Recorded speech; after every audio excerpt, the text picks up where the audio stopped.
Yo, what's up, Mizor? How you doing, man? And everybody else that's big chilling with us. How we all hanging out?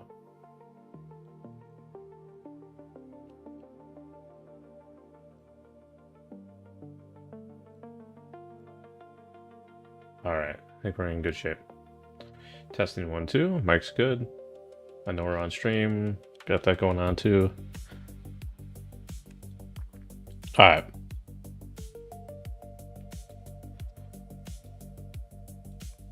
First things first, before we do anything, we got a raid going on here in 3 minutes, but I wanted to claim this guy as I wanted to use it on him, Tame Hyena. Let's get that out of the way first.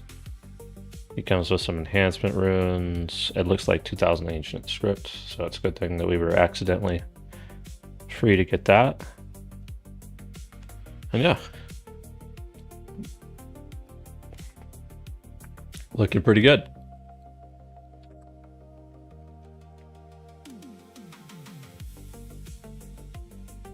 All right, got that cooking over there too. Let me get Discord all hooked up.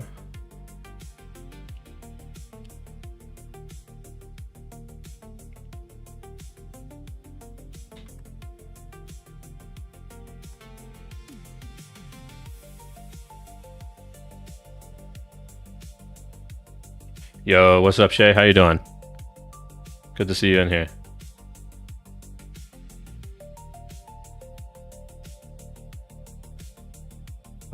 Appearance, and that's what we're looking for. Got it.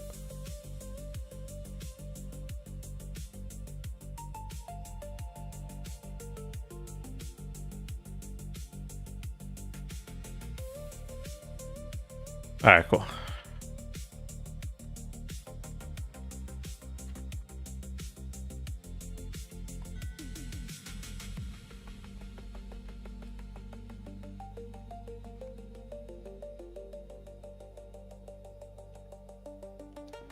Good, good. Good to see you. Just messing around in Dimmeldale Lothlorien. Very nice. Dimmeldale's a lot of fun. Let's see what this hyena looks like. Savannah? Looks like a basic hyena. I'm not gonna lie, chat. Hyena is kind of just...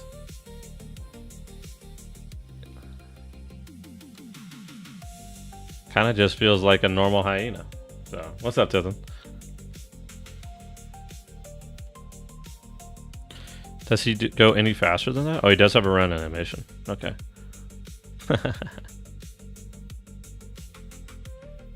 Here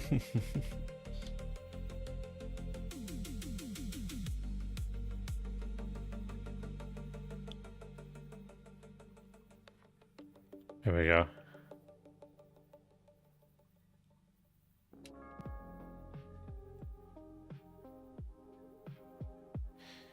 Tiffin, how are you doing this evening?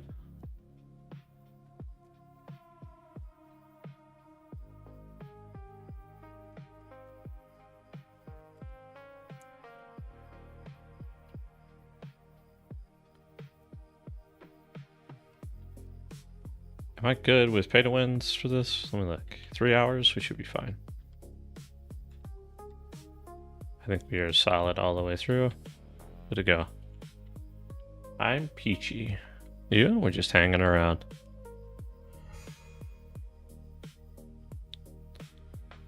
I don't know why I swapped over to the brawler for the raid tonight. That gave me the option of any tank, but I figured let's just play it safe.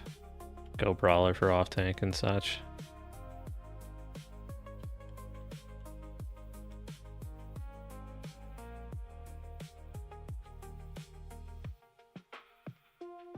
We don't get to play brawler all too frequently in other forms of content right now, so we are brawling today for Lemire. How you doing?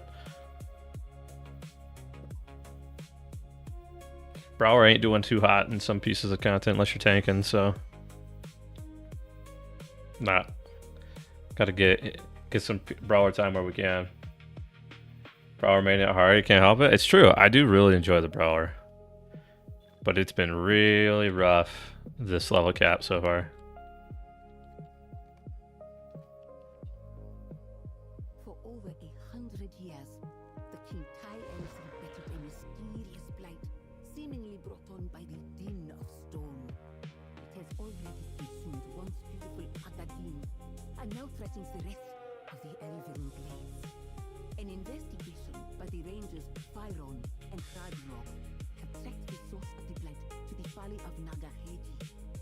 But what dangers lurk inside the ancient and abandoned wonder? Oh. Can I speak with you? Good luck on the raid. Hey, for Lemire, appreciate it, man. I think this group's got it covered for the most part. We should be fine.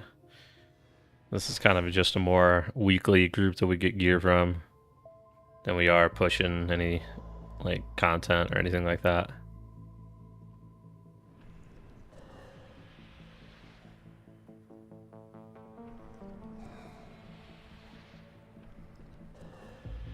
Eric and I just finished the show we were watching and need something new. What should we watch? I'm trying to think.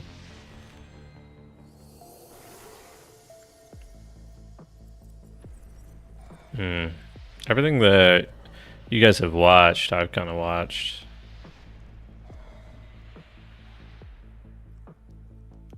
Unless it comes to anime, in which case I've got great recommendations to throw at you guys, but I don't know if it's that kind of watch party. Most of the time when I'm watching stuff, I'm defaulting over to anime. There's not too many cases where I'm doing something different.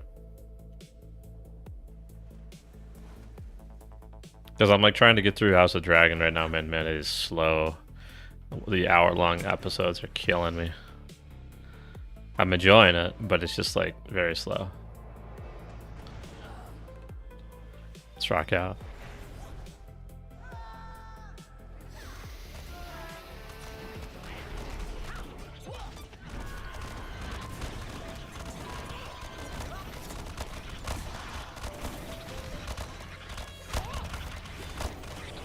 Yo, what's up, Sea Tiger? How you doing, man? It's good to see you in here, man.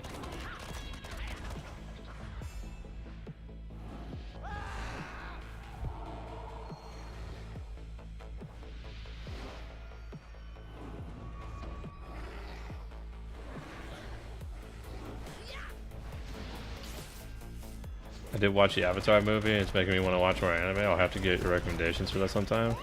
I'm not an anime guy, yeah. If you need recommendations for anime, I've got you. I watch some very probably obscure anime, and not typically the ones people would recommend. Partially because the way I watch anime is the ones that are really like up there in stuff. You know, like let's say Attack on Titan is like the typical one a lot of people recommend. Like to me, Attack on Titan's always going to be there, and people are always going to recommend you Attack on Titan. So I watch it a little bit differently, and I watch a little bit more lesser known animes because of that. Not because I'm trying to be like niche or something like that, but more so because I know that Attack on Titan's always going to be there, right? So I'm slower to get to some of those more mainstream ones because of that.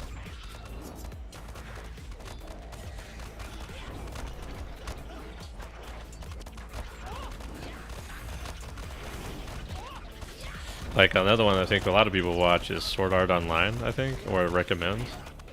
That's another one that a lot of people do. I don't. Never seen a Sword Art Online before. Parasite's a great one, Shay. Yep, Parasite's a beautiful one. I love Parasite. I went into Parasite not having a clue what that was going to be about. I was thoroughly surprised with Parasite.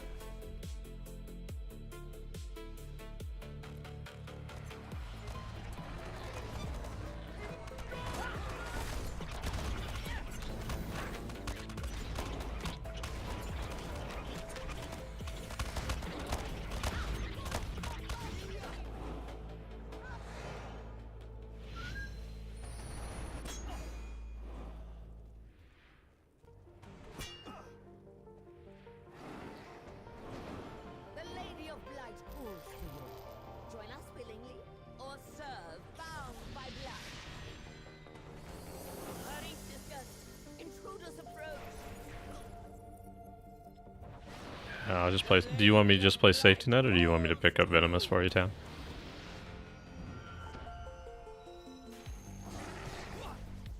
I'll play safety net then for you. I gotcha.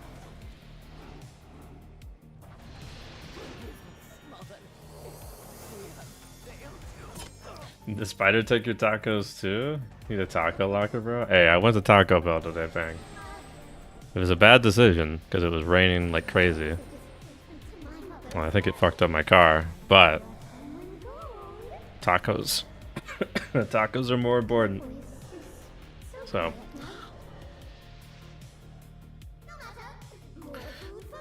Full Metal Alchemist was the first anime I watched. Naruto and others in the era were on. I was a kid, but I never really saw them. When I was about 23, I watched Full Metal. See, I've never finished Full Metal Alchemist because I started watching one of them, and then I was told it's the wrong one to watch. So, my first anime, I think, was called Guilty Crown. I couldn't tell you anything about it. It was not anything good. But one of the earliest animes that I remember watching was, of course, Death Note and Angel Beats were the two that I remember watching very early that were really good.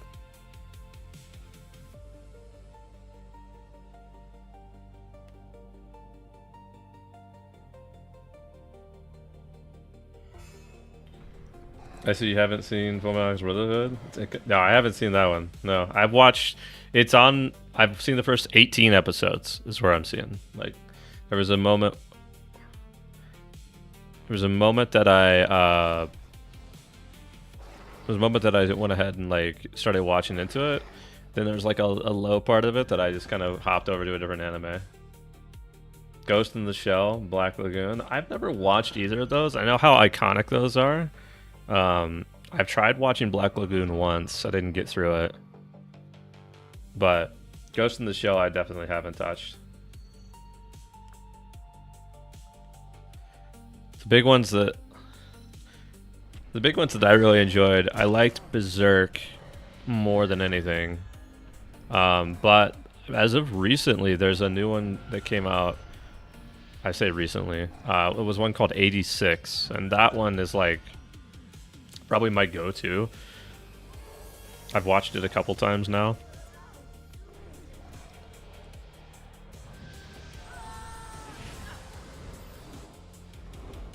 You got it.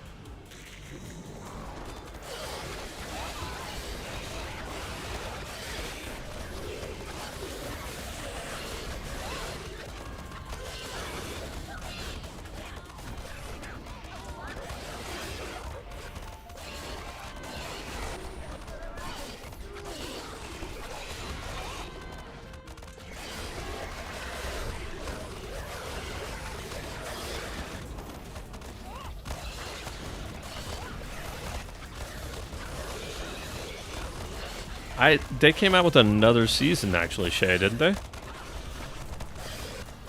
I've seen season 1 of that. But I think season 2 came out this year. If I'm not mistaken.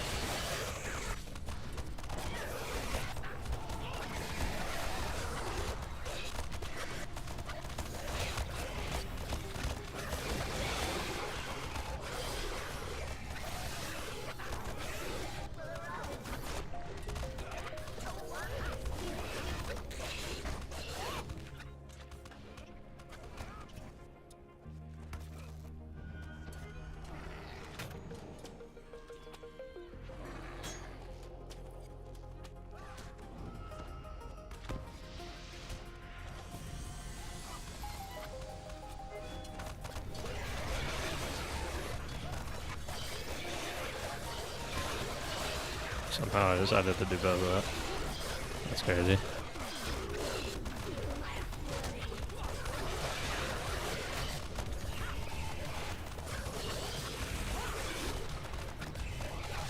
Season 2 has a bunch of episodes out. Is it not finished yet, Shay?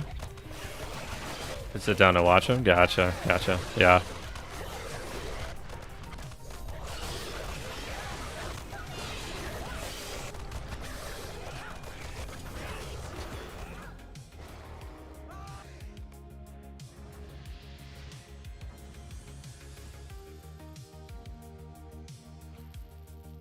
Ever like when the main character is someone from high school? No, I'm with you, Frollo.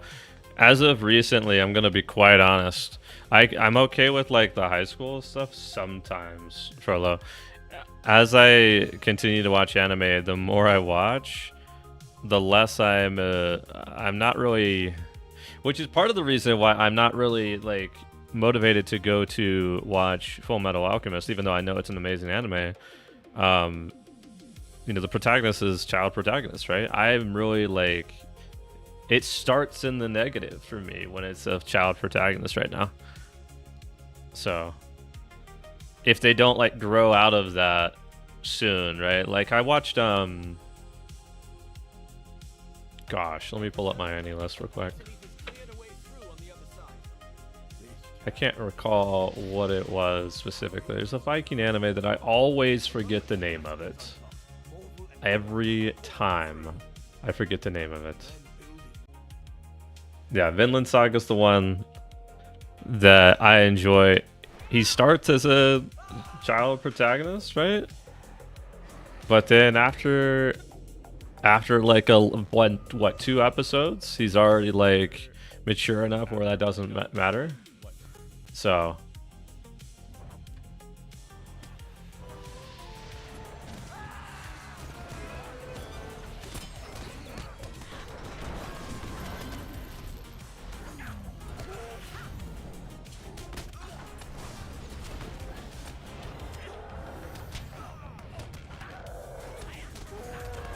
for the real reason you won't watch Avatar? It's a very strong reason why I'm not watching Avatar. It doesn't.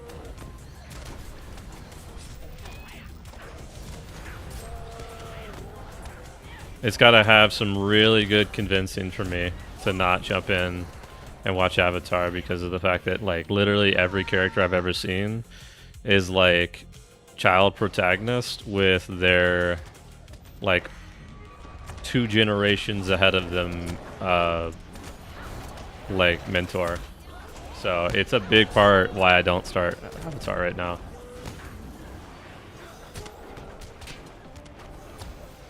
Could be convinced otherwise, right? But that's a big part of it. So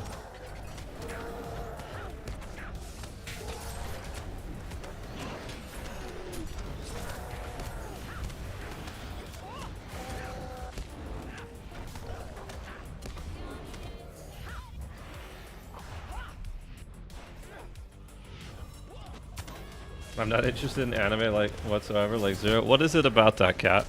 What is it about anime that deters you completely? I don't know. He's kind of dropping, probably. That was a good CJ. Good CJ. And Avatar is one of the best things I've ever watched. Okay, cat. Okay. What if I told you it would make me very happy if you watched it? I'm sure it would make a lot of people happy if I watched Avatar. Because that seems to be a constant thing, is everyone's really excited about Avatar. And so at some point I might actually sit down and watch it, but I'm never convinced with it yet. Well, I used my interrupt. That sucks. Good, someone else got it. Okay, cat, you're starting to convince me. The thing is that I have so many other things on my watch list. It's very hard to convince me to like deviate from that watch list. So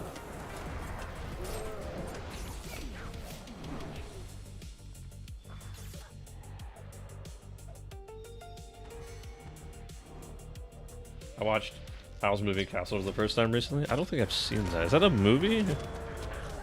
Maybe I have seen that. I do believe I've seen like a... Oh man. I don't know if it's like a movie or not. What you're telling us though makes me wonder if you're going to be that guy that says, hello? I have no clue. I've seen nothing on Avatar whatsoever. I think I've seen that movie actually. Hold on. Let me look it up.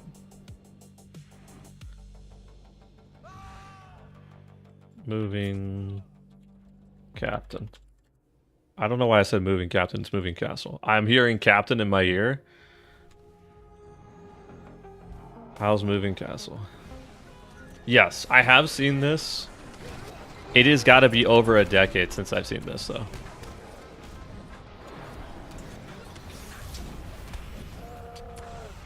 Yeah, it has been so long that I couldn't tell you what this is about.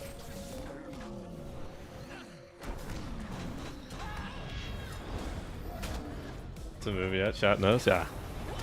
No, I know, I haven't seen that in forever. There was a time when Shelby and I first got together, we watched like My Neighbor Totoro, Howl's Moving Castle, and then there's another anime movie.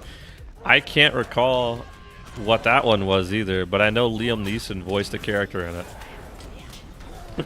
That's all I remember, is that my boy Liam Neeson was voicing the character. It was an older movie as well, I think.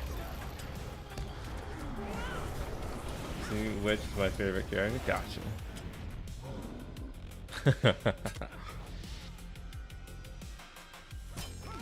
Yeah, what's up, Momo?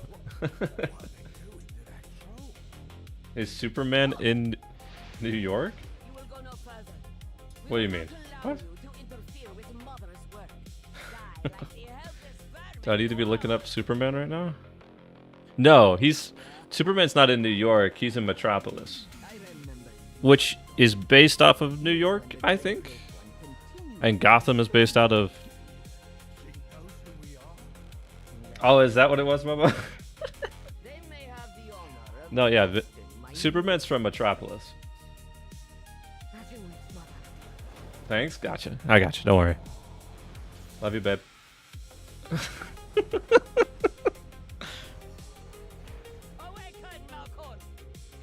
Eric and I watched Attack on Titan early on and made it like 3 episodes before he quit? What? Brother, like that's such a good...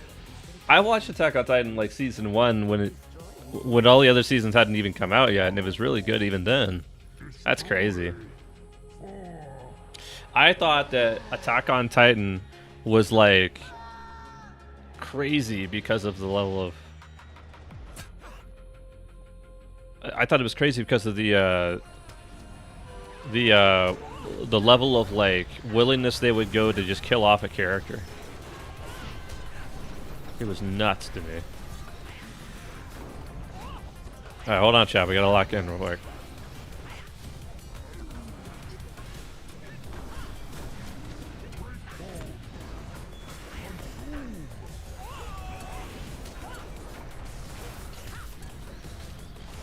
Take it.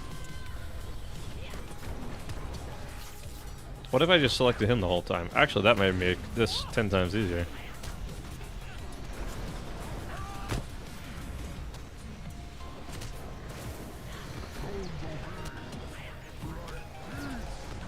Oh, did it pull by default? Fuck. We're gonna get one cascading.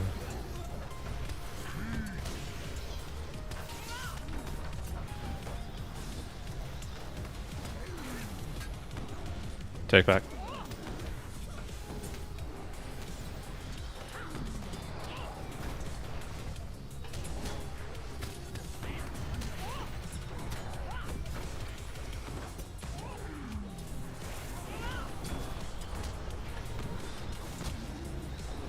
Taunting.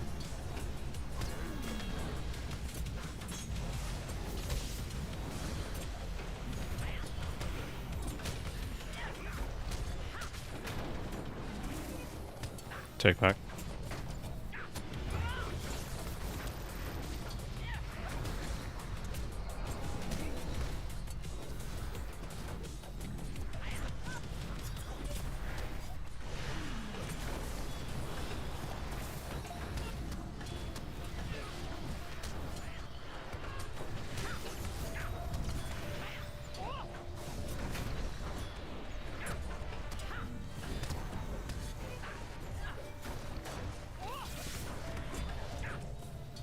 Take.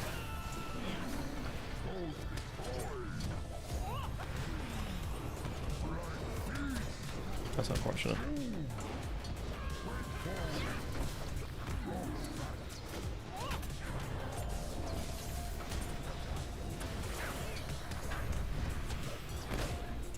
Taunting.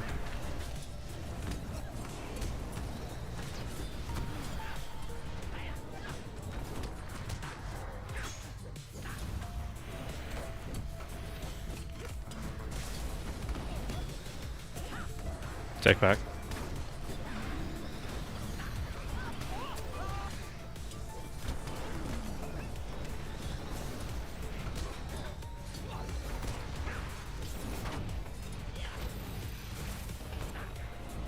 Taunting. I am a hobbit, Momo. I'm explaining taters and things. Oh, that's so funny. Don't worry, I think he's 100% wrong. I loved it too. Yeah, I mean, I think the Attack on Titan is pretty solid for the first season. It starts to get a little bit... I think it's solid all the way through, even into season like 3, but like beyond season 3, it's debatable whether you'll like it or not, right? So, okay, good. I can't stand dwarves. Nah, no, we don't have any dwarf characters. Most of, if not all, I think at this point, all of our characters are Hobbit characters, Momo. The only character we don't have as a Hobbit is, of course, the Bjorning, which cannot be a Bjorn, cannot be a Hobbit. So. We are near to the spot. But I feel something else. Terrible. No. The intruders persist. Delay them, my children, while I seize my grand prize. As you wish, mother. Children of Cyrus, attack!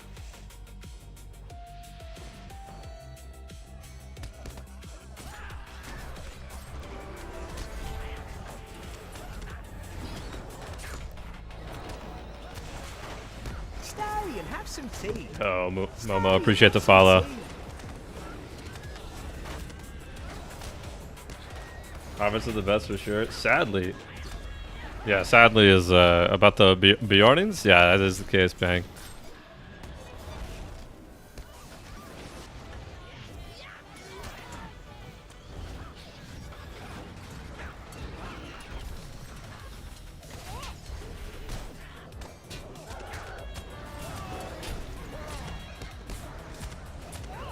I like that Kaiju number 8 show. I thought it was okay. I don't think it was anything crazy, but also I think it's like incomplete, right? Like it still should have like another season or something. Shay, am I wrong? Maybe I'm wrong on that. I remember watching 2 seasons and I felt like there was still more to tell of that story. Yo, what's up, bro? How you doing?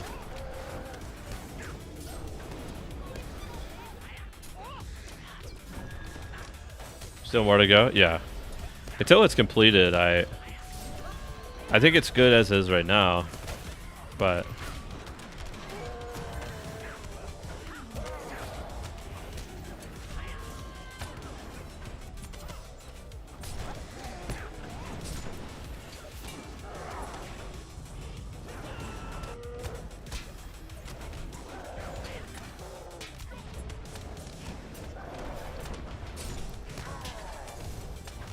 Hobbit to top 10 races of Lotro. Earl is correct by that, actually. In the top 10 races. That is so funny.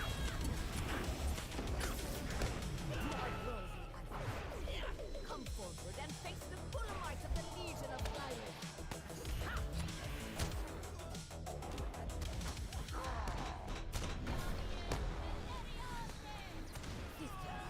Do you not think it unfair for the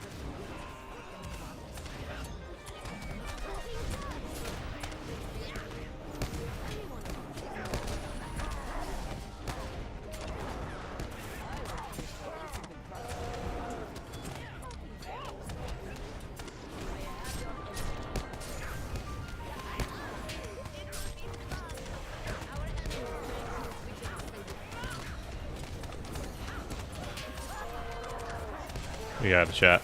It may look very scary on screen right now. And not many people will have a clue what's going on. But just understand that you're in good hands. We're tanking. And we're in good shape. There's very little chance of us dying in this very moment. I know everybody was scared for a second there.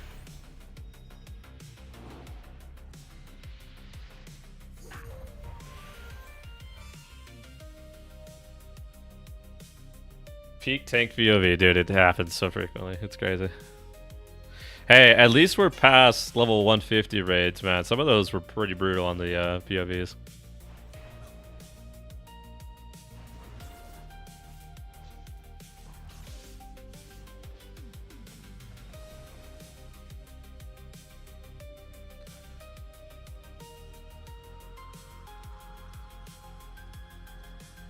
Are you starting with it? Yeah, okay, I'll start. For Krister, I'll hold the 1, then you pick up the other. And then I'll hold the 2 on the others.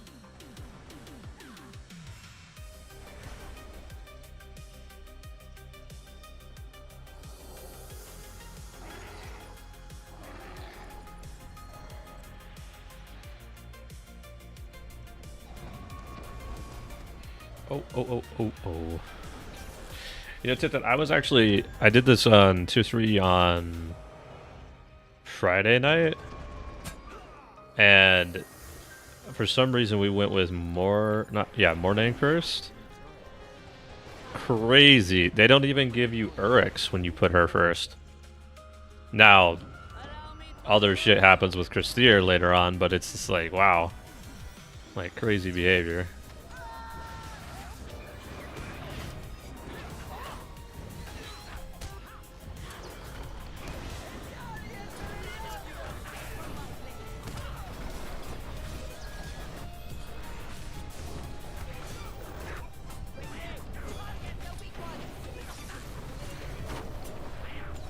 Take when you're ready.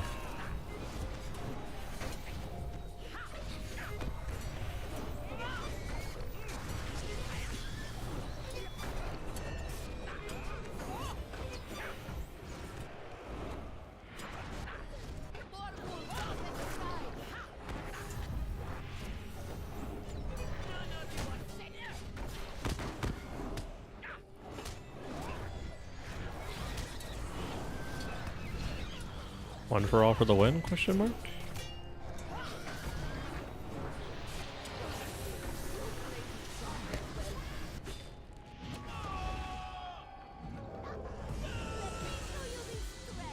One for all for the win.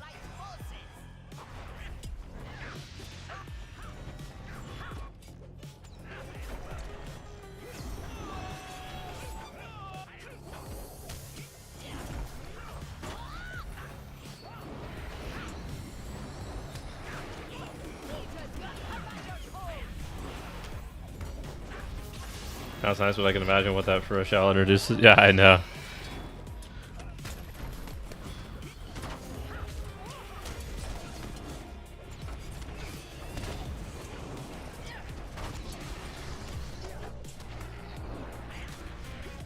Yeah, for sure.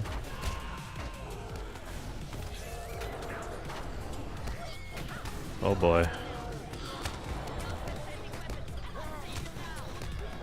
No DNF on me.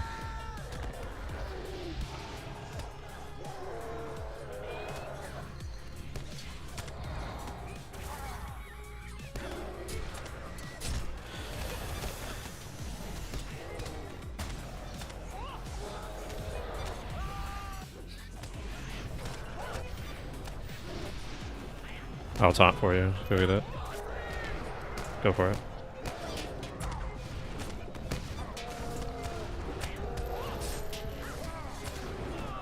Yeah, I just took one, looks like.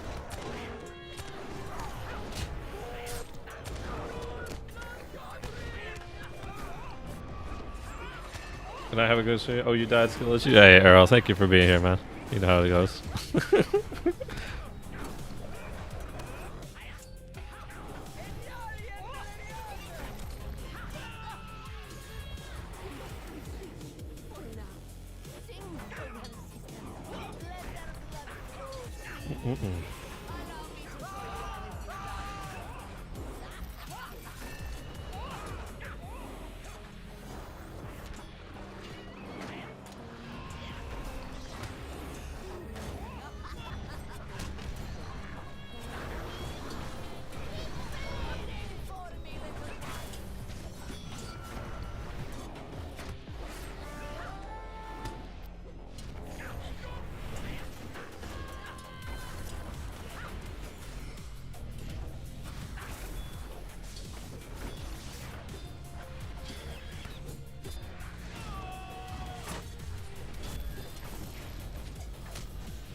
Damn, it actually gets there. That's crazy.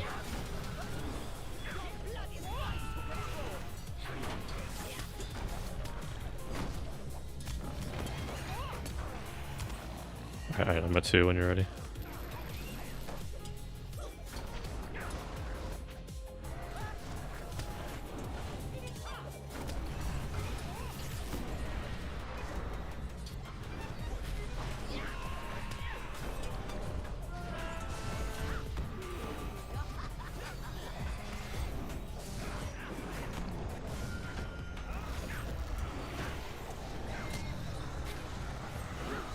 This is going better than last week's one so far. I don't know. I'm not happy with where my tanking's at right now, so that's where my hurl object at it for now.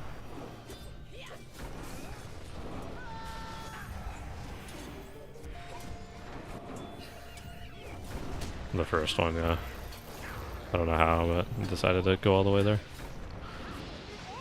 We're good though.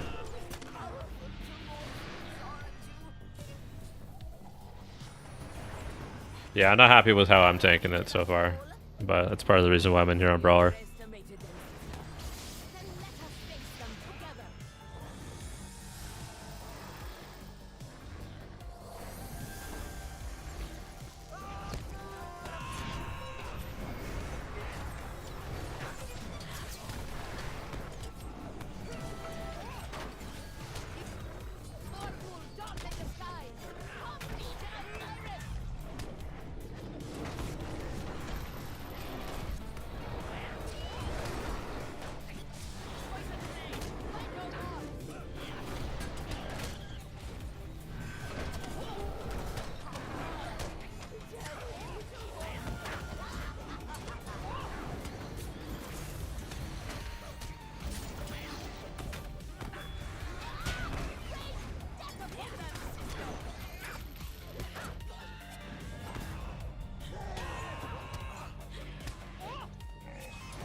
Damn, it's gonna be a wipe.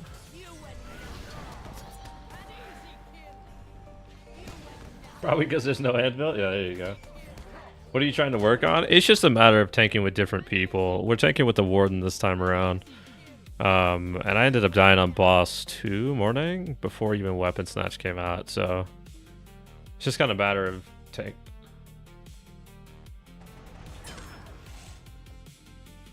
There's also some newer people in here too. So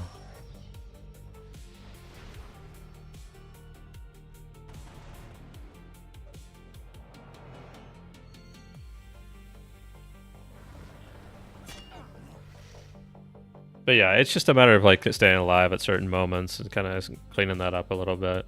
I'm doing quite well, I think, on some of my other tanks, but Brawler doesn't ever get used much outside of my tier 3 content, so they do. I think I'm pretty sure they do.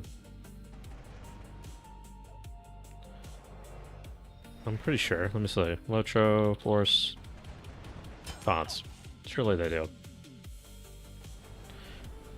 Yeah, Warden has a couple actually. They have the ranged warning shot. They have Defiant Challenge, which is their group one. And then they have Desperate Shield. I don't think you use Desperate Shield as much. Because it is going to consume Desperate Combat stacks. But if you needed it, it's always there, right? So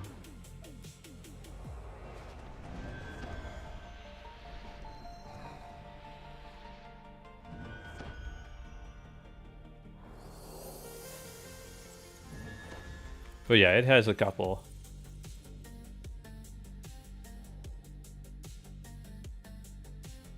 Most characters that can taunt are going to have a minimum of 2, though.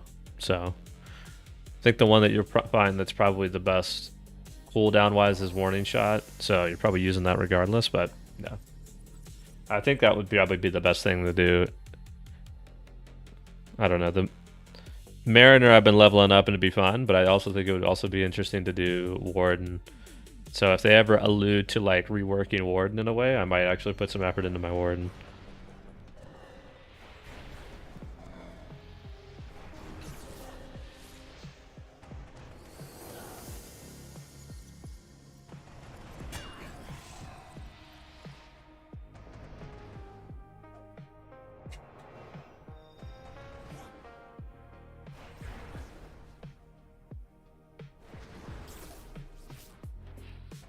Think Warden's got their rework too recently for that? It feels like they never got a rework. I've been here since 140 pretty consistently, and I don't feel like they've gotten a rework. You know what I mean? But maybe I'm wrong. Not that I'm asking for a Warden rework. Let's be clear on that. You know.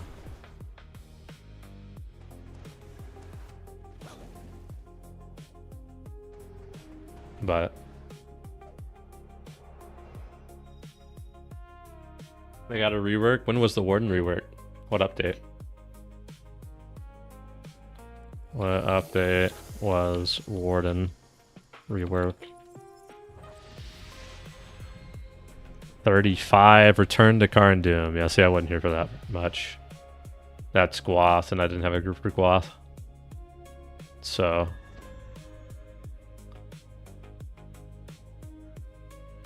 still, man, that's 15. I mean, I guess so. I guess so, right? Maybe.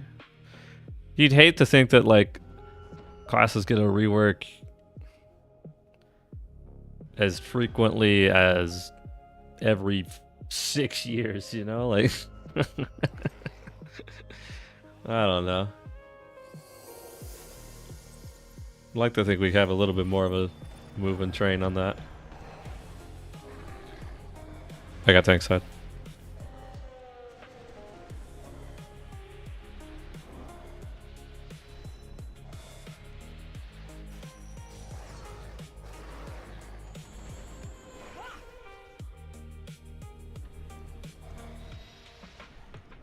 How's my favorite up and coming tank? We're making it. We're making it. We've been watching more videos. We've been getting more practice. Let me tell you.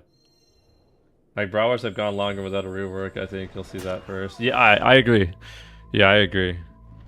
I would love to see, if any, the number one thing I would love to see them do is consumable stuff. This well-fed thing. I would love to get to them, get rid of that and just make this like, hey, you're just increasing your melee damage. Hey, you're just increasing incoming healing. Right? Like, they should just make that not reliant on consumables. But I am playing the 14 class right now, Ranger. How nice of you to know us. Yeah, we're getting a little bit of a peek, but from the Middle Earth perspective.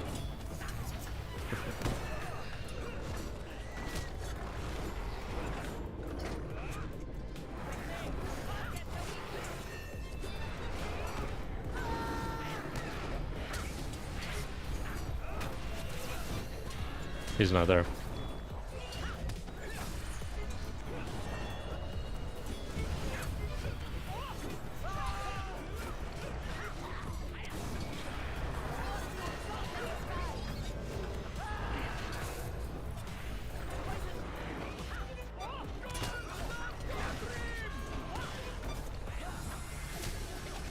Yeah, Stormlord, what do you mean? Yeah, because he probably hits Twist.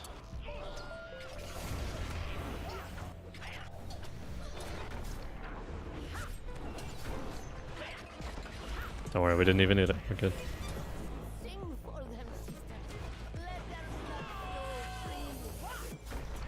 Also, the Berg force set is absolutely disgusting, isn't it, Missouri? It goes crazy, brother. It's such a... It might be one of the best sets on this level cap.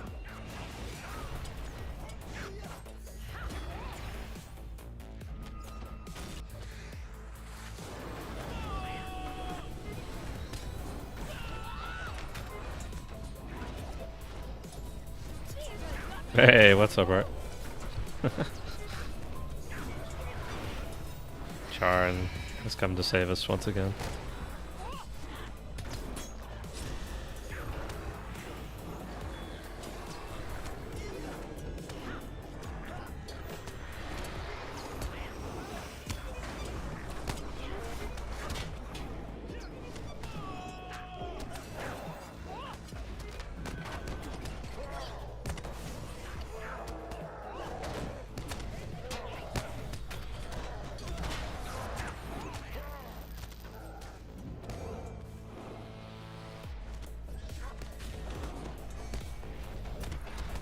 That was much cleaner.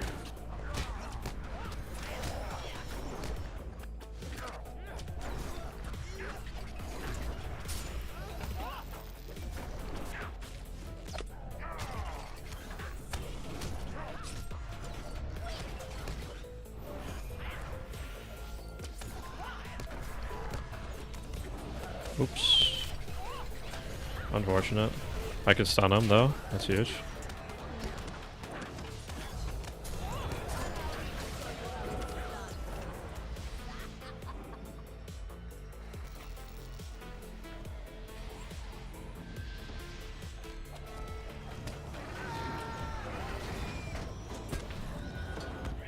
How do you did in? Have fun. See you later. Regardless, for sure, for sure. Appreciate you stopping by.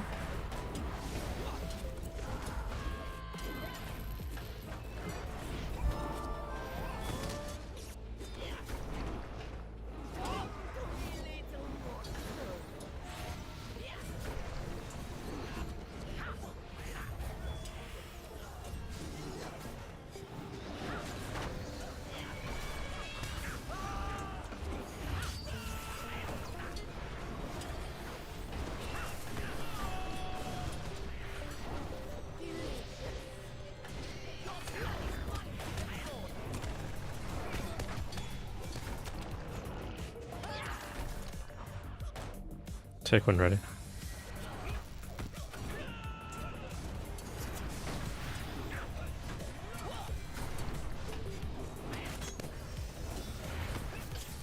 The 100k DPS increase at the top end in raid, not training of it. Yeah, for sure, for sure. Yeah, it's something that goes crazy, and it bothers me a little bit, Missouri, that we have a bunch of burglars that play at 160 right now that don't want to. They don't want to play Red Burglar, you know? This is one of the, like, what I would think is one of the more fun updates to play Red Burglar. Because of the set bonus.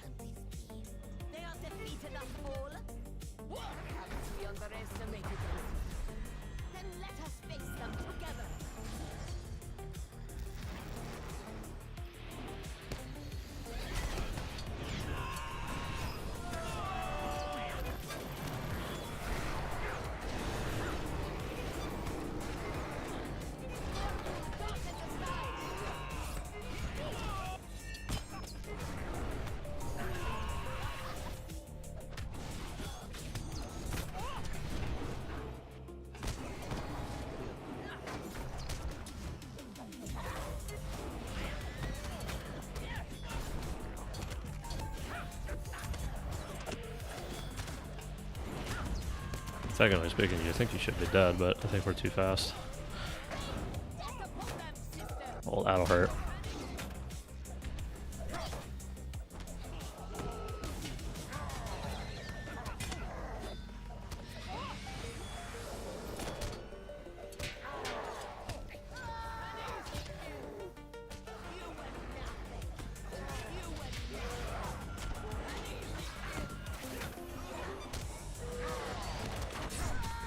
Yeah. I'll happily take the red brick spot, it's okay. Yeah.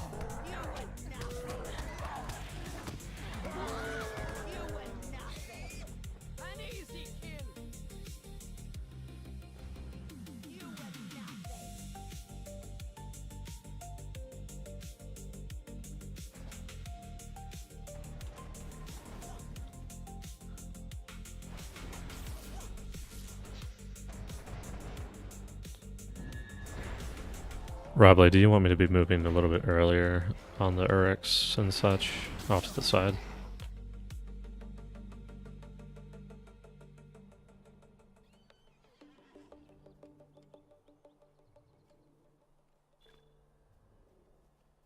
Yeah, I mean, it's not. We're killing Agaris quite quickly, so I'm not trying to move for the. I'm not trying to move for the puddles. I'm asking if you think we need it for the troll distance more than anything else. Okay, then what I'll do is I'll grab the bosses and such and kind of veer off to the side. I think I'll try to keep us there because we can kill Agaris before even puddles come out. And I'll try once Agaris is down to kind of move a little bit more abruptly so we can get it some distance there.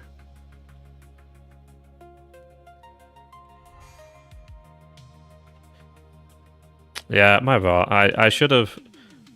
I saw her do blood drain, which typically indicates she put a stack on you, which in most cases you should be dead at that point. So I just taunted out of muscle memory. Yeah, but that's my fault. That's my fault. I'll let you know. Huh?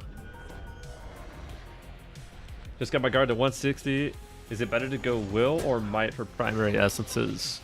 My recommendation, noob, is going to say go will. Will gives you 1.5 points for every... it gives you 1.5 points of mitigation for every point of will. And because of that, you have a lot more opportunity to gain more mitigation. So while it might feel like second nature to go might, my recommendation is on the essences at least go will, so you can get more mitts and such. Because it's 300 for tier 1, 330k for tier 2, and then it's 360k for tier 3 mitigations. And so that will result in you kind of getting higher mitts, allowing you to go into higher tiers of dungeons, getting better gear, things like that. So does it will give finesse in that instance as well? Let's see. I don't think it does. It does, actually. So 1 point of finesse, but I think might also gives that. Let's see. Oh, does not. Interesting. So yeah, definitely go for will for the Guardian, because you'll want that extra finesse and stuff as well. Sing for them, sisters. Let their blood flow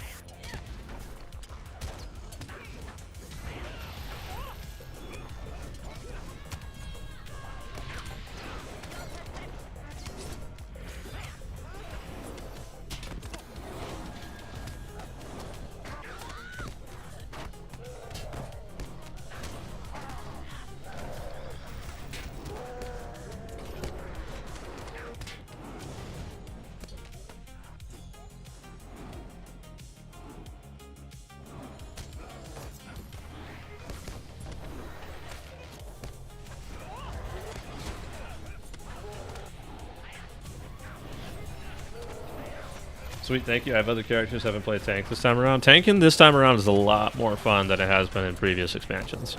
You don't rely nearly as much on the force taunts that you used to might think to rely on. I still recommend you use them at the start to kind of get initial aggro. But a lot of your aggro is just built on just doing attacks on the boss. So much better this time around tanking than it has been on previous expansions, because they've made that tanking change. But we play Guardian quite frequently with our Friday night group, and it results in being quite a lot of fun. So Guardian is a lot more fun, I think, even though some might say otherwise. At least I think the changes they've made the Guardian have been quite enjoyable. So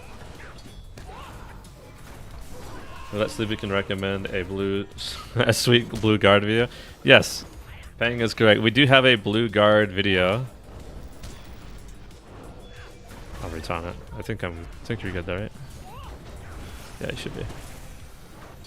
There is a blue Guardian video on the YouTube if you're interested in kind of seeing what blue, like if you need like a build or something like that. I've got that up on the YouTube. Run. No, we got it. We got it. Oh, you should have seen the first one.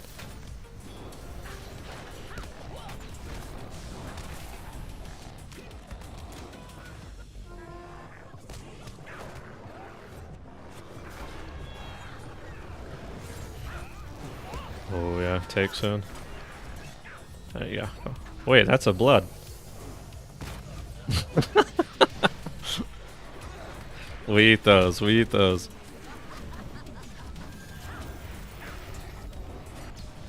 It taught me how to use break ranks because I can't read. Dude, yeah, that's the big thing. Break ranks this time around is a lot easier to get to now. I don't have a fellowship maneuver, but I don't think we needed one, to be fair.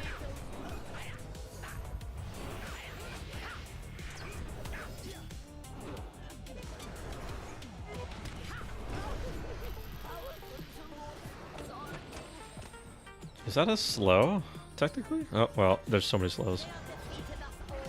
I saw it, Jarn. You eventually got it.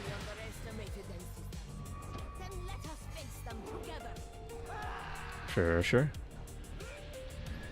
I'll let him stay on you for a little bit then.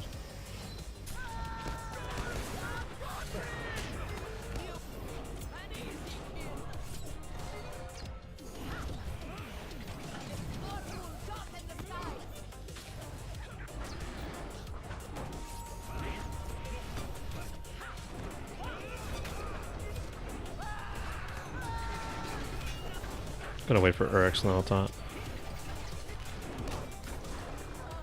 Taunted. Moving.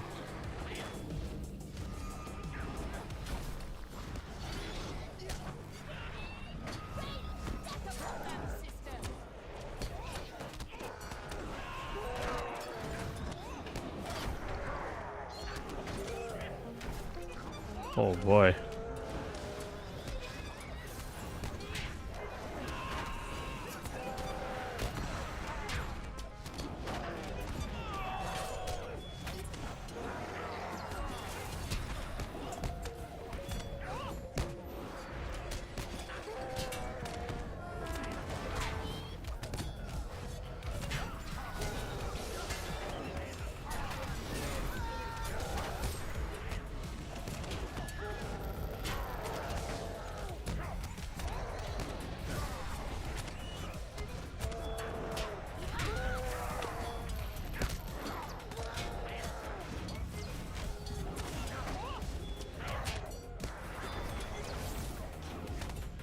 Huge.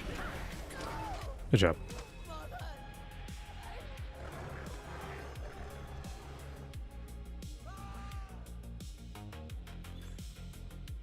You got it. Wait, how do I do... I just hit my HPS like this, basically? Is that what you're looking for? Okay, okay.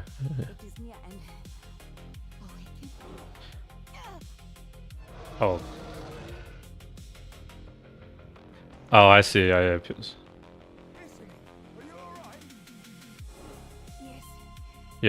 this.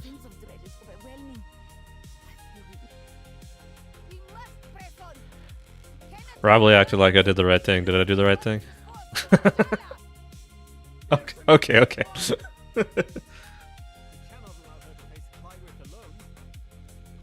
Yeah, for sure, for sure.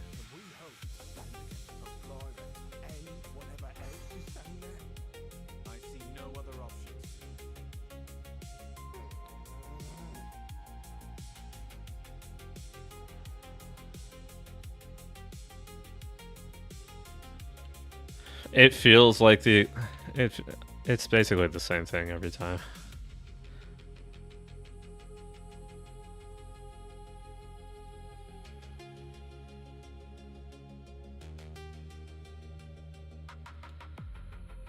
I thought about bringing my champion to tank it tonight, Riley.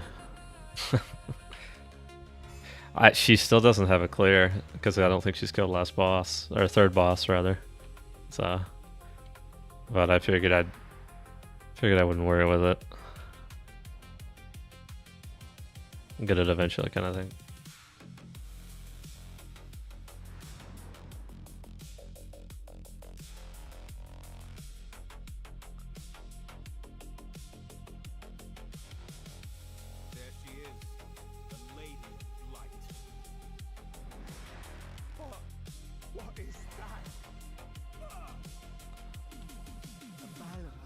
Damn, what happened to you, Oz? There's a gap there, you know that, right? You tripped into the water.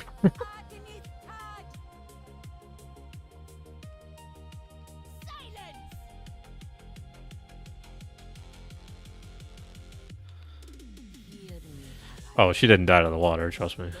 There's like 18 of these spores over here.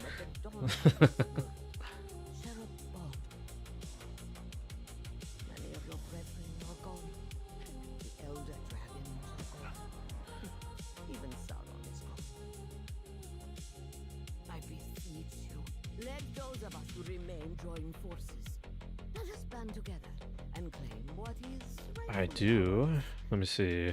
I would like to think I did. I've gotten old. Hold. I have gloves. Red brawler gloves is what I have. Let us start with them. You looking for those?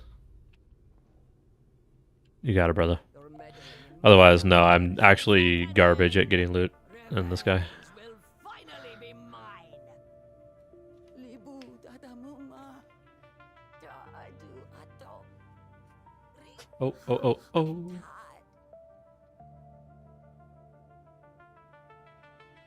You must defeat Yeah, well, getting it for blue brawlers, really all you need.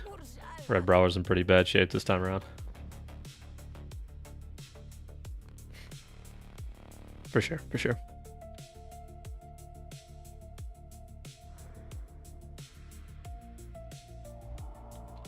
Hey Riley, how's it going?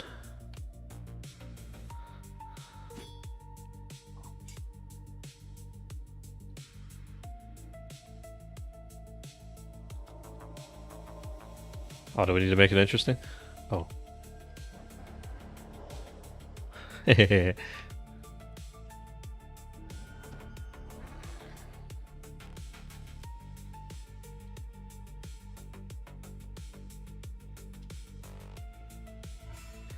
Wait, we start on right side now, right? All these people over must. Yeah, look at that.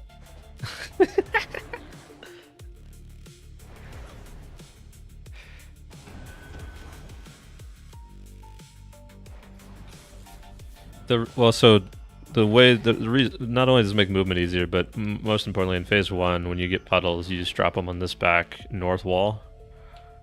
That's primarily because we don't come back over to this wall at any point during the movement. So, whereas other locations, yeah. So, sorry, go ahead.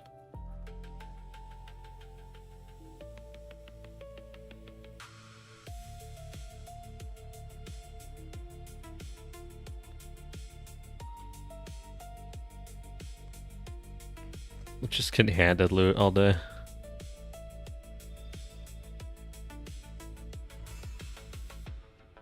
I got tank side unless someone's getting them right now. I'm getting them.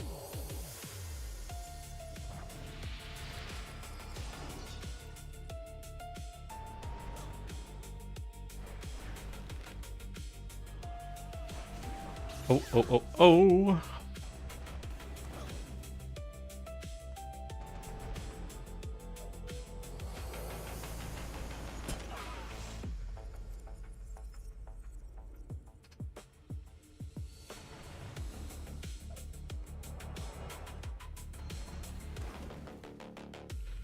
Sure. Pulling the boss in 5, 4, 3, 2, 1.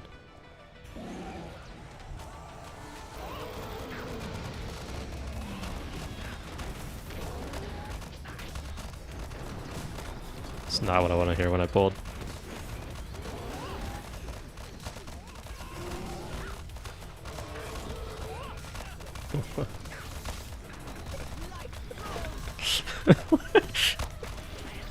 Take back.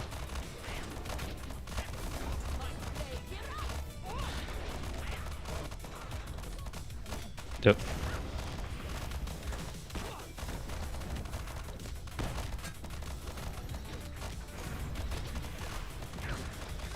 Taking.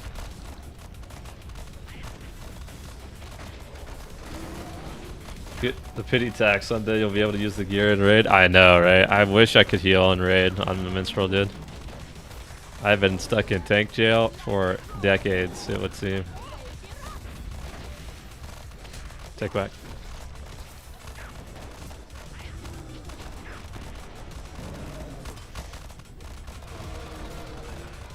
Yep.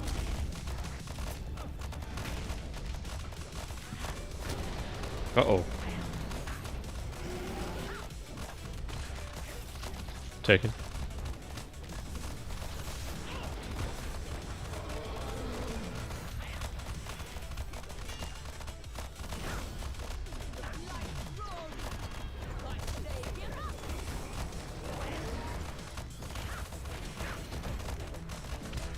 Take back.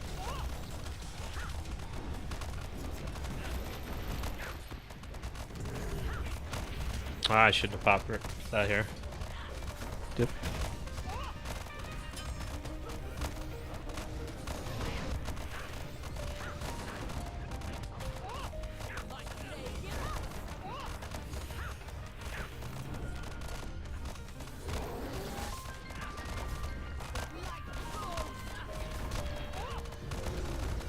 Why is he not spitting? To be breaking? There we go. Taken.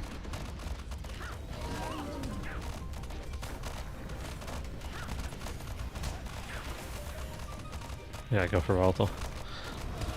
I'll get the gate one, don't worry.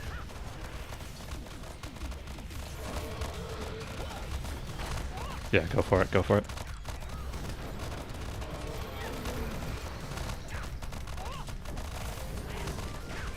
It should be on you, it's good. Corruptions.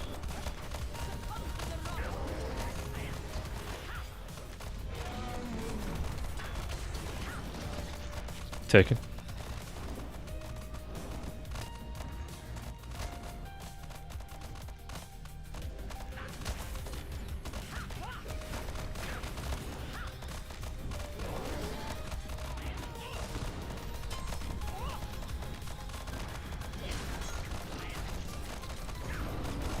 Take back.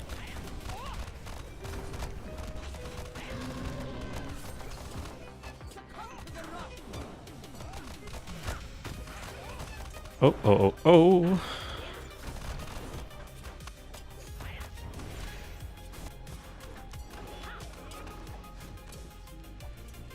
Taunting.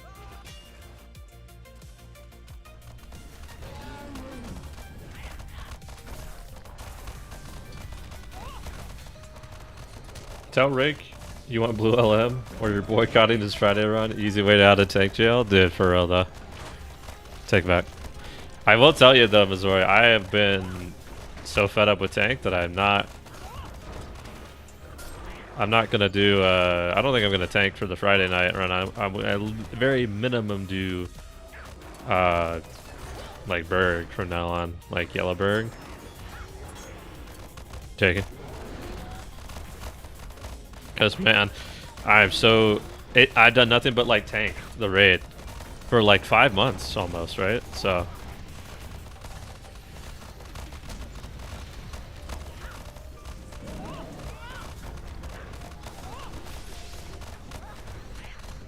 Go for it.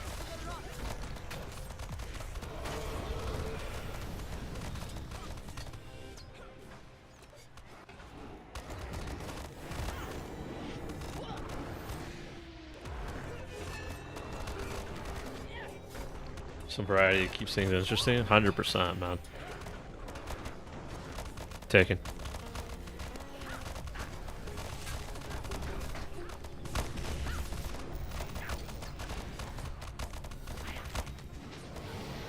Yo, what's up, Zen? How you doing? Don't need to apologize for the caps. You're all good, brother. How you been? It really does feel like a different game switching roles. It does, it does. And I've been playing the tank game for a while now, so. He was yapping in my chat.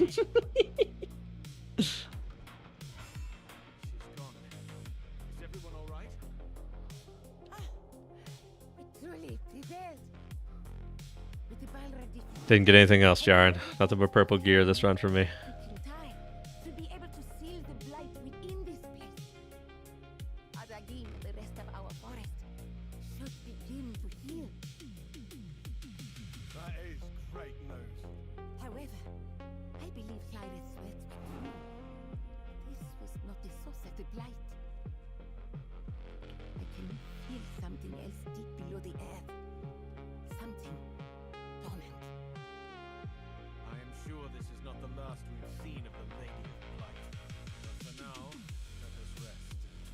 Uppies.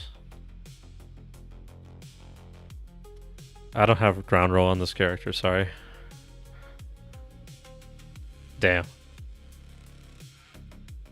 There, how about now, Oz?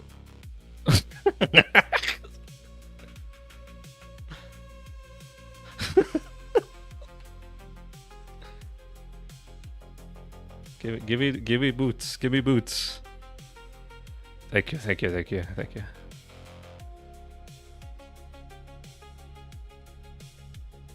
No, you ain't getting these back. You've already traded them off.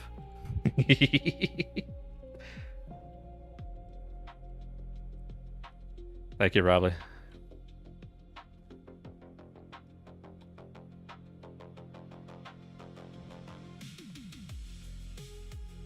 All right, so we got away with some with LM boots at least. We can give that to the LM at some point. And what? We got another cracked tracery as well, and then a blighted Mumok, another one of those. So we can throw that on at some point to somebody.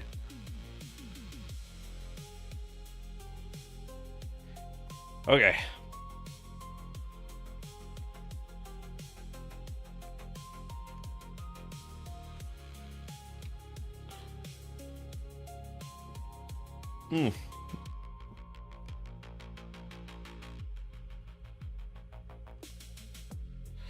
Alright, cool. Got all that taken care of. Let's swap over to the Mariner and get some work done on her.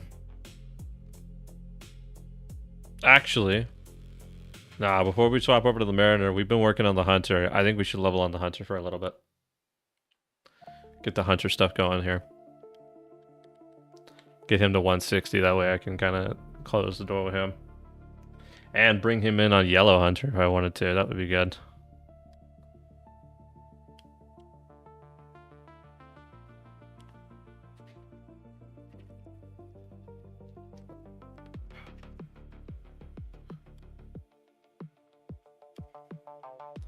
Yeah, Missouri, it's a completely different perspective when you swap up roles at the in the raid. And because of that, it's something that I really did want to do. Especially with like healing and stuff.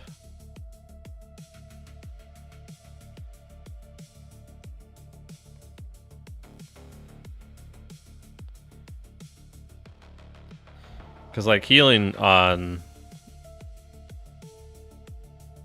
the raid seems a lot more chill than tanking on it, especially considering boss 3. Boss 3, you're working around like deaths of your tanks, so it tends to be something that's like, you know, I hate that as a strategy, but it's a sound strategy that makes sense that we've been able to use over and over again. So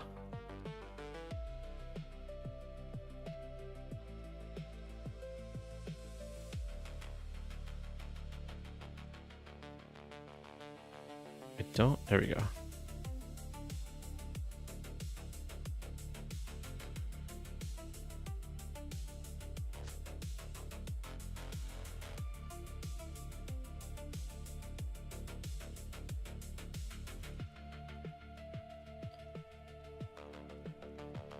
Working as intended.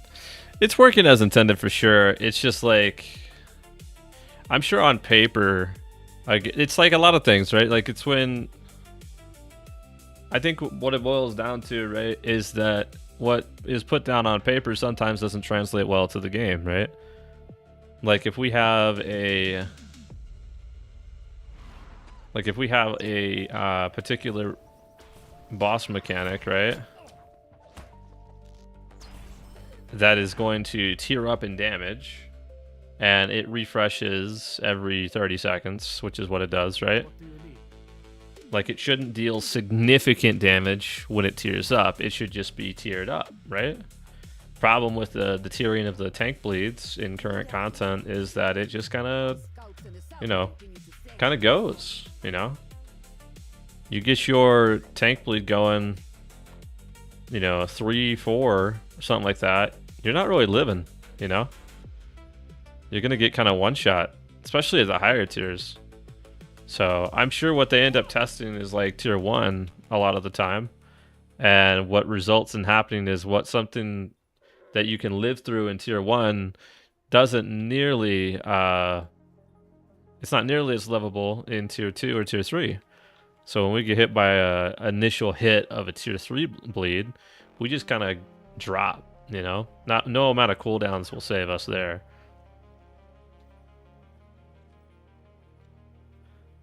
So on paper, the tank bleed probably made a lot of sense, but you know, in reality of tier 2, or in tier 3, you know, the tank bleed tiers up way too high, and it's just easier to simply kill the tank. If they didn't want us to do it like that, though, they would have made it an alternative mechanic that would do something with the bleed if the tank was to die, you know? Like space out the rest of the damage on the group or something like that, or spread the bleed when you die or something like that, right? But you ain't gonna see us do any kind of changes to the raid now, for sure. So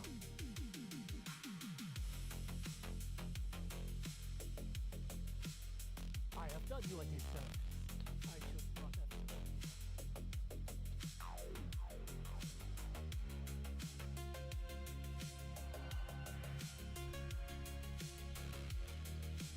but yeah, current content, boss 3 is, I think, fun, but also challenging to the point of like, doesn't feel too great tanking it, in my opinion. I think it's a well done mechanic outside of the tank bleed, but once you get the tank bleed, it's kind of like I don't know, I'm not a fan of it.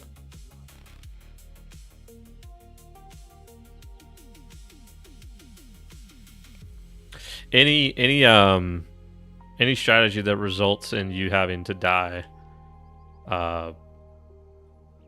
as a part of it is typically something you're building around, like a mechanic that isn't quite as like put together, I think. Feels like something where you should be available to pot or other means of removing it. They don't want it to make it potable. Yeah.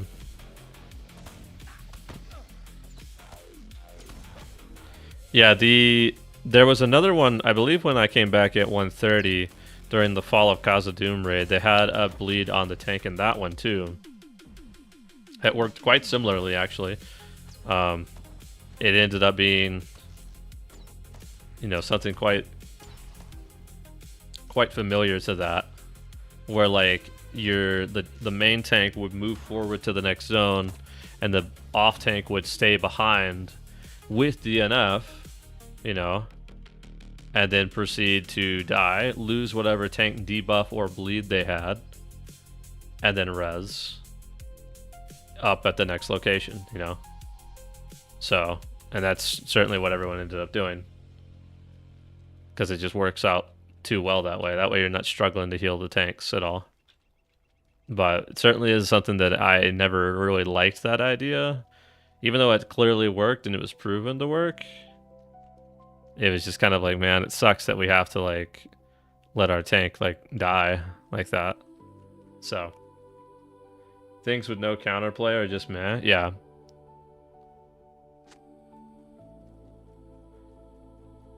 Well, you can certainly counterplay a lot, to be fair. The thing is that you just don't want to...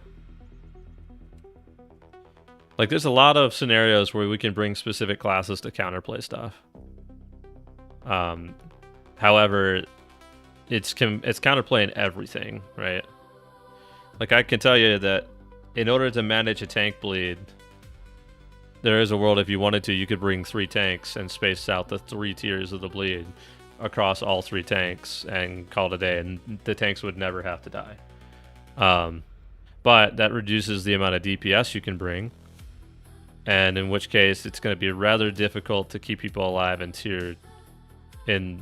phase 2, because we really want to make sure that Agaris is kind of dead before the bleed for me mechanic happens in phase 2. So that's something that ends up resulting in, yeah, we can't bring 3 tanks like we could to combat this bleed. We instead have to work around it and see what we can do, right? So how many more of the... Yeah, okay, here we go. I need one more quest done to do this whole area, which we can get down here with these 2. So let's do that. We'll hit the stable and then travel back to Solmadash, probably taking us to the next level, or next map afterwards.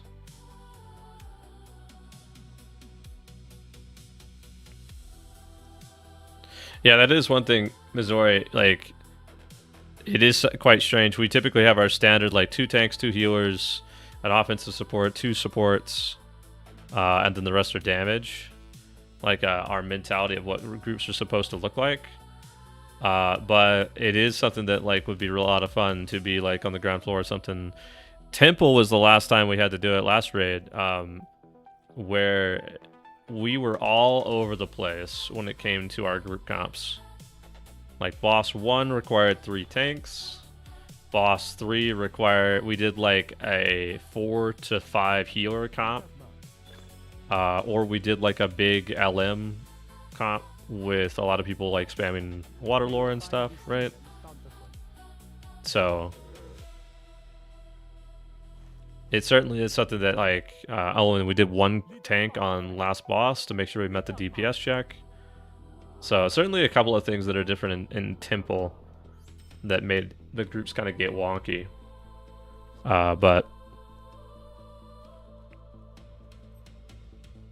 be a strange concept to not have that, like, standard roster. And that's why Temple was a little bit challenging for a lot of people.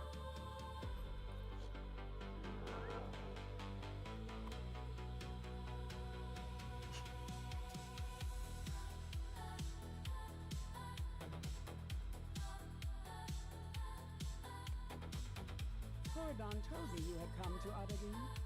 I am glad to see you.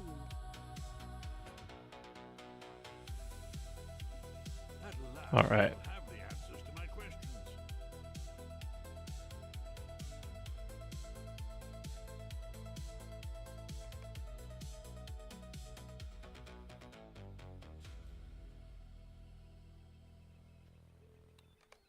Good one. You are not an easy woman to find. Our steps seem ever behind yours. Who is it who seeks me? My time is precious and my work urgent.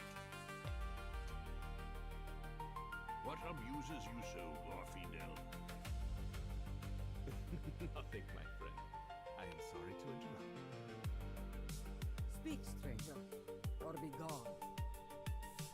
The King Tai have suffered enough already, and my purpose requires I aid them. We count ourselves on the Keen Die as well. It was Thorvillon of Bartulin who spoke to me of you.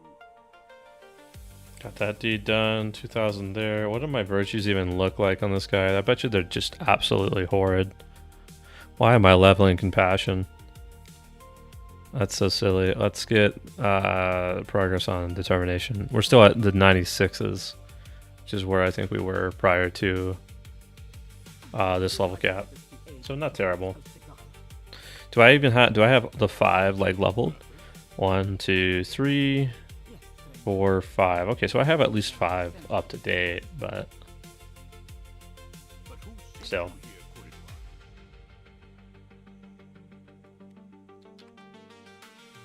The Shogor who settled in this land named them Bursati. They are guardian spirits revered by the Shogor, 7 in number. This quest should get me to 153 before we go to the new map, so that's good news. Probably need to reforge my weapons too, but I'm just not worried about it until we get to 160 really. Then we can start dumping a bunch of resources into this guy if we wanted for Yellow Hunter or Blue Hunter.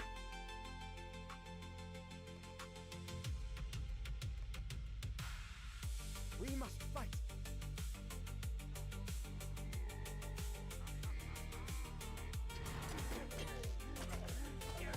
I'm playing Warden recently, pretty fun class system. Yeah, Zen, it's a really unique class system that I don't think you're really going to get anywhere else in MMOs. It's a lot of fun, I think. It's also very challenging, you know, it's like one of those things that, like, certainly is something that I haven't found. I get frustrated with it personally. I got my Warden to like 115, I think. She's kind of just sitting there at 115-ish. No, even lower, I think, like 105 or something.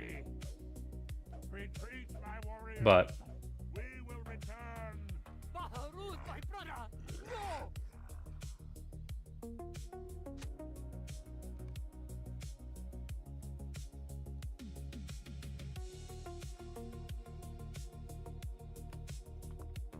Yellow gambits, dot gambits, damage, green gambits, heal gambit. Yeah, yeah.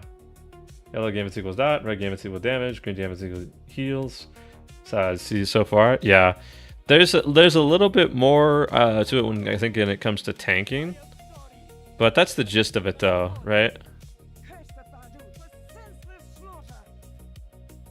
It may not be the lot of this king to remain, unless he wishes it. 153. So loved Talk to Homie and Sol Madash. I do not understand your meaning, Goody One. it is the memory of our friendship that compels me to visit your What do you mean?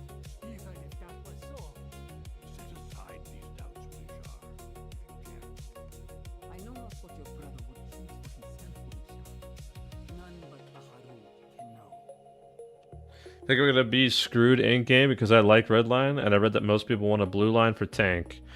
It depends on what you're doing, since I would say that I wouldn't feel completely screwed by it. It's just that one thing that I've told people a lot is that the people that are at end game with wardens, a lot of them go tank because they can't keep up with the other damage classes at end game.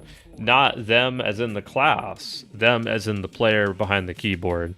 They struggle to learn the rotation enough to keep up with other types of classes. We have wardens like all the time in our groups in Crab. The tanking wardens do just fine. When we get to tier 3, many of them end up doing DPS warden because it's just we prefer better, like different tanks.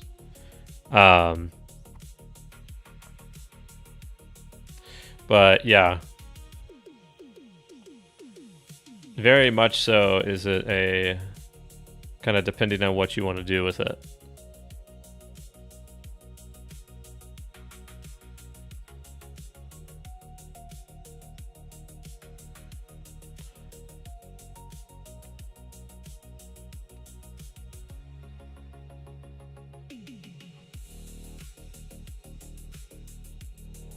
Because, like, realistically thinking, I don't think there's many people that are doing bad in DPS with the exception of yellow RKs and red brawlers.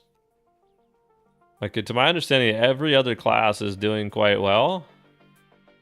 But the red brawler and yellow RK are the ones that are falling behind. Yellow RK more so than red brawler. So even like a warden, you know, they can compete in a physical comp class.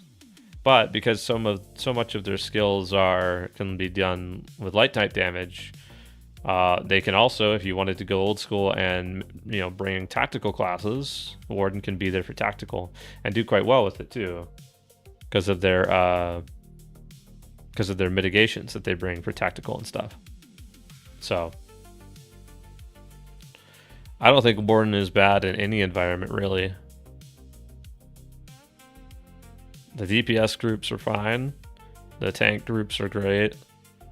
It's just a matter of does the Warden itself know how to play the class itself, right? Because that's a big thing too. Like you play through, people can't handle the rotation for redline. That's what I was saying. Is like people find the champion rotation, the burglar rotation, even the mariner rotation, all these like other physical group classes. They find that those rotations are much easier to learn and be consistent with. But many of the wardens, and I'll tell you this with confidence, that they're, as we play landscape, so one fast little guy, he's booking it, huh? As we play landscape right now, even with Fearless on, right? You'll find that many people are just one-shotting mobs a lot of the time, right? And so they never get a chance to like sit down and learn their rotation. They get to 160 and they think that now that I'm at 160, I'm fine, I can do content. But in reality, they forget to actually like sit down and learn their rotation now that they get to 160. They just do the same thing that they've been doing in landscape for the past 159 levels. and what they expect that they're going to be taken in groups because they have done great landscape damage, right? So if you can be disciplined and get behind the warden and understand the rotation behind it, you have no problem getting into groups as a warden, because I'll tell you this, I think people want wardens, they just don't want a bad warden, right? They would rather take a mediocre, champion or, burglar or something like that that's damage than bring along a bad warden, because they can see the difference in the numbers more than anything else. So played Elementalist on Guild Wars 2, which is the piano class, so I'm hoping I can learn it. If you played the Elementalist on Guild Wars 2, I think going Warden is complicated enough that you could probably learn it, right? I think you'd be fine. So I wouldn't get discouraged if you were to get hit to in-game with the Warden. You have two great options. You have the tank and you have the DPS. Both are taken into groups as long as when you get there, you are confident in what you're doing with that particular role. Because they both kind of expand a little bit once you get to in-game and you're into longer fights that don't last like 10, 15 seconds. You can't rotate skills and everything instead. Play level 9. Yeah, no, for sure. Literally, you cannot learn rotation in landscape. I tell people all the time, Peng, that what we're playing right now, the landscape version of Lord of the Rings Online, is a different game than the in-game dungeon version of Lord of the Rings Online. Because when you start to get into delvings, when you start to get into group content that has higher tiers, everything lasts a lot longer, which means you have to find a efficient way to kill things. And so because of that, you're going to run into people that have practiced a rotation, and then you're going to run into people that have practiced their landscape rotation. And yeah. I run +3+ on all my characters then. Every one of my characters res 3+, because that's when the rewards kind of cap out, right? You don't get higher than 20% experience on monster kills or 5% virtue. So I run +3 and I do just fine. And I think it honestly sets you up pretty well. Anything higher than that I don't think is necessarily needed either. So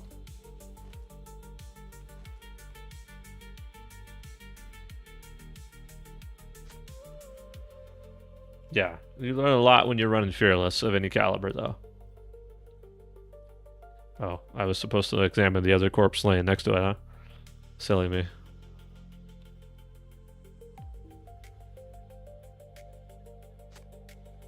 There we go.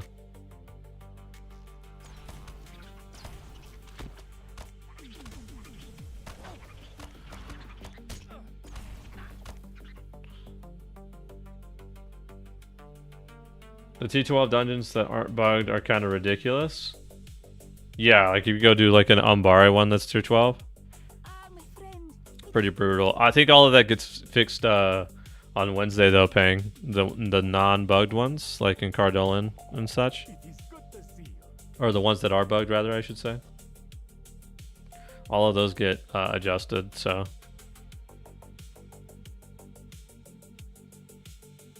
I haven't done many of them myself, just because I don't think there's much that comes out of Delvings for me right now. Need to turn off the screams, they're annoying. Yeah, Warden is another class that has those like lovely screams that you hear from like the minstrel and stuff.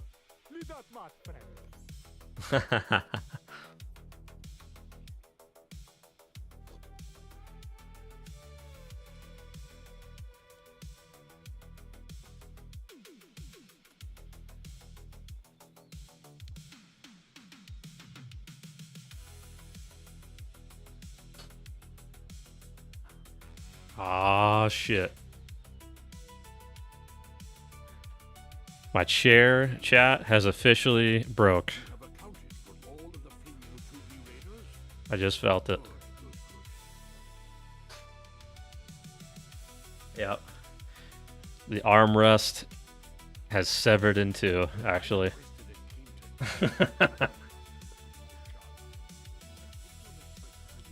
Yeah. What race is the Warden? Of course it's Hobbit. I have everything as a Hobbit. Rip, literally? Yeah. No, it just... I wonder if I can I was willing to guard put this my up on rights camera here real quick. Let's see. no Let's see. doubt. And that is still true. Yeah, this damn armrest has been on its last leg literally for a while. Oh. Can you even see it there? Yeah. You can barely see it. Let's see. Let's get it. Let's get the camera a little bit up closer here. See it cut right there? That is fucking crazy, actually. Oh my god. Little duct tape will fish that right up. Yeah, I have it bolted into the sides, so like it being cut is fine. But I just felt it. I leaned over and I heard it snap right there, actually. Oh man. That's so funny. Yeah, a bit over ice, but I do love my secret lab chair. I mean, I'm gonna be looking for a chair here soon. Anyway, when I moved, I said that the chair is gonna be one of the things I buy because I'm gonna have to wait and get a new chair once we got everything settled. So I'll probably be looking at one here soon. So I'll have to look at that. I know you're a hobbit. I was asking. Oh, sorry. My bad. Thanks. To be fair, I've never played my warden on stream before, so.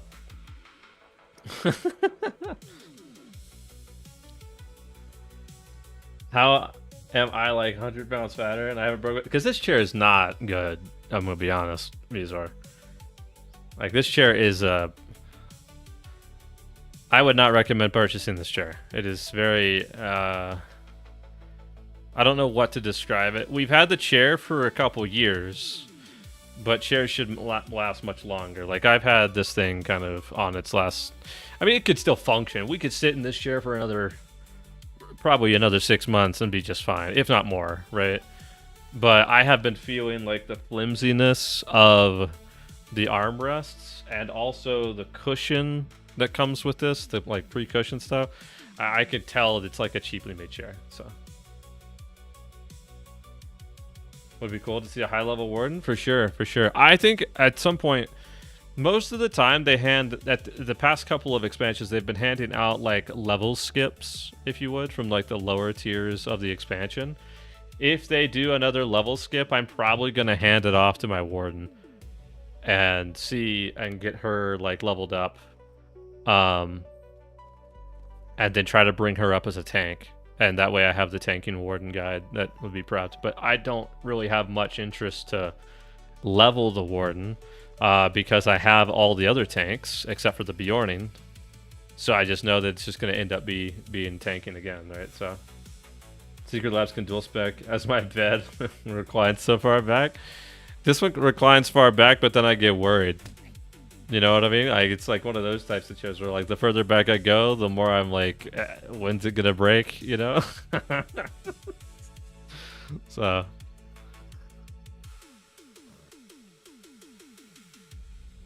Yeah, I don't know. I'm feeling it, right? And then like, you guys say duct tape, and I don't disagree with you. I think duct tape could probably fix this shit. But I'm feeling like the armrest move, and it's moving like things over here on the chair as well. Like it's all bolted weirdly. Like when you move something and it moves something else that shouldn't even be moving, it's we're in danger, you know?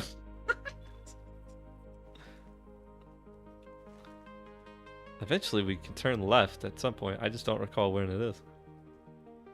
I would take y'all and like to do something else.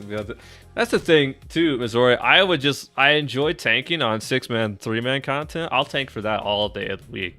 It's when you get into raid that the quality of groups can either be great or it can be terrible, right? I absolutely hate tanking for a low DPS group in a raid environment because it's like I can just watch the life drain from my eyes watching back a stream.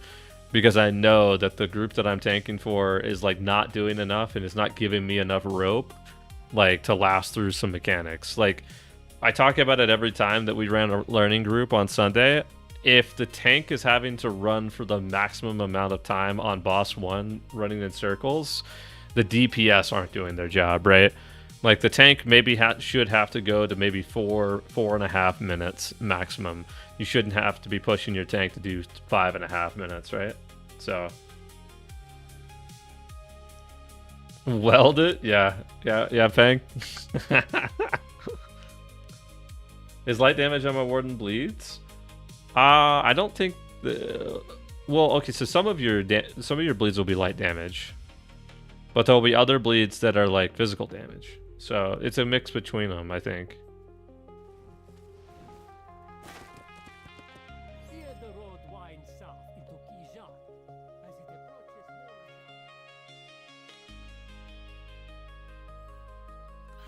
The chocobos are here. Dude, he put that bleed on me and it is ticking away. Wow. I hurt. Crazy, actually.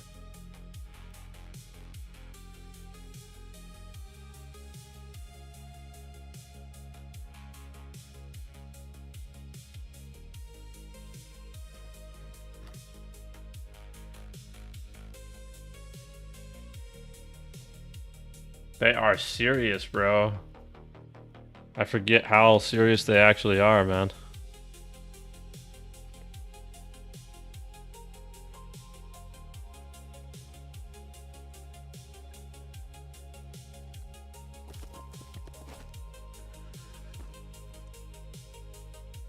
Going to 510 kill in rage is like initiation for tanks. Not a real one if you haven't, so that's why DPS pulls off something to probably test their tank. Oh, is that why, Missouri? Gotcha, okay.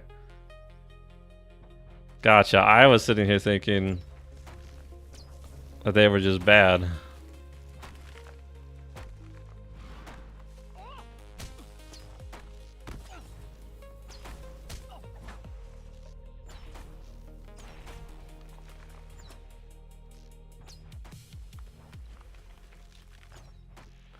These guys have so much HP.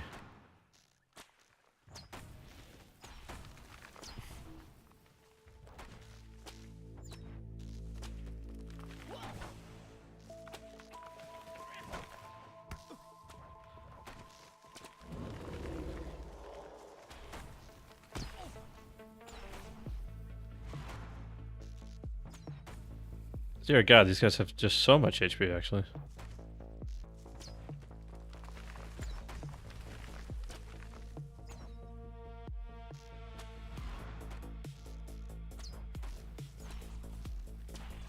Wow. Surely there's ones that don't have that much, right? One hit, 3 debuffs? Yeah.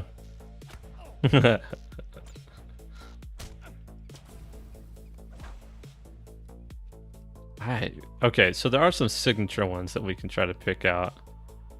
That might be a little bit better. Oh boy. Oh, another fungal root here. Got it.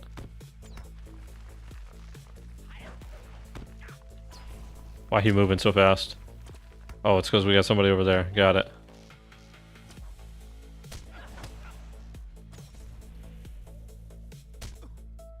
How are you not dead? I threw a bleed on you.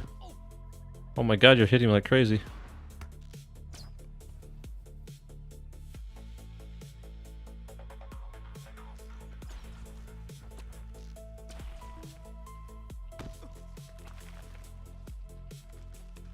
That was close. We don't want that guy.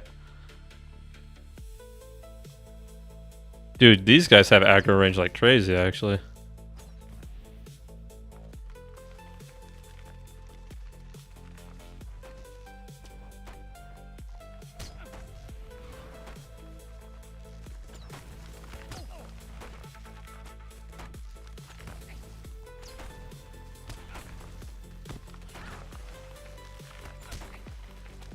No, no. Don't kill me. Fuck me, dude. I pulled that way too early. I wasn't at full health. Get away. Get away. Stop it. Ah! Alright, we're good. We're good. We're fine.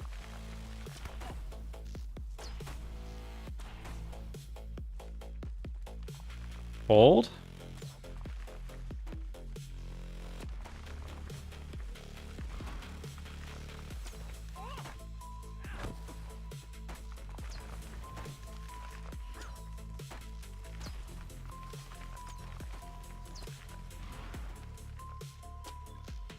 Okay.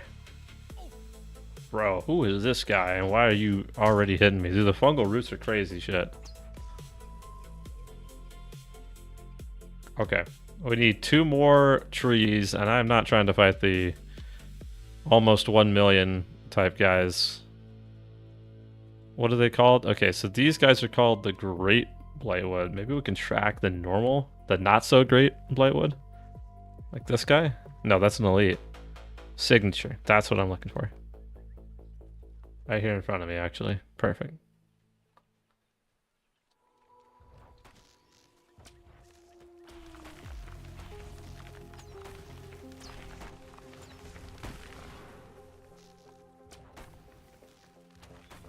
Perfect. Got it. Hit me with another one of them. Signature. Behind me. This guy.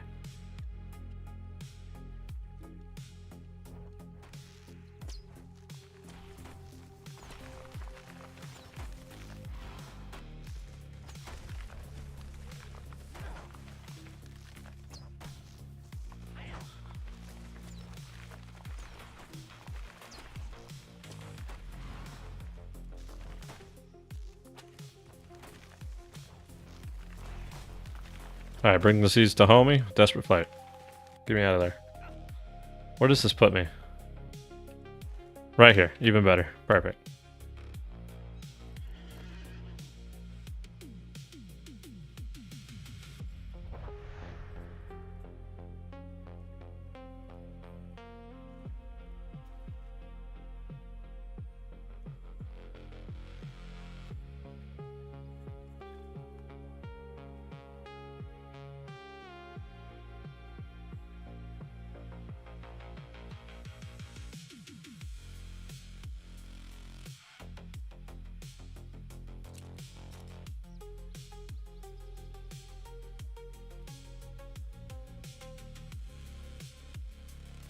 I need to find the path. Let's go down here. Let's pick up the stable and all the quests down here too. We should be good. Riches chase you, friend. You want to help? There is much to do here, and I will accept all the aid you're willing to give. There are several sleeping cattle that we take care of here. It is not just their bodies that we nourish, but their spirits as well. Sarah's Zaradan. I work the land, and for many years the orchards and the bees have both been kind to my family and our village. Recently,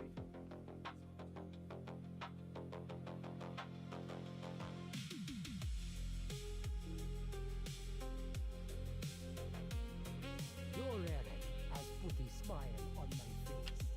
How much we got time on this? We have another half hour left on that. Good.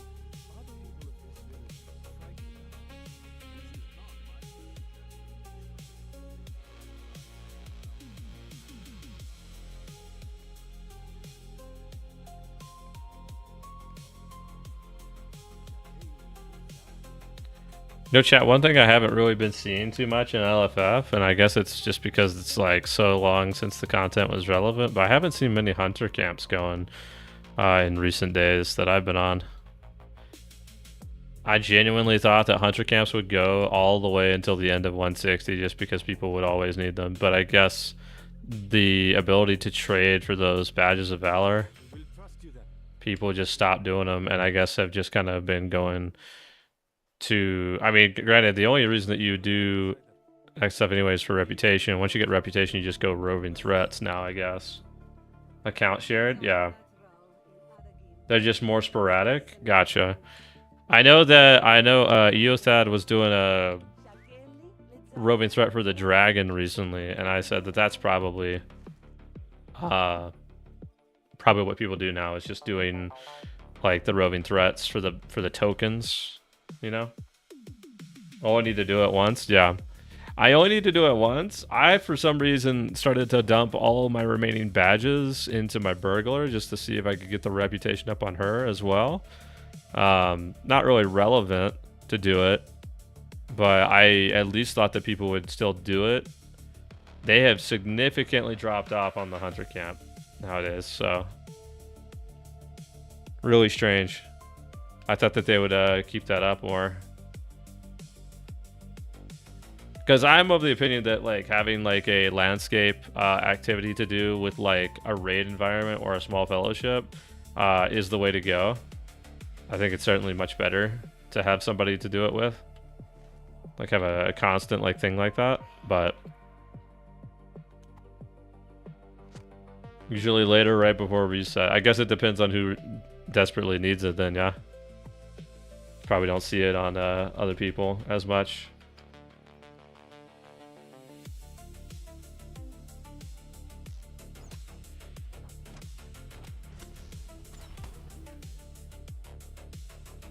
Yeah.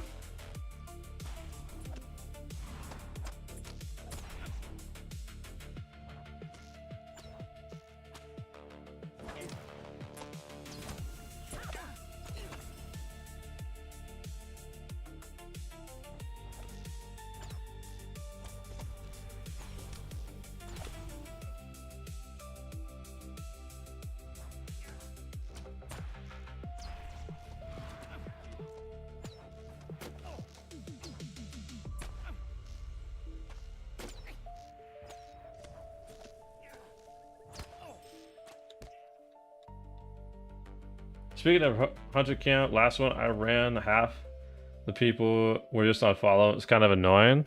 Man, that would be absolutely crazy. I remember going on follow a couple of times with it when we were in like 24-man groups. You might have seen like 1 or 2 people on follow, but like, dude, half the raid going on follow would be actually, yeah, I'd be losing my mind. Is that red hunter? This is blue hunter that I've got set up right now. Not entirely sure what I'm doing with it, I'm gonna be quite honest. Not entirely sure I need to know either until we get deeper into content, but this is the build I'm rocking right now for blue. Well, have you nothing to say? Because I just know that my hunters that I'm running with are running blue lately. Partially because that's just the content that's been, you're able to move and shoot, right? And you're also able, you're not restricted by movement. And I think that the set bonus is quite good, so the 160 set bonus, that is. I don't know how much of it I'll actually do at in-game Blue Hunter, but for when we're doing landscape like this, it's much better to do so. I'll probably end up doing more yellow with this guy if I have to take a decision, because the yellow hunter, I already know how to play support quite well. So not really concerned with it as much.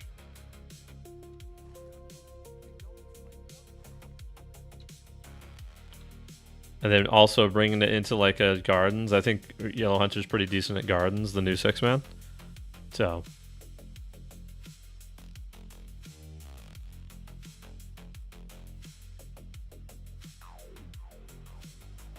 not playing an Elf Hunter is a Dishonored to Legolas? Nah, we run nothing but hobbits over here, Zen. We've talked about this before. Never gonna let it go. The only race, only class we might not level is the Bjorning, just simply because you can't be a hobbit. This is a hobbit exclusive channel here, okay?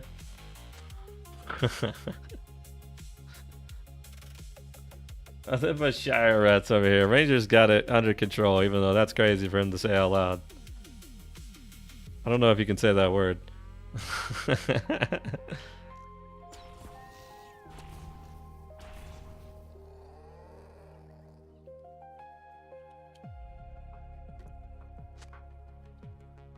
So Ranger, how you doing today, man?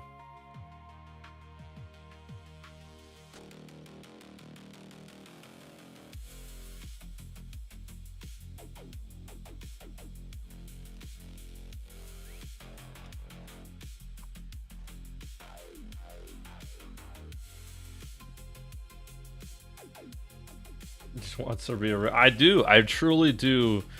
I mean, dude, literally, if they make a River Hobbit model for the bear, it's over. That's the next character we play.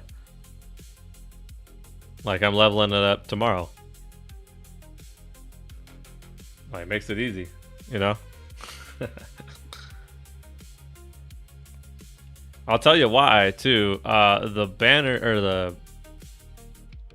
the bear just doesn't... We have so many runs that I lead that would be so much better improved if we had a red bear. Or a yellow bear. Or a tanking bear. Just a bear in general to get armor crush out. And bees. And claw swipe, right? Like, their debuffs are unmatched right now. It's really great to have, so... Yeah, what's up, R? Wouldn't it just be a bear cub? It would just be a bear cub, which is why it would be so much fun to actually have it realized in the game. You just take your large bear model, right? And you just change it to the bear cub model that we already existingly have, right? With a couple of different lore master pets and such. And as far as like the human model is concerned, just take the river hobbit model, make it the river hobbit, and then bundle all that up and put it in a body type. So instead of like making a whole new race for it or something like that, just label it as body type 4 or something, or body type 5, you know?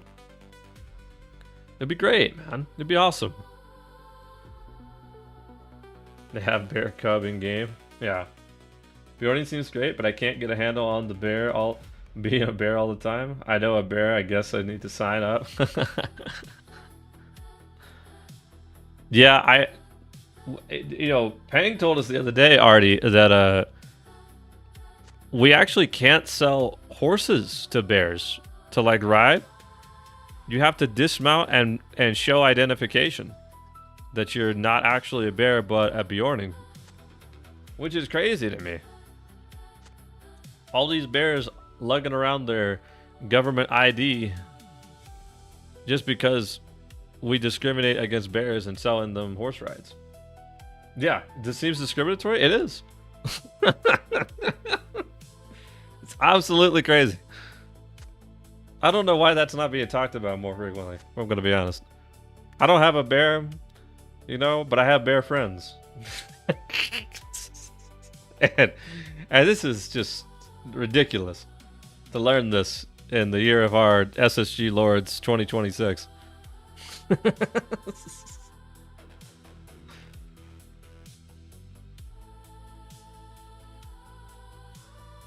There we go. Unbelievable, I tell you. Who are you? Oh, that's just so rude, brother.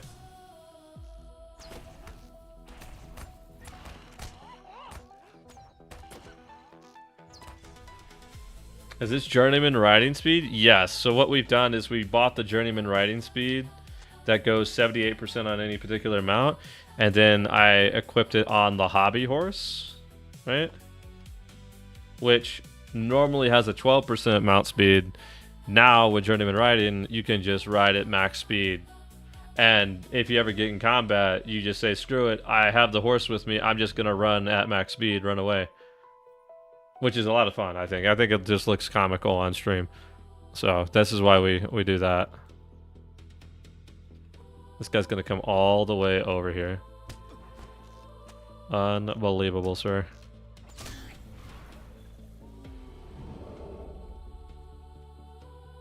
I heard Pang said, then adds, I hope you didn't say anything good about it.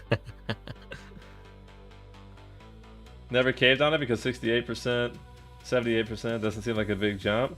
This looks really fast. We can mount up on a normal horse so you can kind of see like what it would look like on a normal, like this, for example. I will say that like if you do it for the full account already, it's just like one of those things. It's like a flat upgrade across everything. You know, it's a very nice addition to questing in general. It just saves you time across the board. You are correct that like 68% to 78% is not a crazy amount. But I will say that not every mount has that 68% speed, right? Sometimes it's only got that 62%, which I want to be able to use any mount that I have at max speed, right? Perfect example was the hobby horse, right? So like I want to be able to do it like that.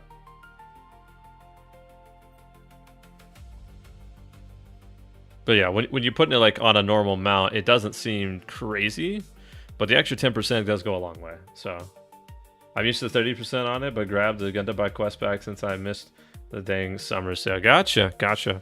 I'm pretty sure that there's like the, of course, don't quote me on it. I'm pretty sure we have like the choose your own discount going right now. I don't know if that affects. I'm not sure if that affects expansion packs or not, though.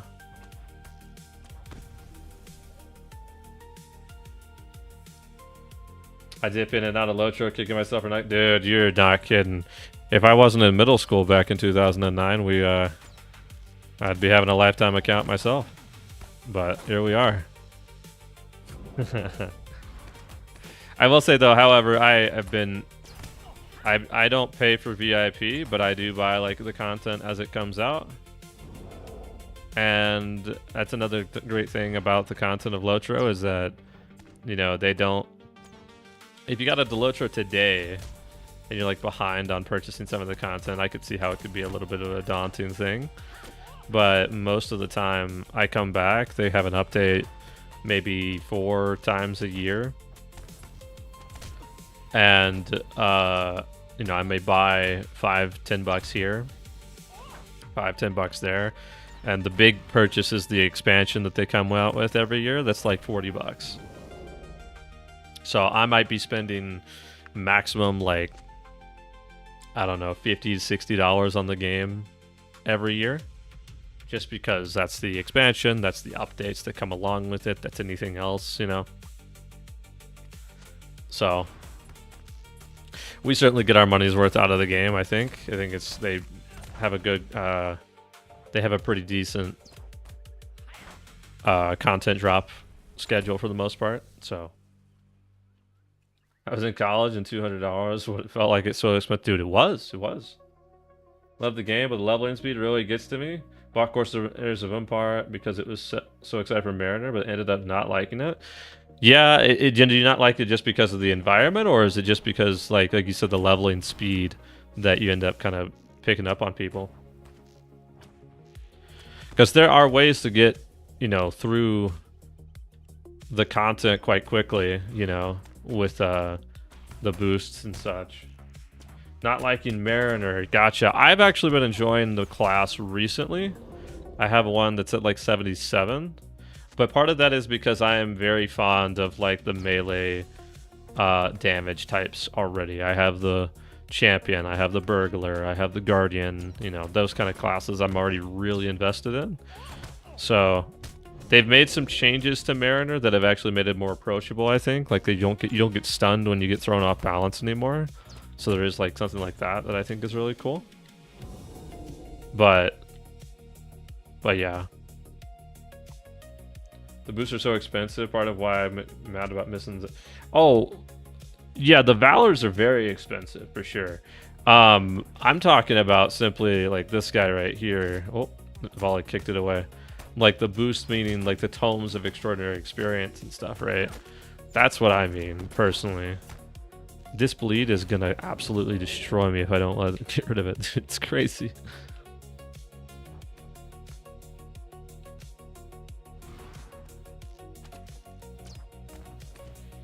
Yeah, I'm talking about like the EXP boosters. Like we have like a good chunk of them right now that I just saved up. We have like 8 of these things. I'm keeping up 100% of this like all the time, just as we're leveling from 150 to 60 here, just to make sure that there isn't any kind of, like if I want to go off and quit one map and go to the next, I absolutely can. Bunch of those, but the mission grind people say to use boards. I don't do missions anymore for grinding. Some people say missions is the way to go, and I applaud them for having the guts and the patience to do that. I can't do it. I can't do it, dude. There's just so much content elsewhere that I'd rather do. Rather than just sit there and doing missions all day. I can't.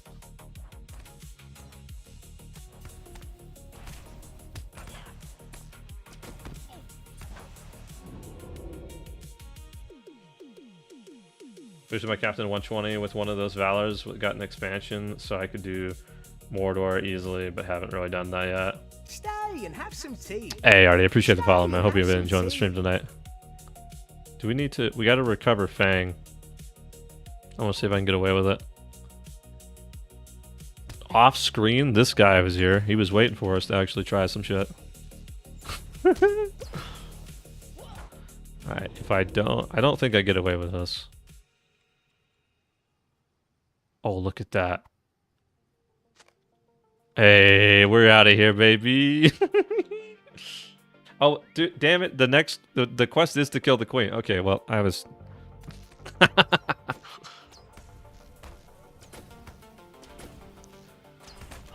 didn't even notice.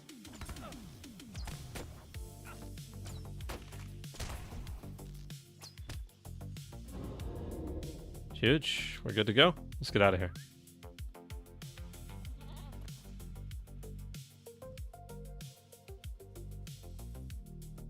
Yeah, I've done a... they handed out... I think it must have been for the anniversary year 15, I think it was. They handed out some level boosts then. Dude, I'm actually going to die to bleeds right now. Holy God, he's going to kill me to bleed itself. Do I have a health potion? Fuck. The bleeds are killer, man. I don't know. It gets us closer to the base, damn it. Bleeds are no joke from those guys. It's insane. No, but they handed out some level boosts back in the anniversary for year 15. Like I think they handed out a 105 and a 120. So like that's the only ever time I've used Valors. Everything else has been like a level skip. They include some level skips in the expansions now. So, yeah. So those I actually, definitely used those. But the level skips that I have typically are always coming from like the expansion purchases. I'm never buying like the big packs, but they still have been including them in like the most recent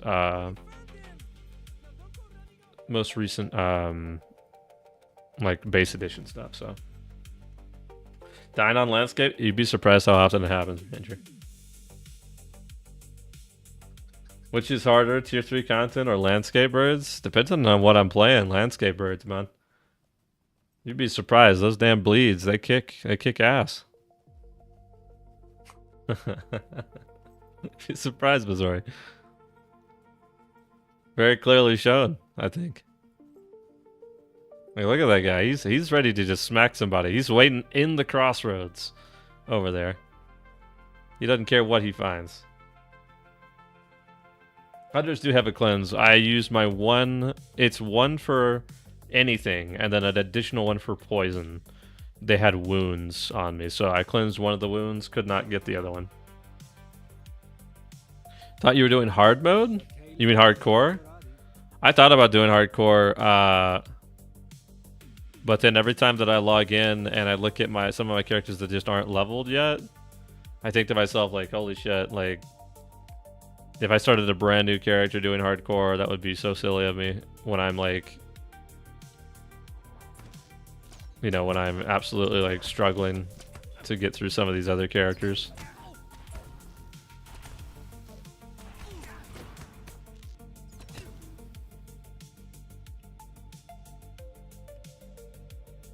Did you do the deed for killing the named landscape bosses? There's a few birds and they're actually insane.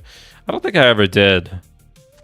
I did some of the like Slayer deeds when they first came out on like the Brawler and maybe the Berg. I'm terrible about doing deeds though, I tell ya. Like Sky, he will like log in on a Saturday afternoon or Sunday like a morning, coffee in hand, and he will 100% just like grind some fucking Slayer deeds. I could never did.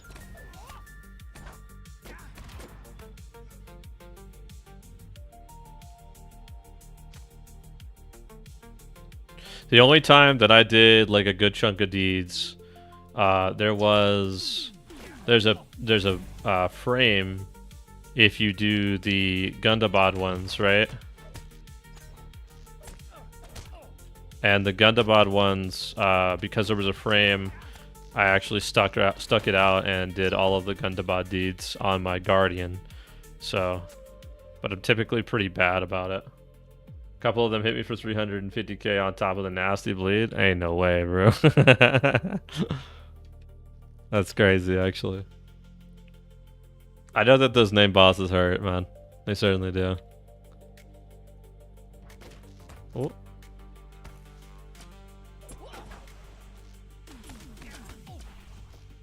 How is that guy still not... Don't tell me he's gonna go all the way over there. Is he gonna social pull the butcher? Brother.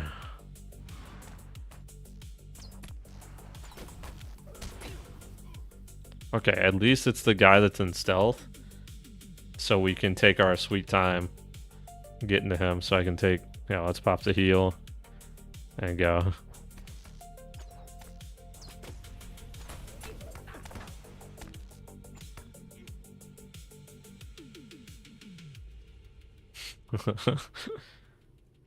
It's just the birds that's used. Here's the thing. I kind of like that, though. Am I crazy about that? Before we had the birds, Missouri, remember we had the goblin sappers. And when they threw that firebomb, dude, you were dead. Like, that thing burned like hell. Then at some point they nerfed them, this level cap. I'm not gonna lie, I kind of got sad because I really like the idea of something on landscape really messing you up, bro. It's so funny to me. Screw those goblins, oh god, those guys. Dude, I like it. I think it is hilarious when something kills the heck out of you on landscape. Everybody can have a shared experience of, holy shit, don't pull those things, they slap. You know what I mean? Like... Like, I don't know if you guys have ever played Guild Wars 2 Heart of Thorns before, the first expansion they had. But in that expansion, they have something called Pocket Raptors. And they are these little Velociraptors, and they do a ton of damage, and they hunt in packs. It's hilarious. I think it's the funniest thing ever, man. Screw those raptors, too. Yeah, I think it's the funniest thing ever. I love having an enemy in landscape that does so much damage that you're like, okay... We'll be here and we'll be questing for a little bit, but if you see a goblin sapper, back the fuck away. Absolutely the funniest thing to me. Oh, can you tell that Fearless fell off because that guy died in like 2 hits?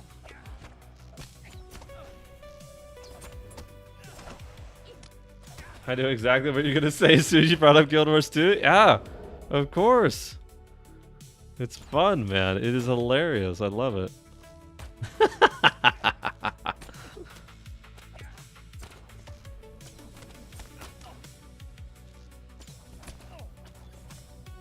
Oh, shit. When Mordor came out, it was like that came out, the hell was doing. In Gundabad area, there was a zone where they had sappers sitting on the roads trying to... I try to run by on my horse and get shot down. Nah, bro, it's so funny having landscape people like that.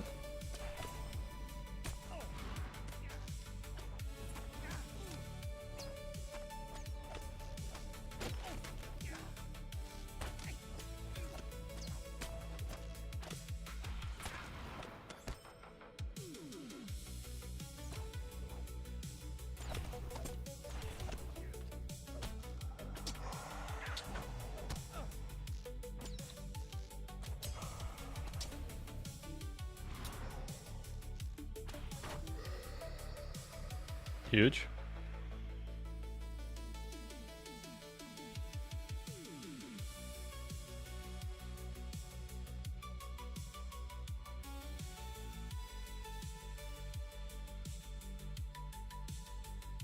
Every time I think we are at the end. 154, baby. Got 2 levels already. We're cruising right along, chat. We found a hidden entrance and a tunnel within Badrasan. Must steal our men. Feel our journey as nearly as it takes.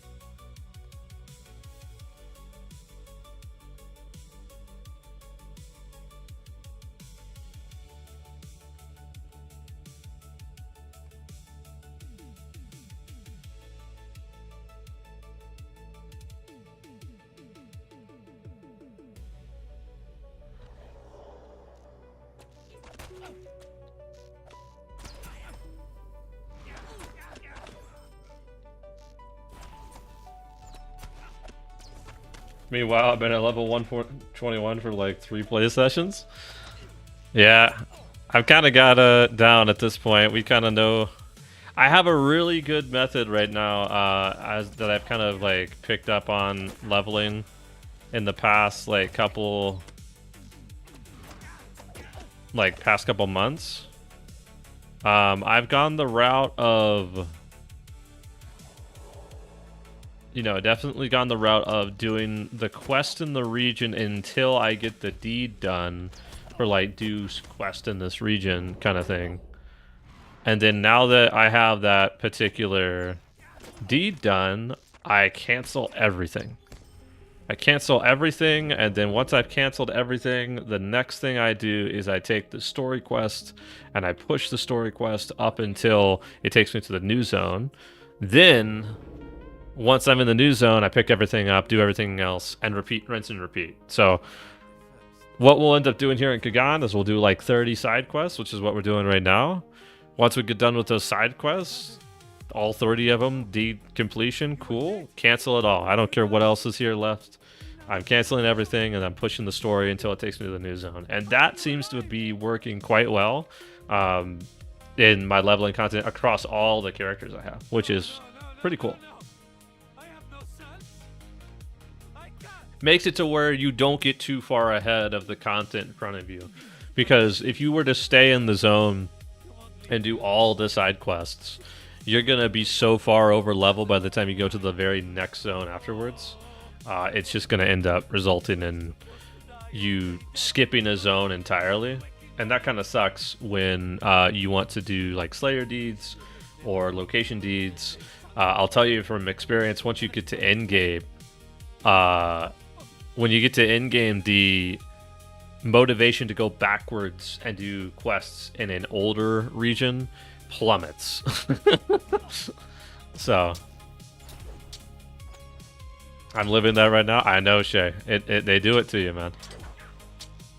It happens very frequently. So that's the method that I've been doing so far. Yo, what's up, Cole?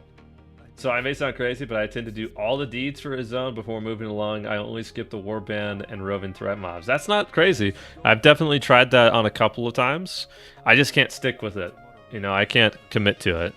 But I think it's really good if you end up doing that, Cole, because it definitely preps you well for in-game.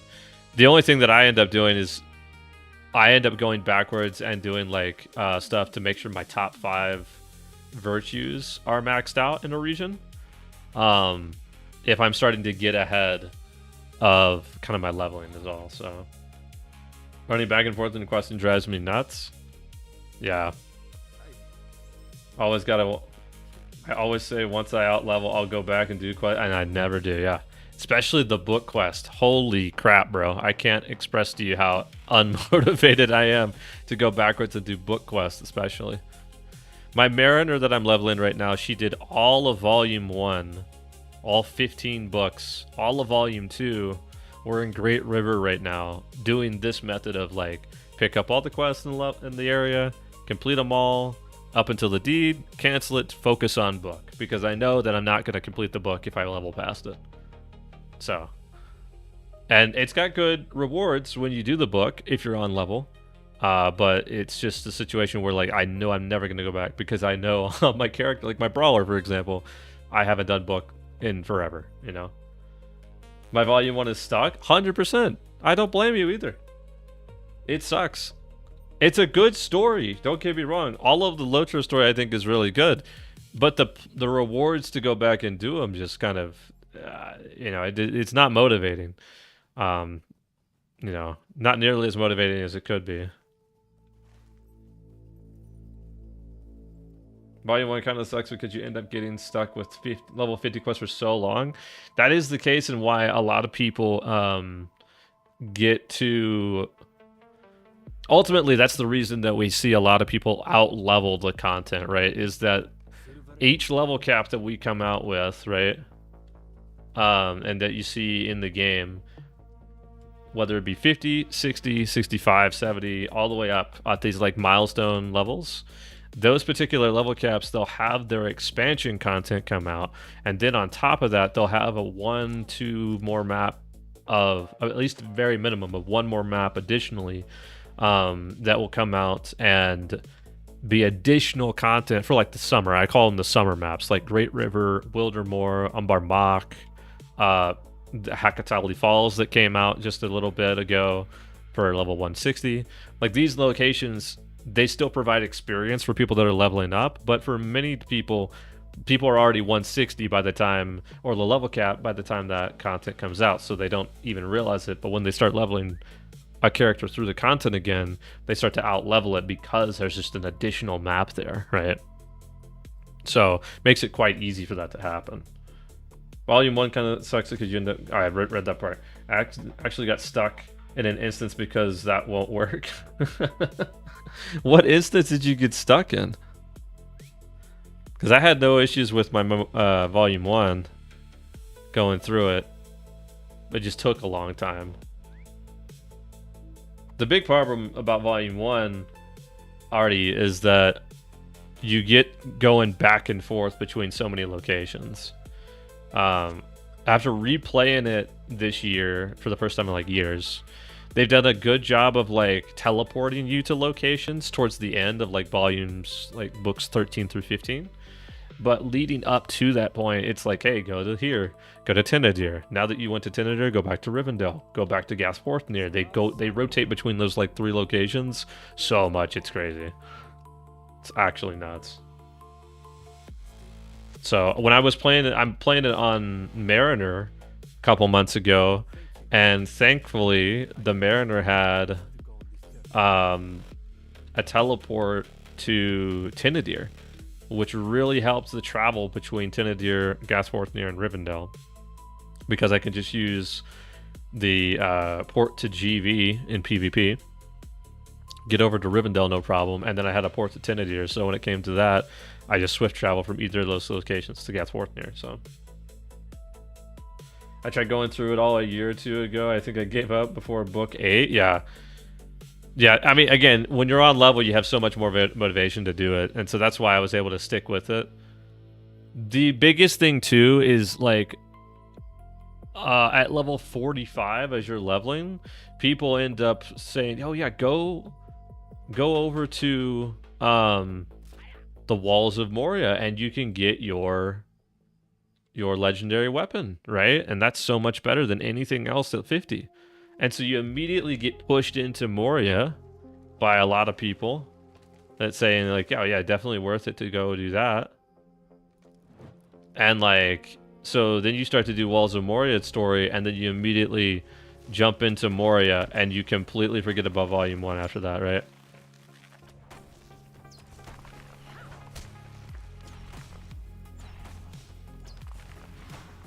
It happens every time with a lot of people.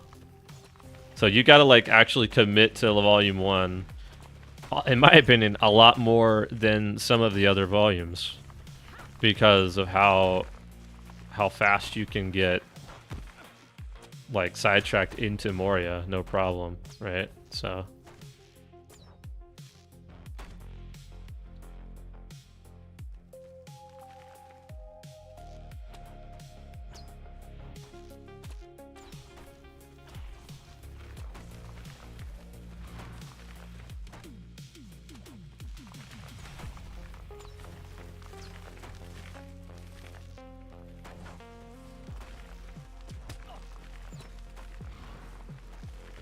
these guys are kind of a pain because they have so much HP.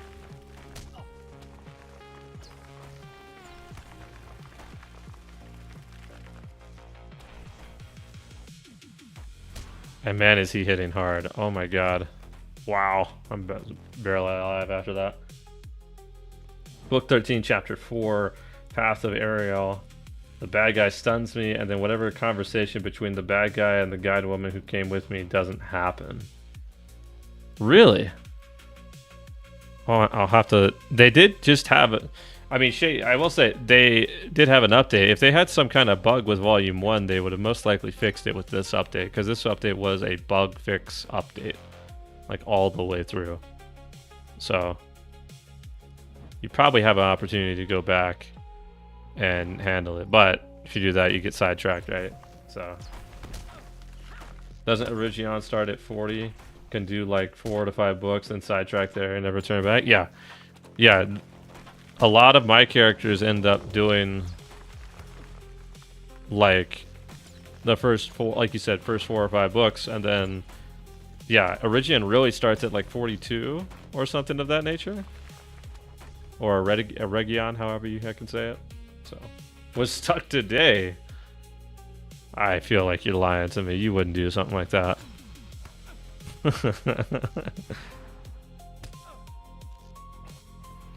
Dude, I am getting smacked right now. These side quests may not be worth it, chat. Holy shit.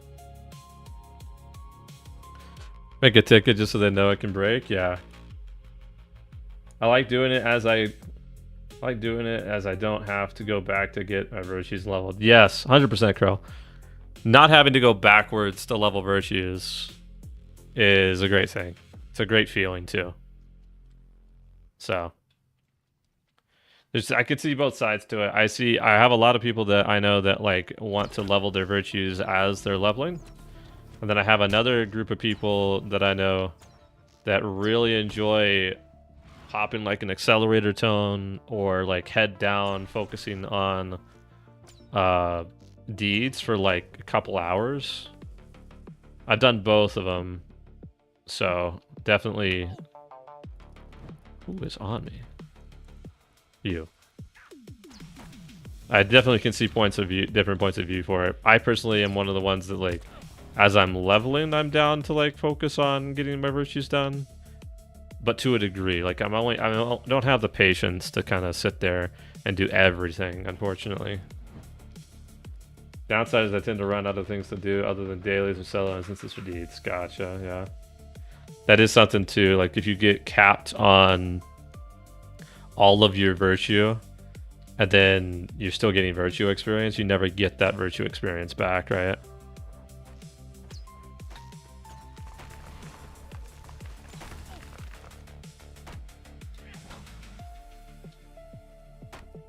Usually grind virtues could define an area with overlapping goals. Pop a token, 100%. Yeah, that's what I end up doing as well.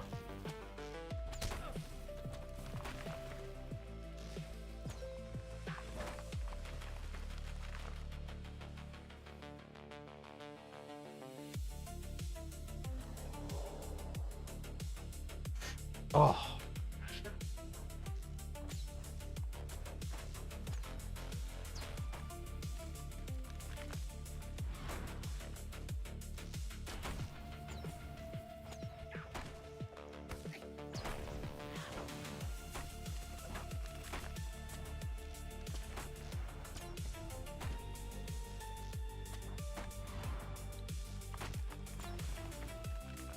We're getting to the point where I can start to feel my gear becoming a problem here shortly. This Furious Harvest quest is killing me when it comes to the Fearless thing. It's like I can kill these guys no problem, but... like, oh man. Let me go check and see if there's anything else at the town over here to pick up. Like if I can pick up the next like thing to move on, because... there's actually an overabundance of quests in this region. If I can avoid doing these, I just hate fighting elites and signatures on like every single thing I fight down there.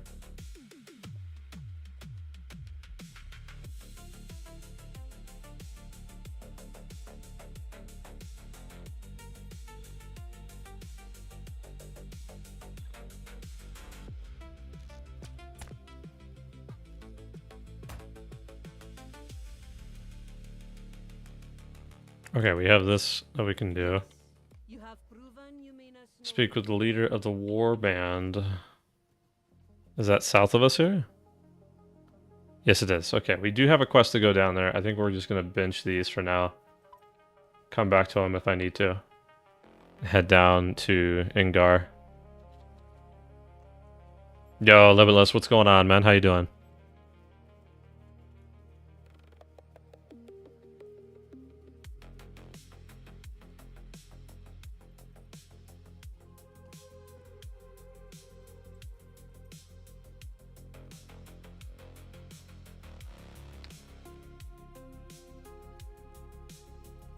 Good, how are you? We are big chillin'. We're doing some hunter leveling, trying to get him up to 160. We started at 152 this evening, trying to get probably a little bit further. 154 is where we're at now. We have a tier 2 gardens run kind of prepped here in the next hour, so we'll probably stay leveling this guy for a little bit and then swap over back to do the new dungeon at tier 2 when we get a chance there. So, my least favorite class? I don't blame you, man. This is definitely... I don't play this class for the hunter aspect of it. I play it for the yellow support role. So, while we're on... we're blue right now to see how this plays, because I've never played blue hunter. I typically take this guy into content on yellow, so I'm like the support class, the mez, the person popping rinse, that kind of stuff. I dislike how the DPS hunters typically play, if I'm going to be honest, so. I always like to try it in a different light, because I think it's a lot more fun. Yeah. Like, I have the other tree, like, all this stuff down here with, like, Horn of Orome and Rain of Arrow, or Rain of Thorns, Blasting Arrow is amazing. I love it. Such a fun daze spell. You know. Yeah, I like it in that aspect, because when they did the rework of the Hunter, it actually is competitive in the support scene now. So it's not just like a toss it to the side kind of thing.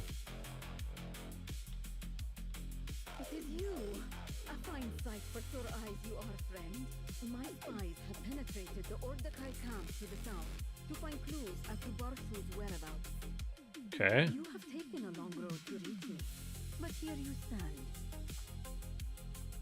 Investigate the Ordachai camp to the south, but be careful. The Ordachai are hardened and quite skilled here in the south. Do not engage with them if it can be helped. What do you typically go for, Limitless? I'm curious. Are you typically like a champion main or anything like that? Or like what do you typically shoot for the Lotro class if the Hunter is not your favorite? Or least favorite, I should say. So I gravitate towards all the tank players, with Brawler being kind of my favorite, with the exception of like my Burglar.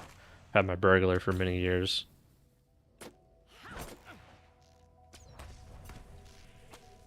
Main tanks as well? Gotcha, gotcha. Yeah, I have been enjoying my Guardian quite a lot this expansion, and then my Brawler is still #1.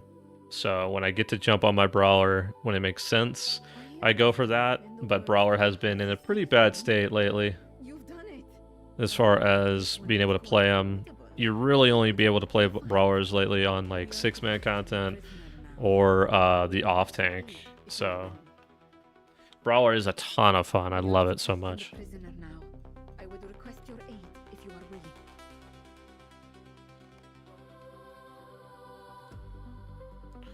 Cappy's my favorite, but I valored my Bjorning and fell in love with the class. Nice.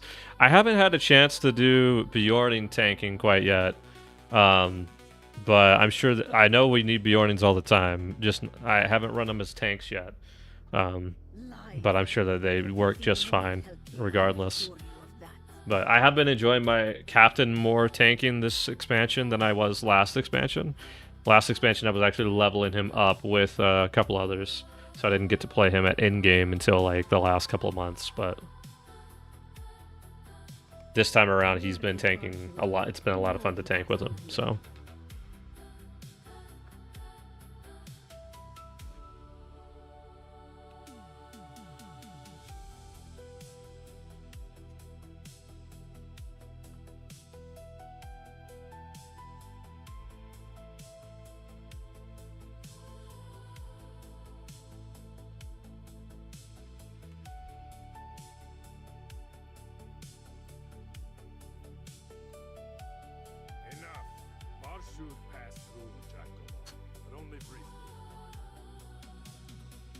Yeah, we're gonna have to buy a new chair sooner than later. This armrest being completely severed is killing me.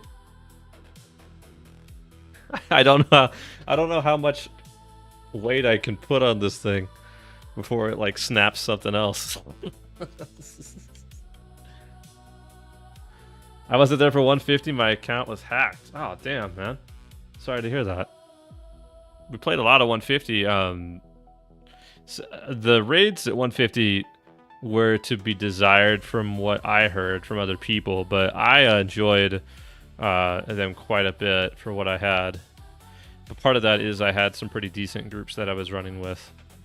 So raids, of course, are always a lot more fun when you have a group that is a static group that you're running with, right? So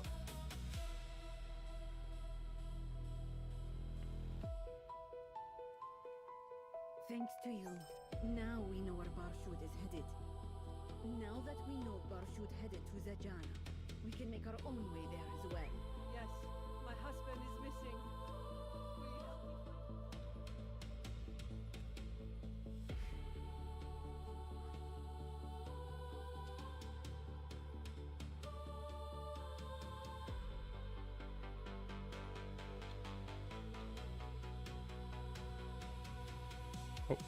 oh.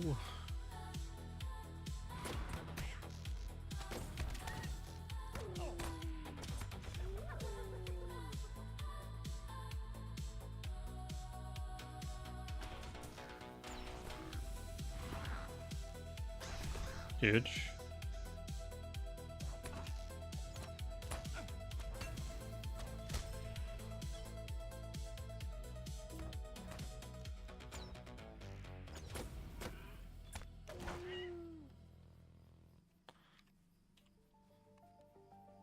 Need to keep focusing on the Jazzga guys. We need those guys, and then we need the Aurochs, deer-looking fellows.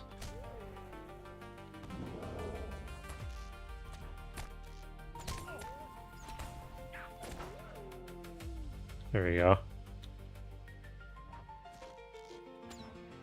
Oh, I'm stunned here, aren't I? You bastard.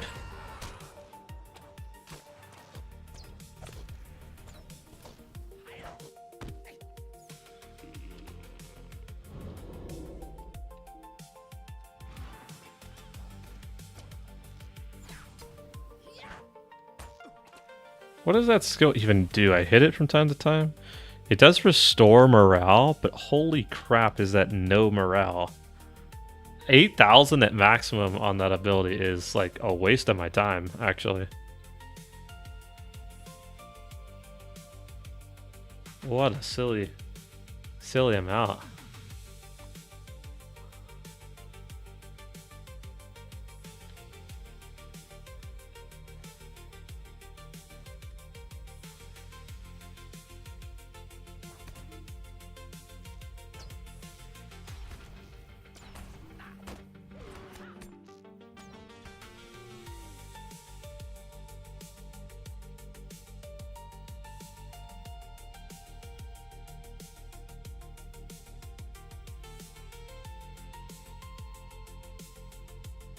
There we go.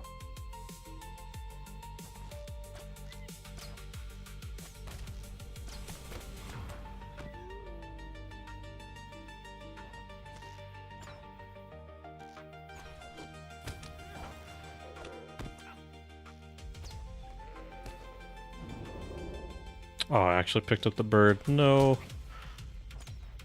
Didn't want to have to fight you. There we go. Got it. Got it. Oh, I picked up the other one. How nice.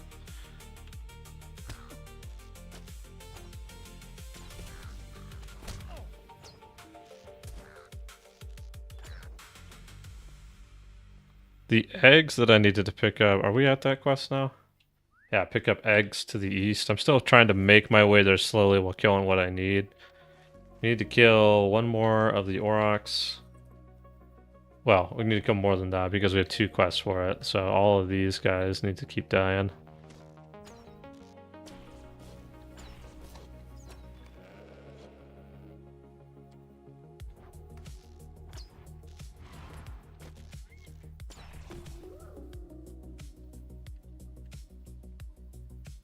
This class is just too easy, chat. I don't know how many people. I don't know how people like pick Hunter as like their main character to grind with. It seems like such an easy task.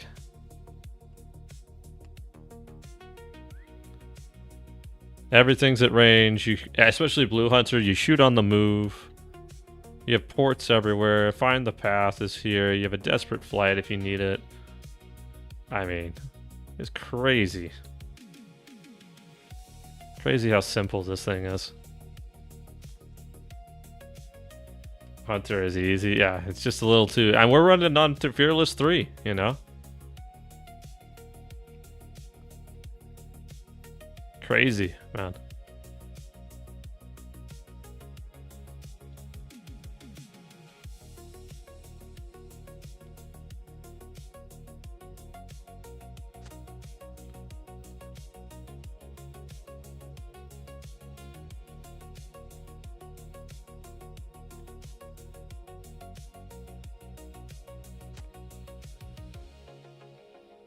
How to do some PvP? Are you jumping on the new Sorceress class, or are you just kind of jumping into normal PvP with something?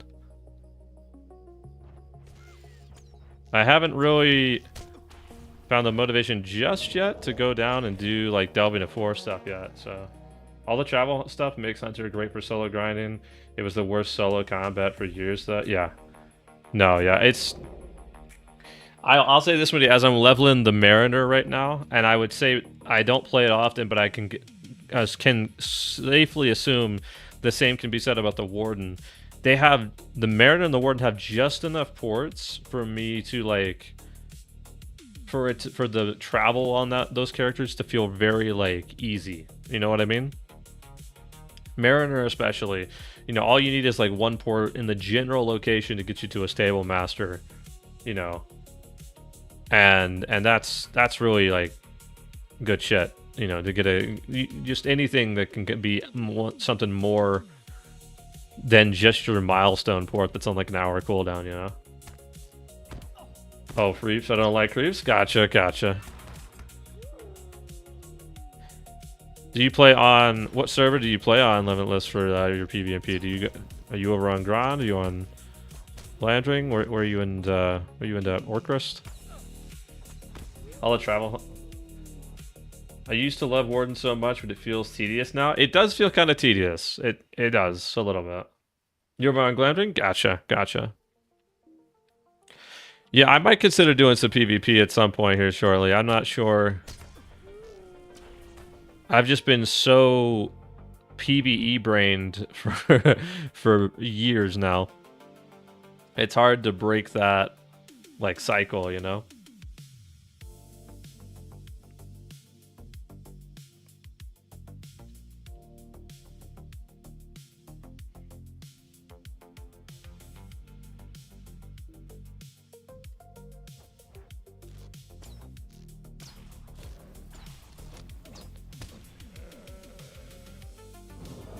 Next video should be about delving into 4 and how to get your new PvP set. I might consider it. Certainly is something that's it's got me curious. Always like PvP and WoW, and I'm curious how it's structured here in Lotro. Basically, how it works, Shay, is that you have your, of course, free peoples. We call them Freeps, which is the class that you play and class that many others play. And you also have your creeps, which is essentially just the monster player classes. So Reaver, Weaver, Black Arrow, War Leaders, now Sorceress, Defiler. Those kind of classes are the classes out in the Etten Moors. It's just a singular map now. And what it basically comes down to it is that you have a map out there, and you can take some keeps, you can take some relics. Now you can go into Delving of 4 and kill some bosses to get all of these things, give you a collection of buffs that can help your performance in the PvP combat, or they increase the infamy or renown gained from getting kills out there, right? Ultimately, that's not really as structured as you might hope. It's just a one map and everyone's just kind of like world versus world PvP in Guild Wars 2, if you've ever played that. It's just one map where everyone's kind of bunched up together in this one map. If you've ever seen the map itself, it is up here in the Enton Moors. This is it right here. So you can see on this map, actually, there's certain locations that are owned by the creeps, certain locations owned by the creeps, even right now. And so those maps, those positions constantly get flipped in favor of one another. Whoever's on at the time is constantly, flipping those maps for their benefit. So compared to WoW, it's more similar to Battlegrounds, but like a persistent Battleground. Exactly that. Yeah, if Battleground map never went away, that's what the Enton Moors ultimately is. So Bloodborne is streaming the Moors right now? Yeah, he's typically streaming the Moors right now for sure. Yeah, he likes to go out there quite frequently, so. Oh, is that who you were? Limitless? Let me take a look. What we got going on over here on Limitless's character? Oh, he's anonymous. Never mind, chat. He's not cool. He won't let us watch.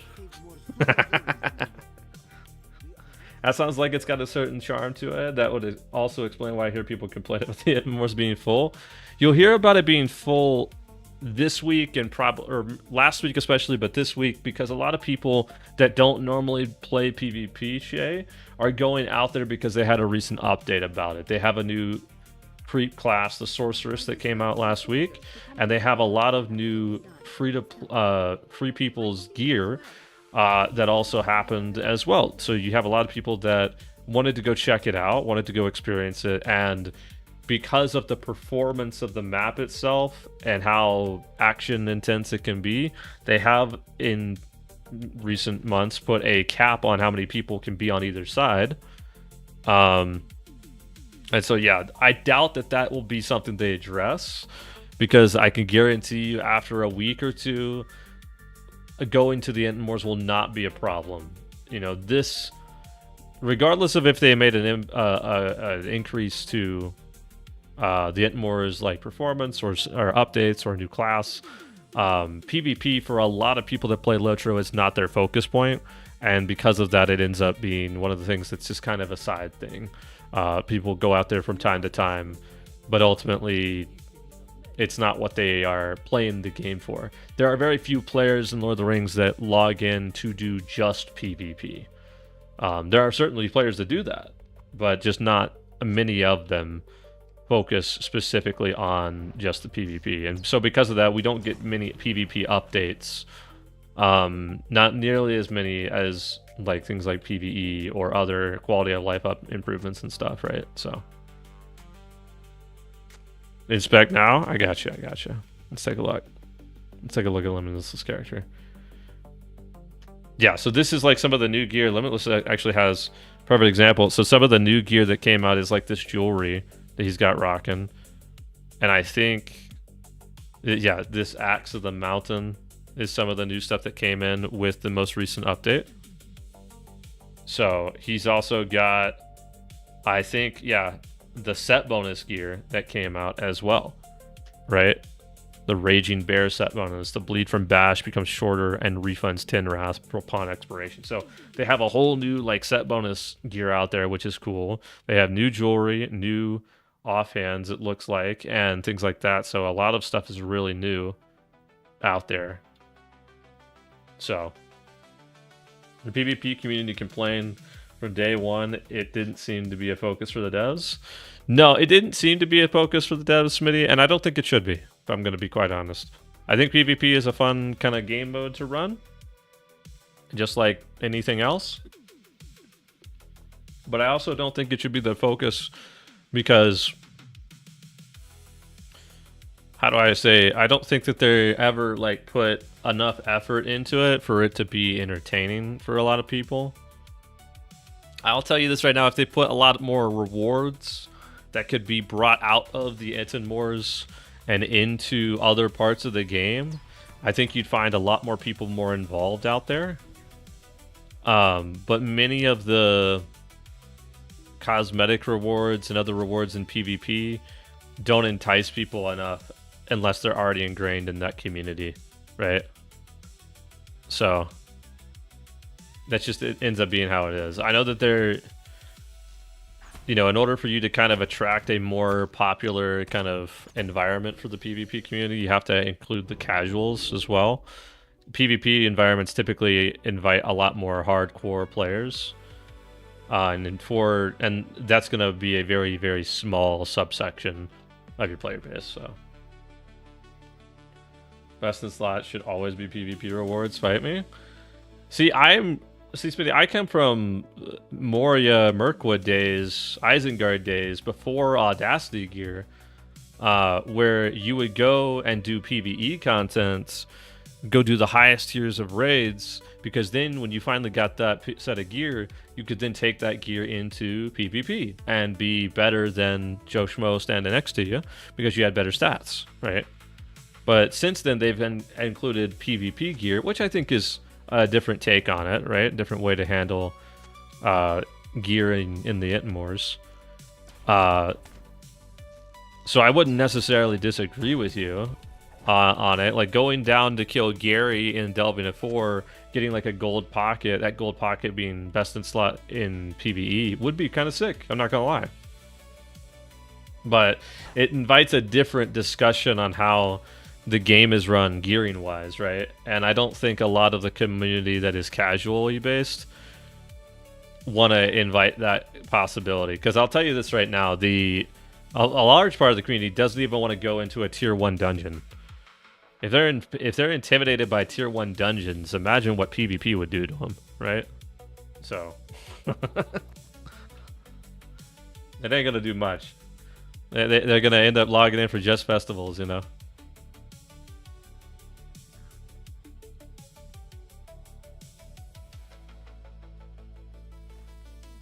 All in this region here, apparently. There we go.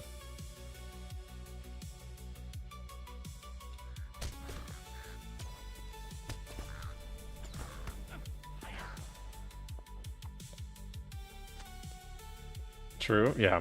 So it's like one of those things. I wouldn't hate it if I next expansion had to go out to the Itmores to gear grind and get best in slot gear.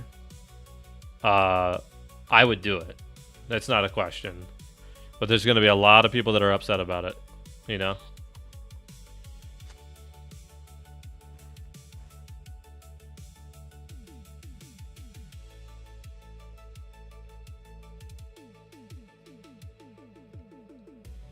We're missing like one piece of wood. There it is. Got it.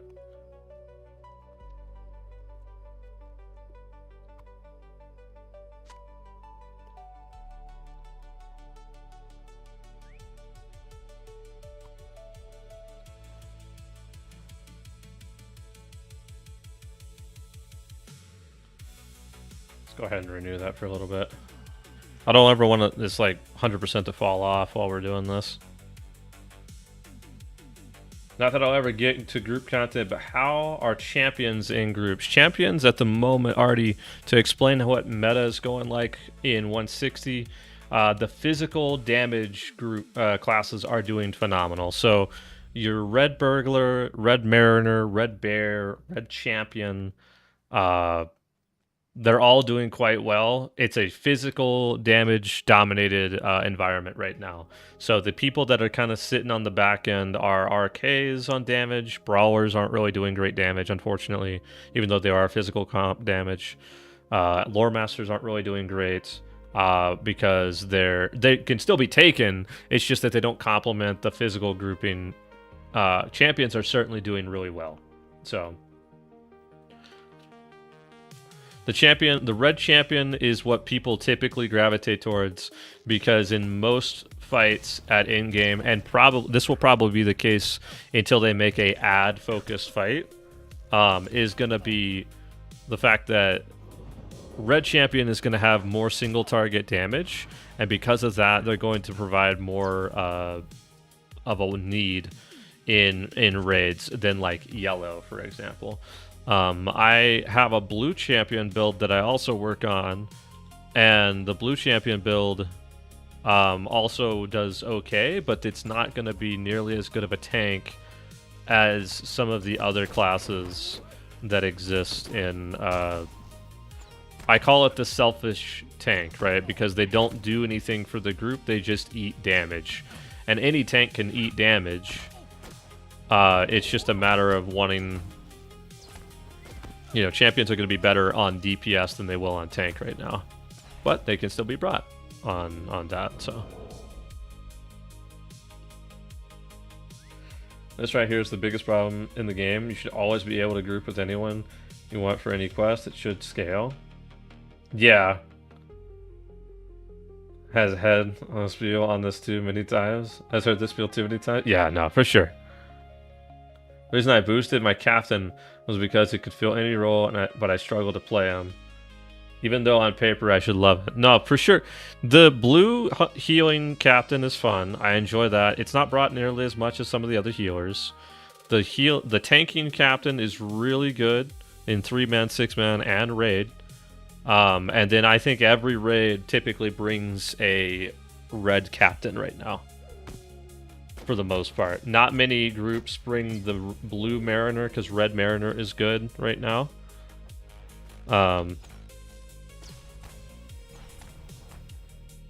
And it results in, you know, the offensive support classes are red captain, blue mariner, and blue LM.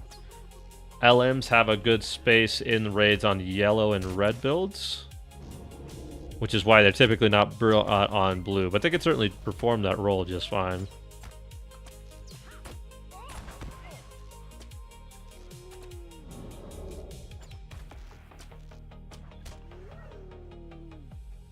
Champ is fun. Being a blender, 100%, 100%. No, 100%, yeah. Cappy is much easier if you slot skills based on battle hardening progression order. Yes.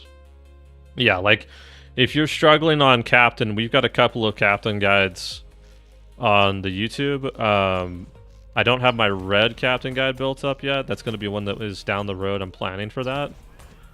But it's a struggle. I mean, I want to pump out guides for you guys to kind of be up to date on what the baseline information is.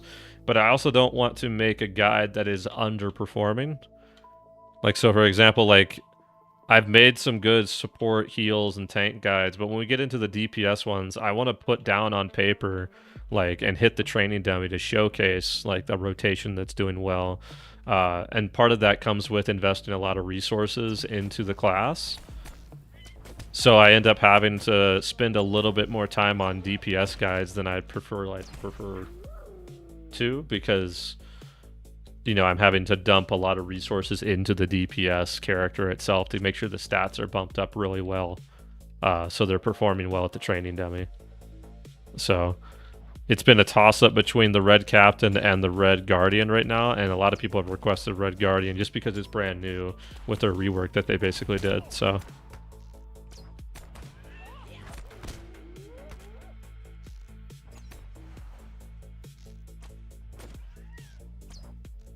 don't ever ask me to do a blue hunter guide, chat, though. I tell you, I am terrible at this class.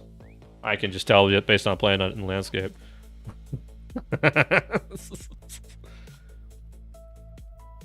Did do that, I think.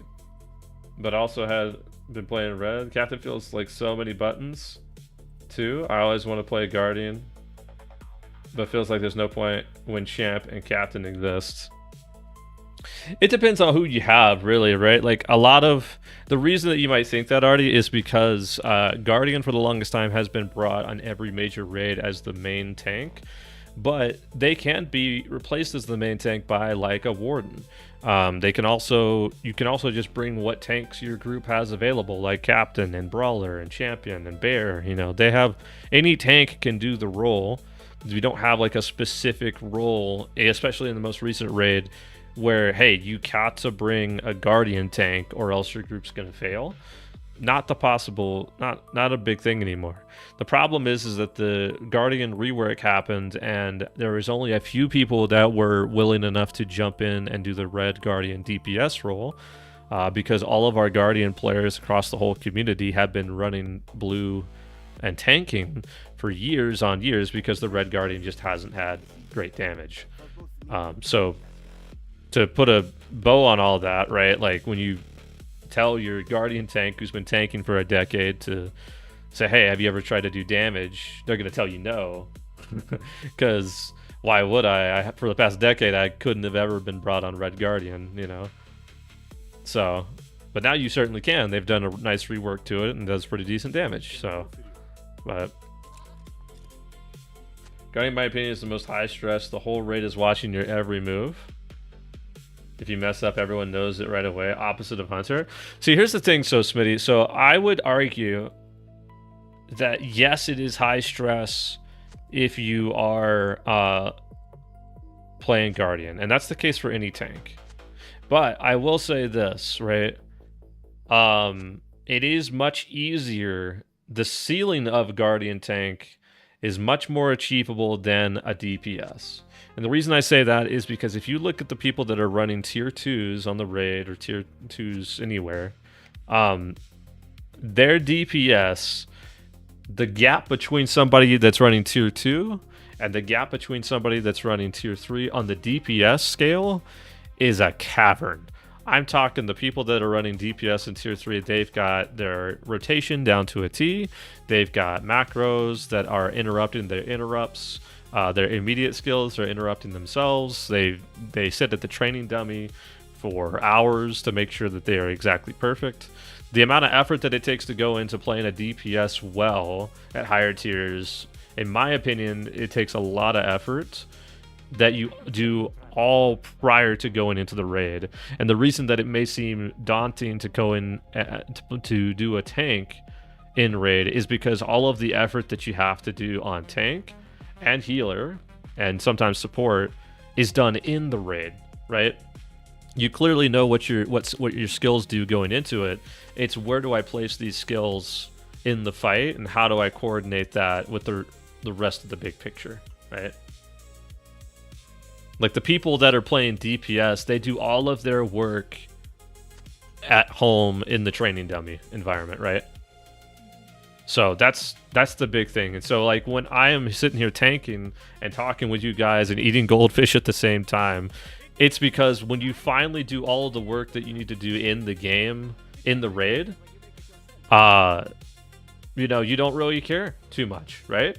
You get it down, and once you finally get the tanking down, it's not nearly as stressful as you might think. Whereas damage, like, you have to kind of lock in and focus on your rotation every step of the way, because you have nothing else that you're doing, right? You are there to do a rotation. So, yeah, in my opinion, damage is the hardest role in most content in WoW to do well.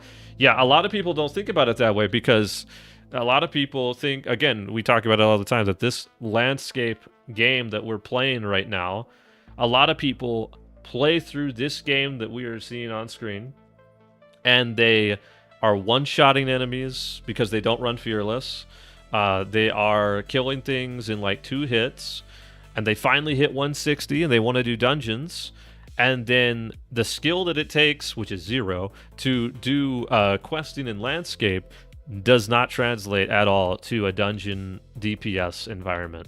People that want to go into tier 2 of like content cannot bring their landscape DPS to tier 2. They have to actually practice a rotation and develop a tier 2 DPS rotation to make it easy, right?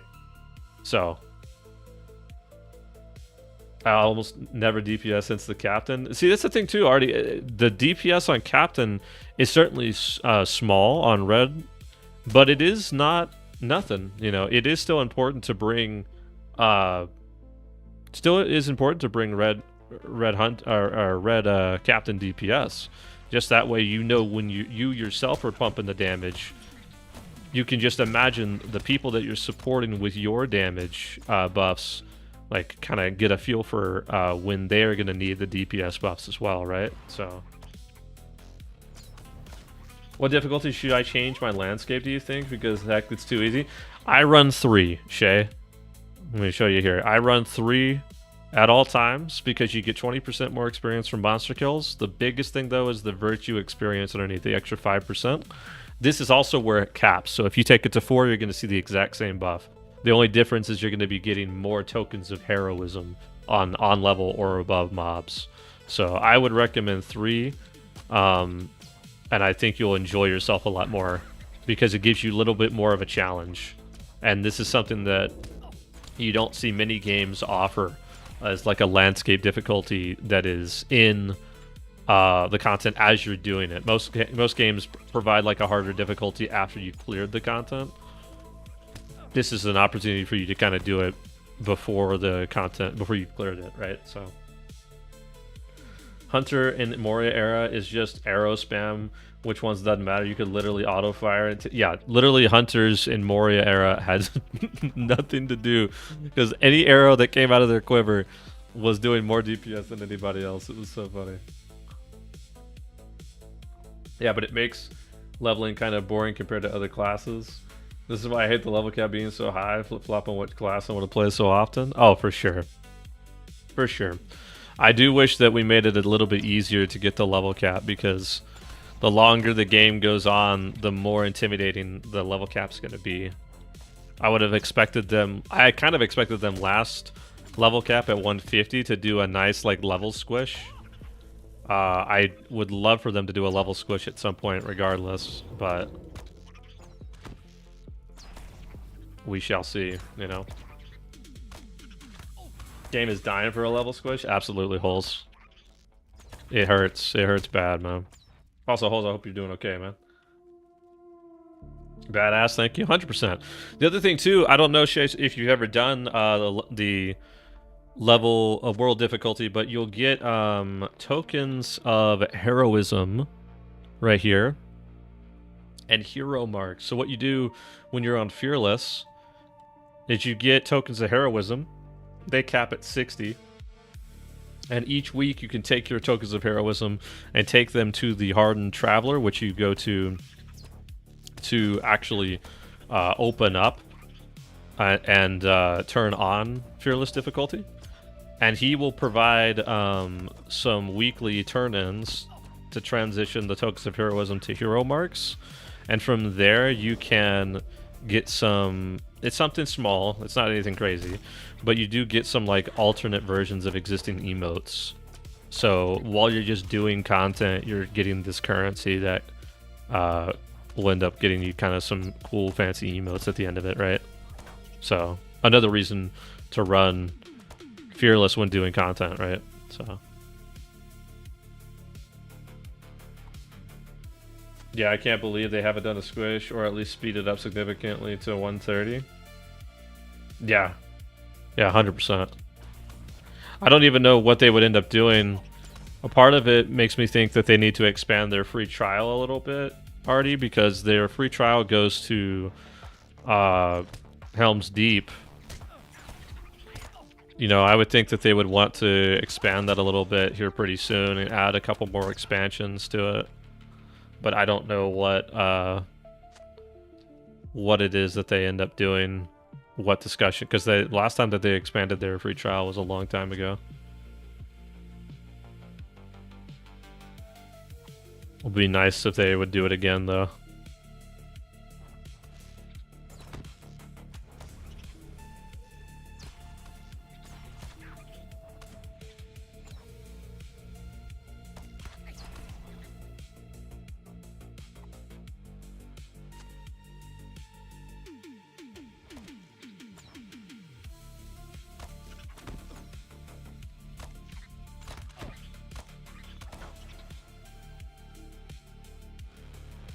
Surprised to learn about Gundabot isn't even in the VIP sub yet.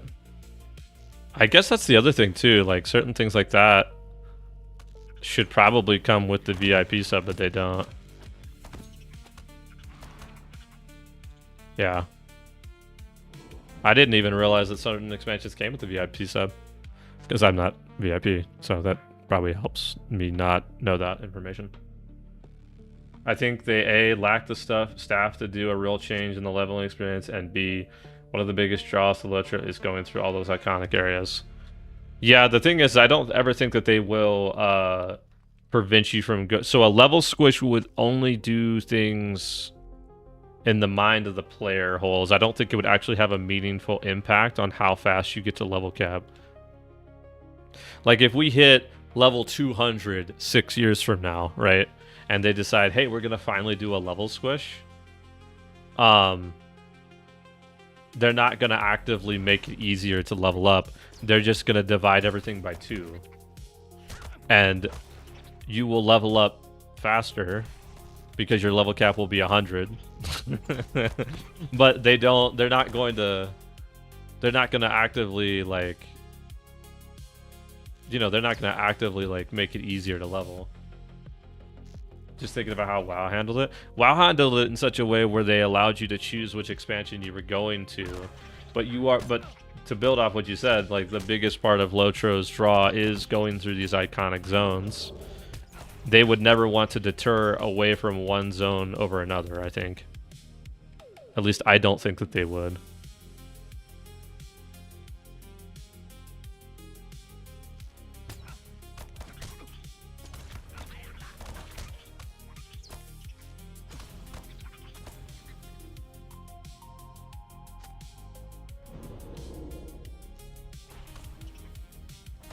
Yeah, like there's just so many locations that are too iconic to Lotro, especially the original trilogy locations that people really love. That's never going to change. I don't think you're ever going to see that happen.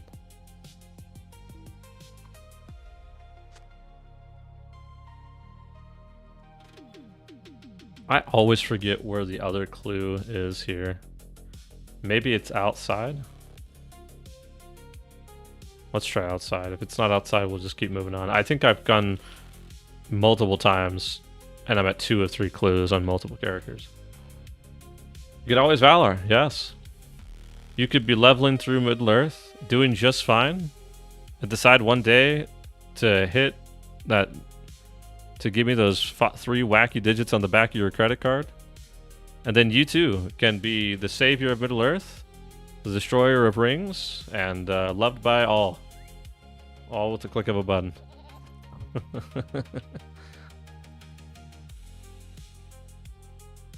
They would need to figure out how to handle the books, because like you said earlier, people would skip ahead a ton of it if it wasn't on level. Yeah. No, yeah.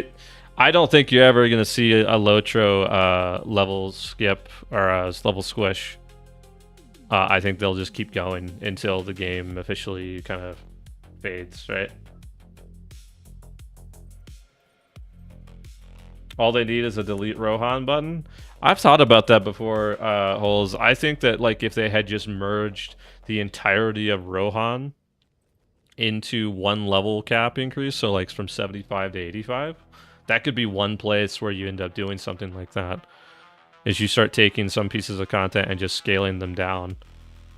But like you said, the staff that's needed to handle something like that, I think is just out of reach. They have to handle that in... There's so many different variables to handle with a level squish. I don't think they could handle it. Especially considering they have a rhythm with what they build and develop right now. A level squish would be something outside of that rhythm, and it would be something that probably just couldn't... They probably wouldn't do, right? I feel like the majority of Lotro players like big level cap because it's about the journey. I hate that. I hate that it's about the journey. Also take away... it's going to take away too many dev resources for a game that's already got its like rhythm of people, so... I bought the stupid trait point unlock skip right before they removed the requirements for it. Dude, yeah. God, that was a pain having to get trait points through like... I love big battles, but getting them through big battles, getting them through West Rohan quests and Gondor quests. So I'm on Fearless 3 now. Let's go, Shay. Let's go. Be careful now, though, Shay. Things are gonna hit harder, and you're gonna hit less. What is the number for it? Let me look. Lotro Fearless.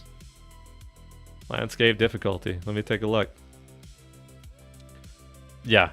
So Shay, just so you're well aware, even though the numbers don't show it, right? You're going to do half the damage that you did. You're going to take double the damage that you were taking. And your finesse is going to go down by about 20%. Just a heads up. That's the official numbers on Fearless difficulty. So you're gonna take double damage, you're gonna do half damage, and you have 20% less finesse than when you didn't have Fearless on. But it'll be a lot more difficult, it'll be a lot more fun. So also, as I'm looking through this, I think you actually have less mitigation. I think your mits go down by 3%, in fact. That's interesting. I didn't know about that part.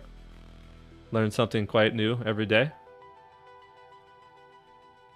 Dude, okay, people doing stuff on difficulty 9 is psychotic. Looking at these numbers now. Your damage goes down by 86% when you go to difficulty 9. And your incoming damage is times 6x. That's insane. That's just insane, bro. That's just psychotic behavior. Oh my god.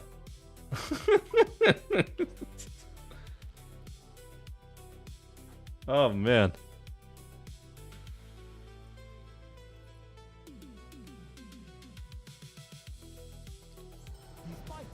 155, chat. Another level. Let's go ahead and make this our milestone here. We are grinding right along. Oh, let me take a look and see. I'm supposed to have a gardens run going on here in a second. Okay, I've got people there. There are some bugged missions right now that boost enemies to 1000%. Oh, no, yeah, I did see that holes. I think that's supposed to be fixed on Wednesday, though. So, yeah, that stuff's going to end up being fixed here pretty shortly. I think they jumped on that pretty quick.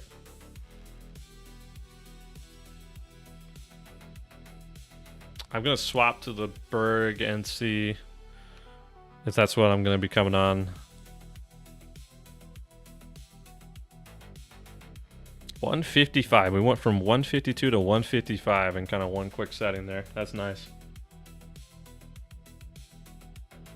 Dang, the other ones are sweet right now. I know, yeah. I didn't do too many of them, but everybody's been talking about doing their capping the Ritz and stuff like that. So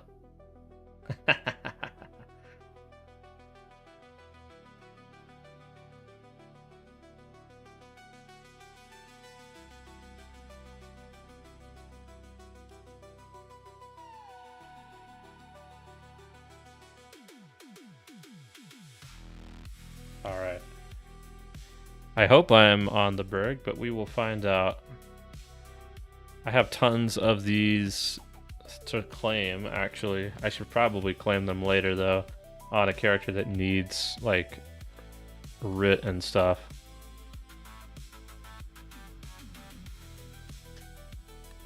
Let's get all repaired up, and then I'm going to jump in Discord with them and see what we're doing here.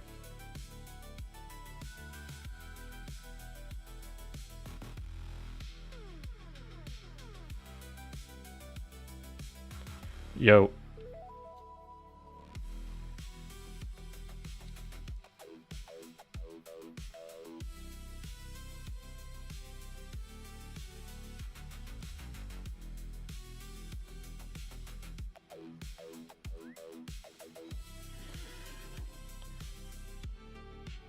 Did you take a look, Shay, at the barter guy there?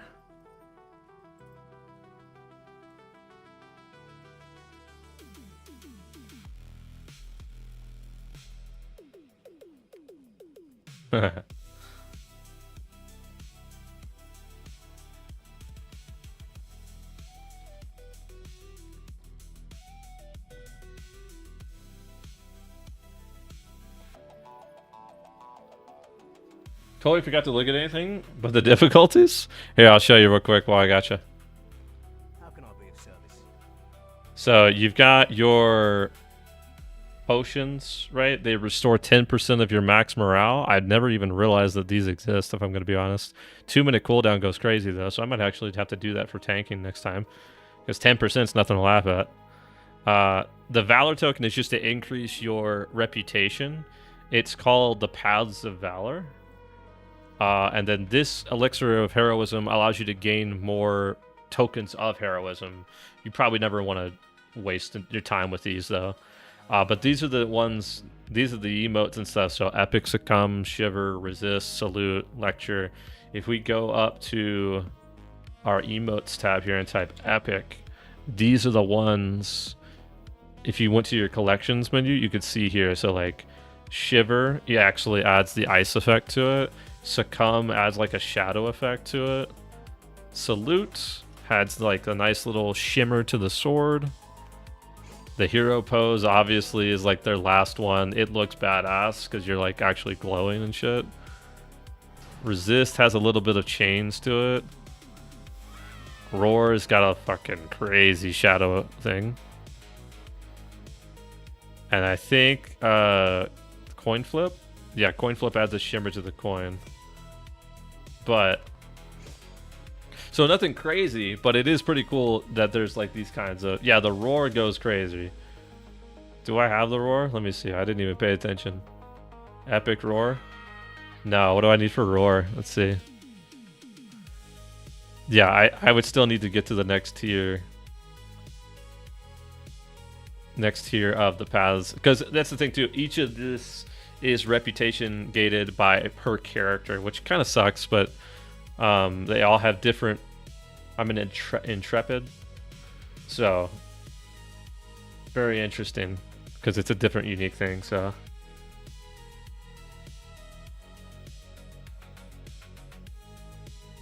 But yeah.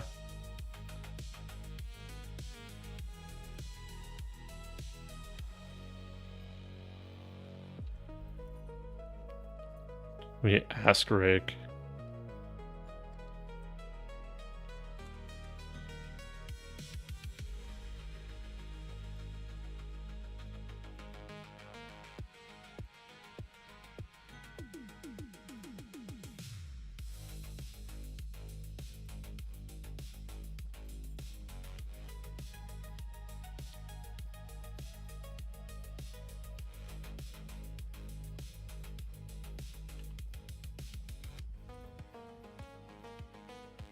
Oh, I have a 200% Tome of Exceptional Experience on this guy. I need to throw that over to the Hunter right now, actually.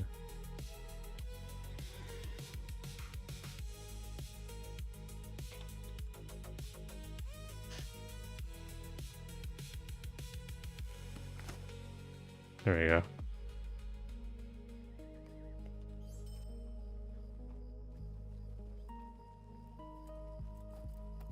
Did I forge? I don't know if I forged up yet. Let's see. Can I do for you? I did.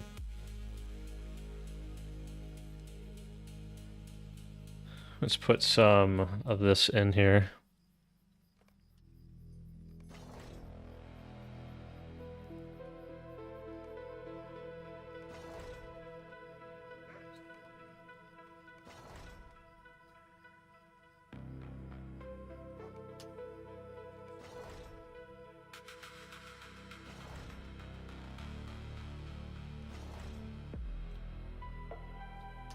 Just upgrading everything here real quick, chat, in case we need to go yellow.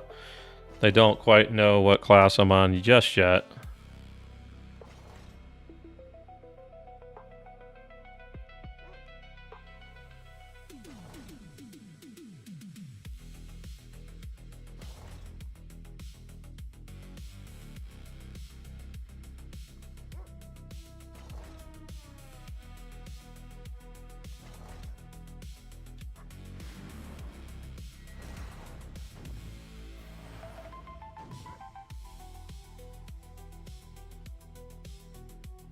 Wait, I thought I was in. There we go, like that. Gonna need me on Yellow Warden, please. Yellow Warden.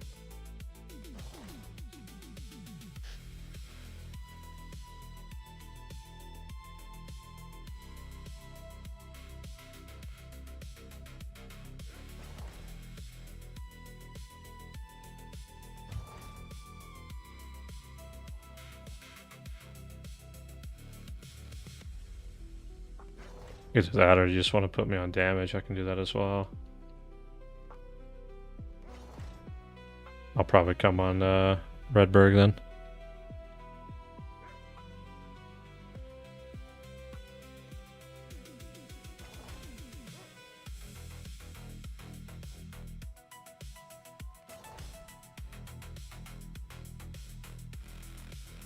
Forgot that I needed the... Let's go get the single targets of this real quick. I've got the script. What do you need?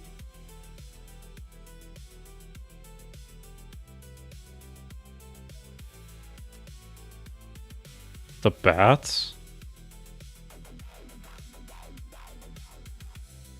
Okay, that's different.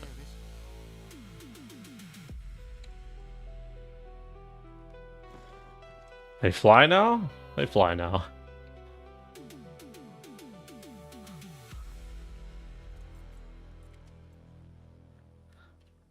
No, Artie, we're quoting Star Wars.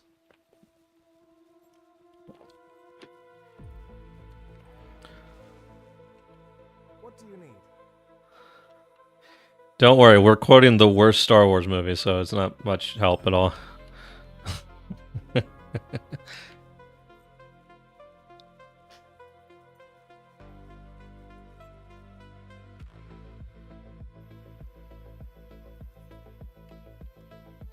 They're the worst thing, Tillin. Yeah, you should hate them, yes. The only reason I don't outright hate Star Wars more is because in Star Wars Rebels Season 4, there was this moment where Ahsoka goes through time, and they've left that in canon. And that makes me believe that the sequel trilogy is actually in an alternate timeline. And because of that, that is why I cope with the fact that the sequel trilogy even exists. How can I be of service? Yes, Mary, I'm so happy about this. It goes utter trash. I guess I left my first stage tokens on a different character, so.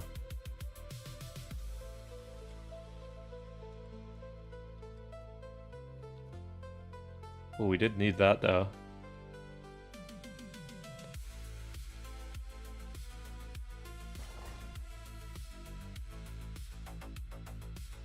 Yes. Yeah.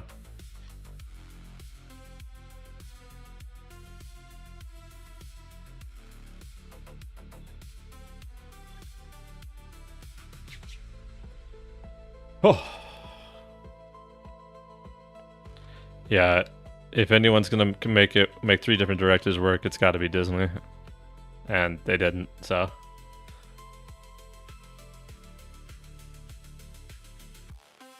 Yes, it does. Andor's the best thing, absolutely.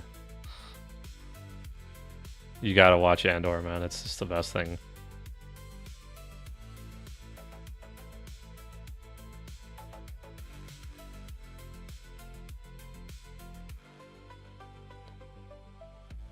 Alright, here we go.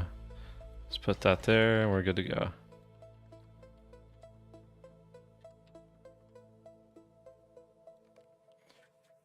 Andor rules so hard. Yeah, we're talking about Star Wars in Discord, and Andor is literally the single thing in Star Wars that I love, almost because it doesn't touch on Star Wars too much, right?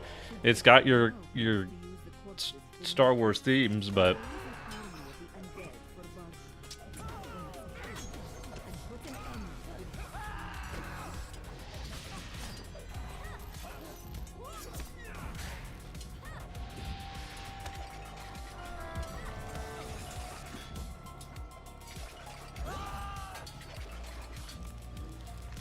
oh yeah, I do the same thing. My healing weapon on Captain is a dagger.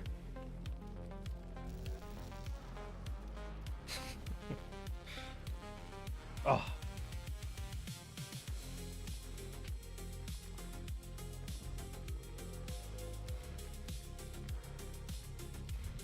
Can I burgle these guys? I can't burgle these guys. That sucks.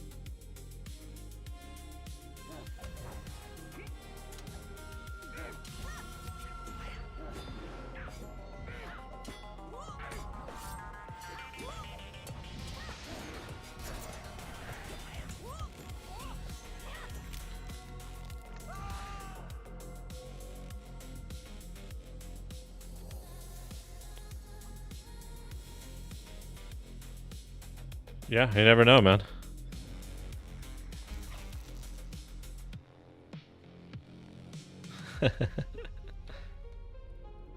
Yeah.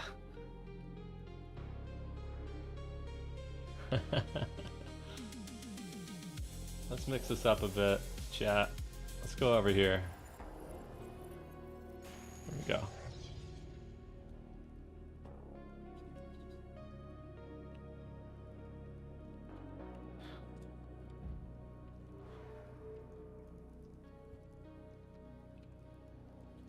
Here, I'm gonna go get pay to wins real quick while we're just hanging out.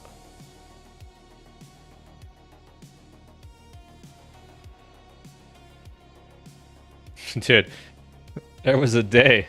Nah, there was a moment, and it was me keeping Rake alive as he kited 4 dwarves around in a circle in House of Rest. I'll never forget that shit, man. Oh yeah. What else are you gonna do? You run to the circle. Burglar healing at 140 was fucking great.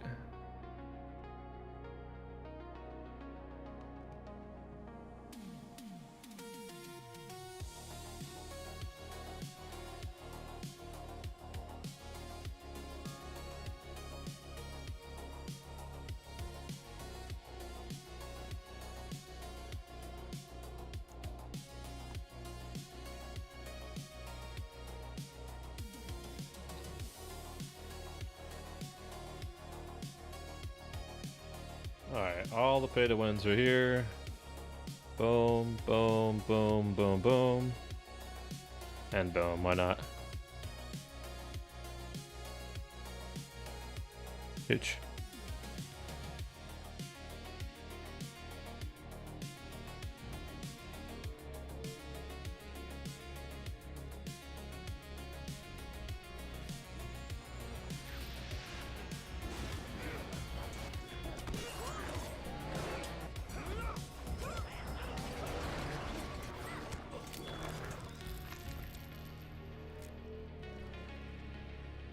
Yeah, I had to break that one to you, Rick.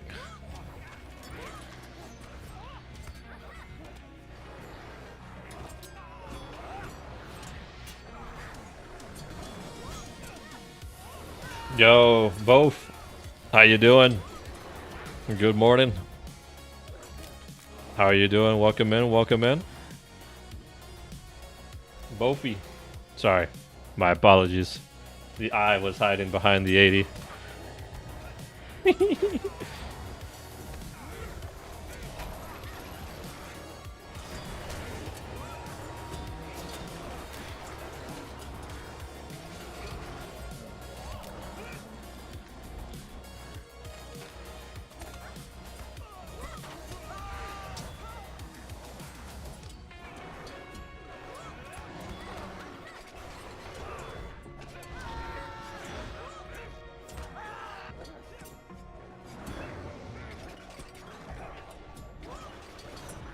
Or the wildfire.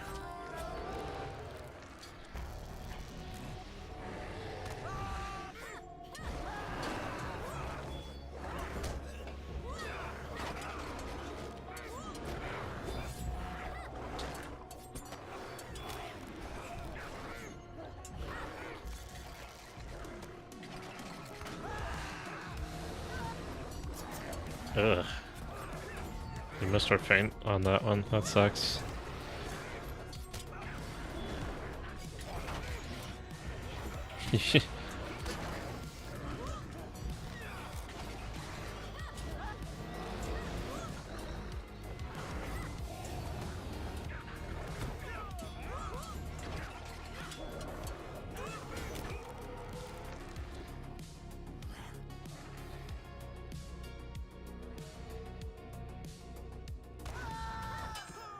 Yep.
Oh, oh, oh.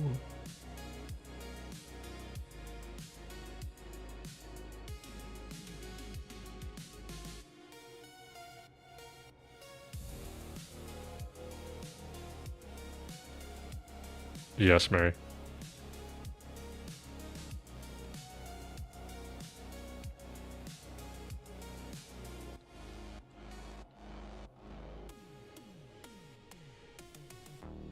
Oh, oh, oh.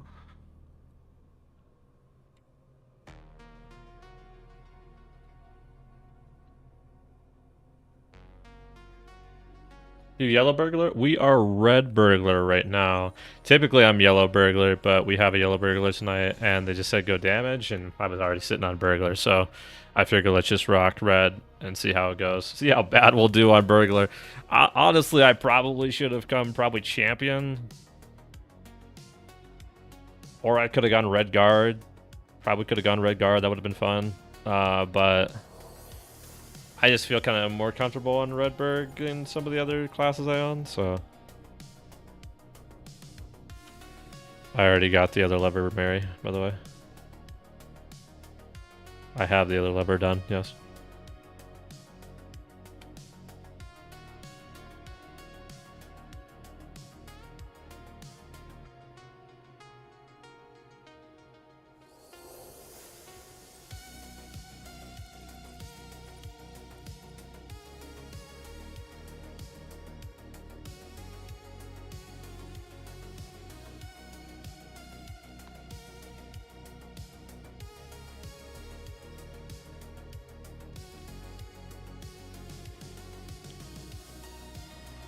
Yeah.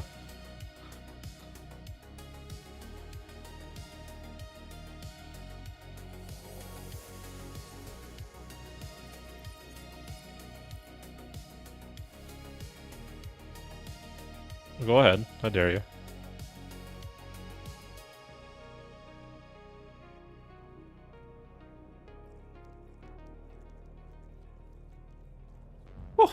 Alright, chat. Here we go. Here we go. Remember, don't die to the puddle.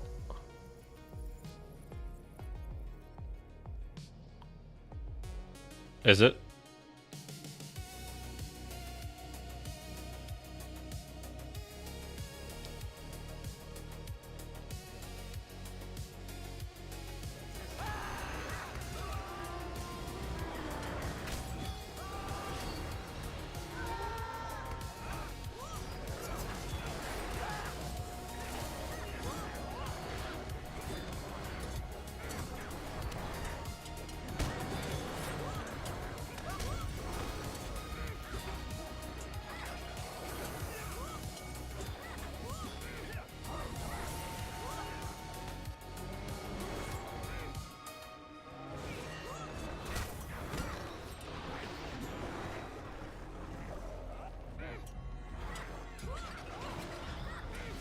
He did just now, though. No, he did it.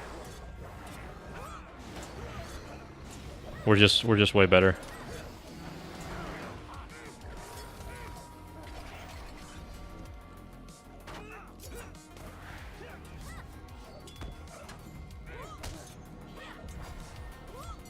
I wouldn't take.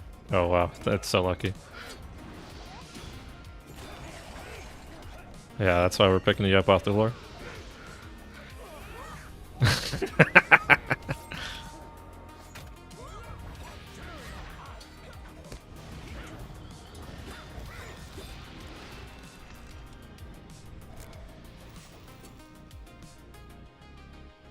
At T1, we're doing tier 2 right now. Yeah, the answer is I cannot replace Billy, by the way.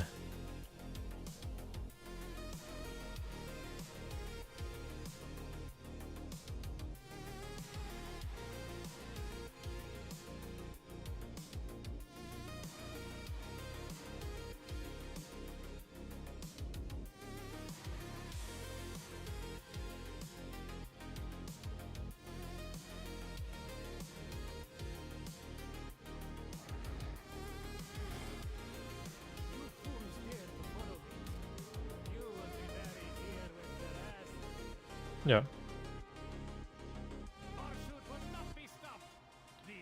as well. I mean, we'd use it in combat res there. We probably want to.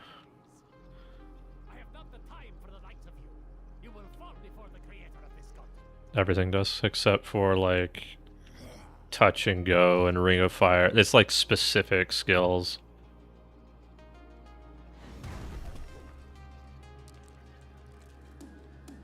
Oh, apparently I have plugins going. What the hell? Toggle. Is it Prime? Is that it? Gardens. Can I unload you? Gosh, I wish it would be so easy to unload you. Never load. There. It's those gone. I don't need those gone.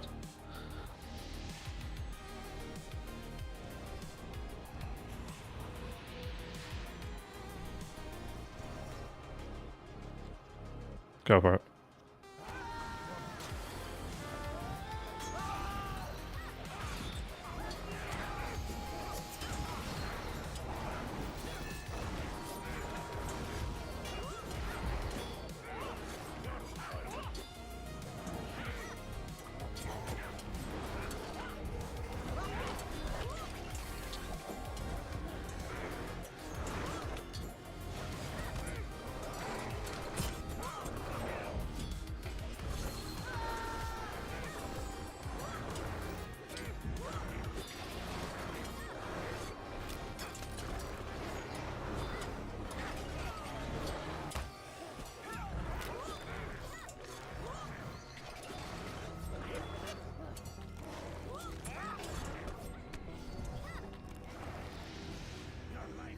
Oh, save me.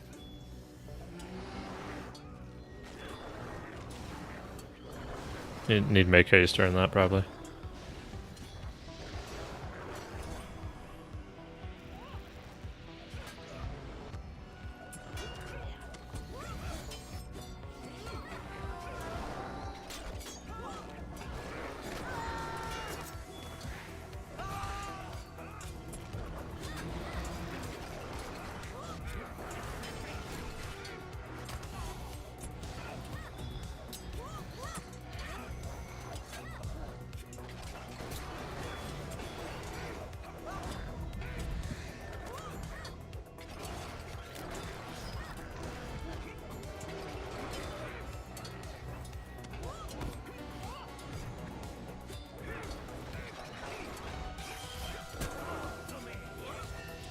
Yeah, you scared the fuck out of me there, Mary. I did, yeah.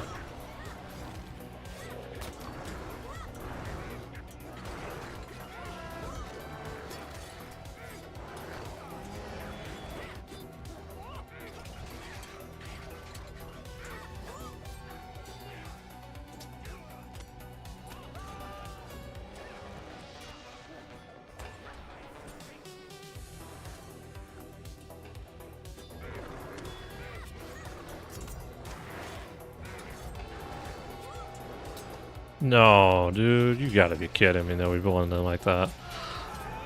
That sucks.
That's unfortunate, actually. I've never seen that happen before. That was weird.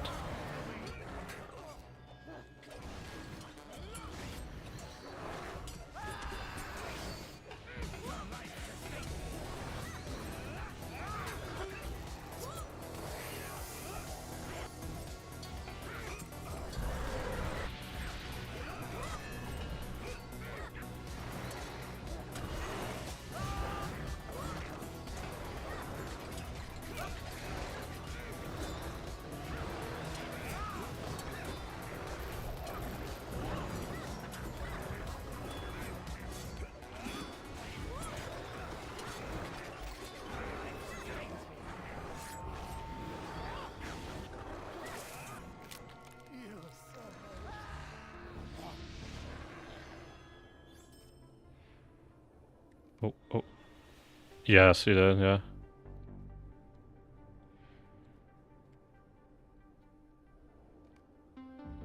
What am I supposed to be pulling here on DPS?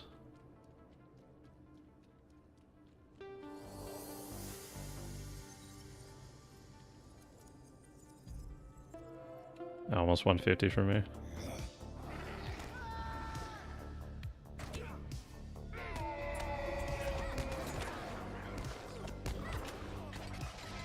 Oh, bye, Tethan. Goodbye.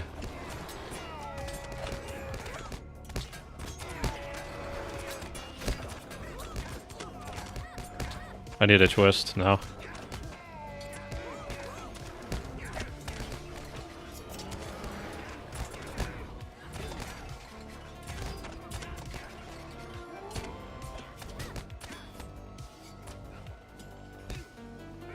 We got it.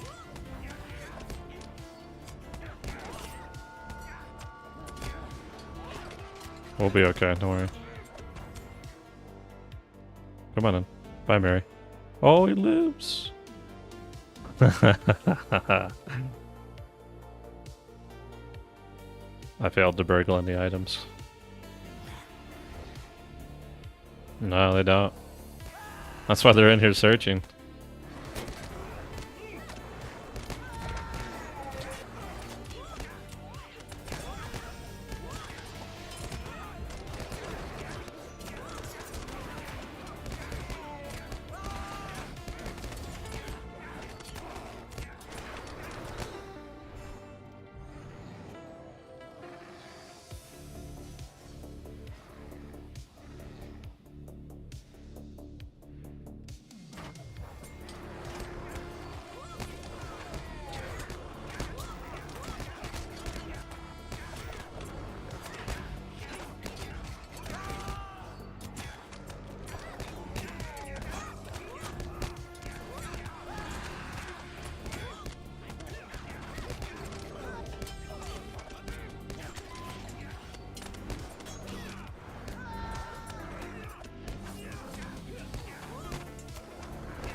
Oh, oh, oh.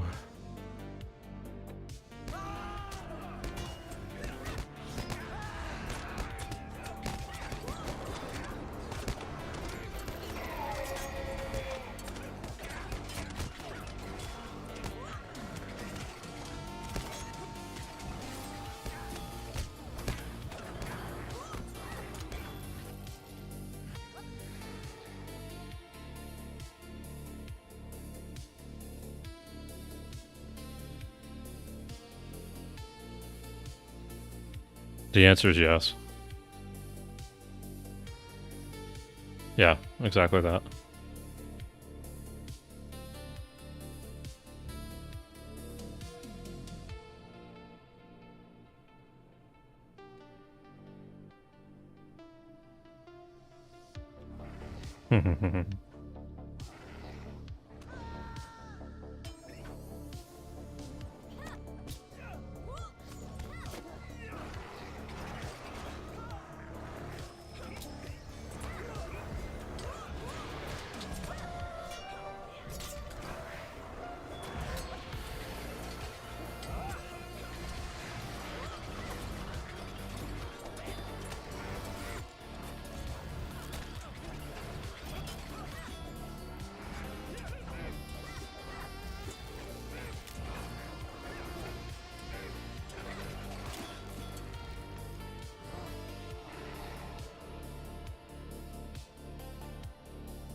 Oh, oh, oh.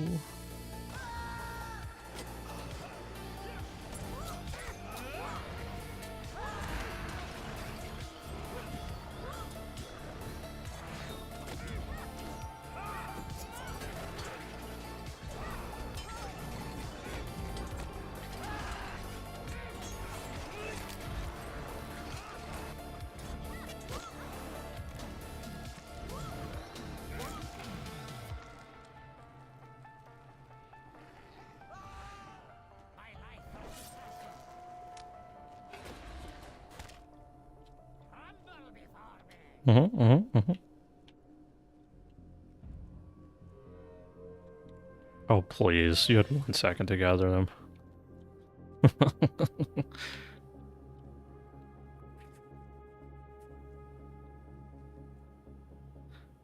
Yeah,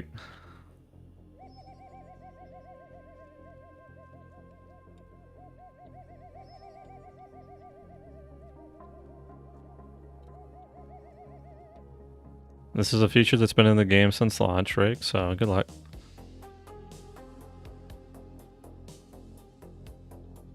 My bad. 17 years ago they had cosmetics, Rick. I'll go ahead and let you figure that one out on how you can remove a weapon. New feature, yes.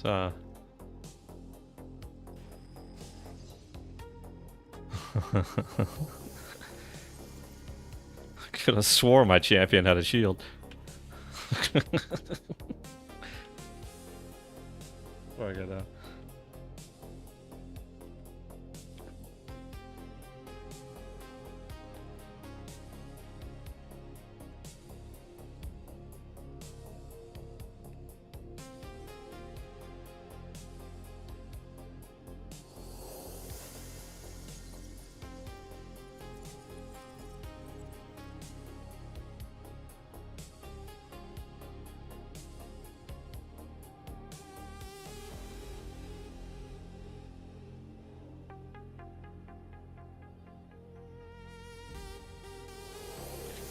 Oh wait, I haven't even checked.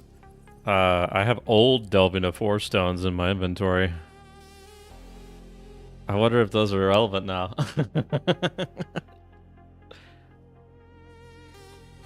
Yeah. Post them in world chat. Yo, these are crazy. They're coming out of here again.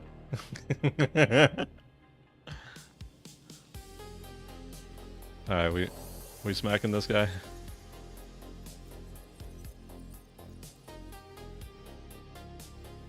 Bro, he's had 1 outfit since Moria days, and now it's really bothering him. Jesus Christ.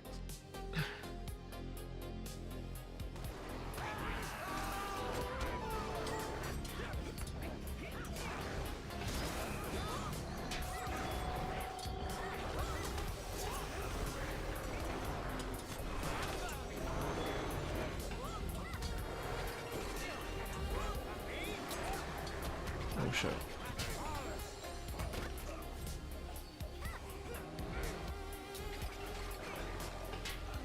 Wipe this.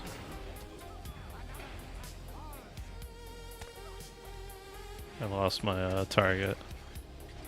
We've just been cleaving off boss, right, Rex? Okay. Yeah.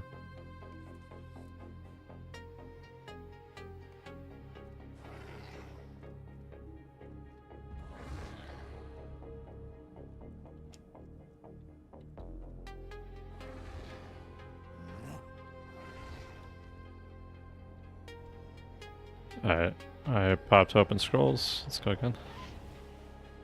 Yeah, you could have lost aggro.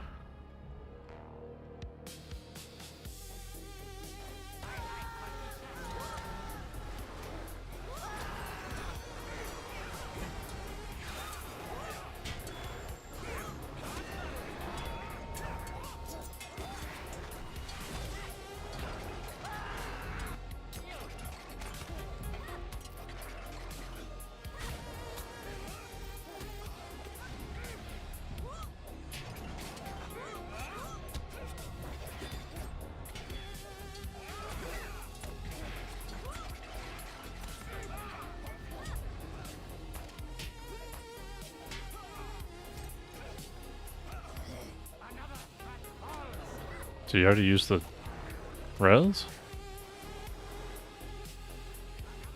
I see. Nice.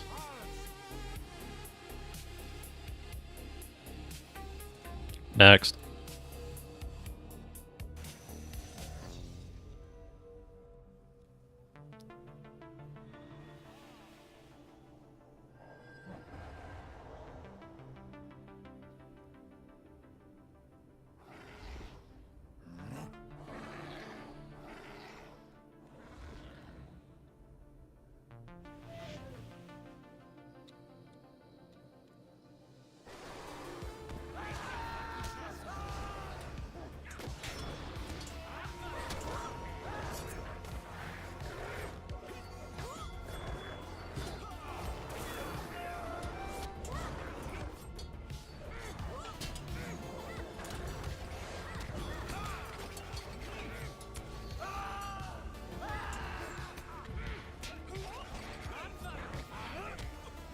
Oh, I'm dead. Bye.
I think this early? Yeah, probably.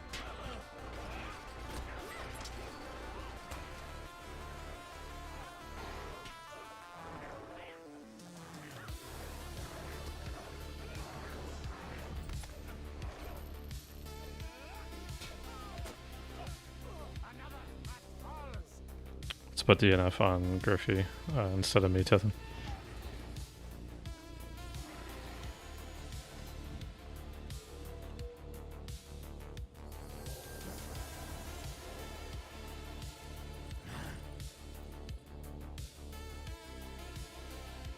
Oh, oh, oh!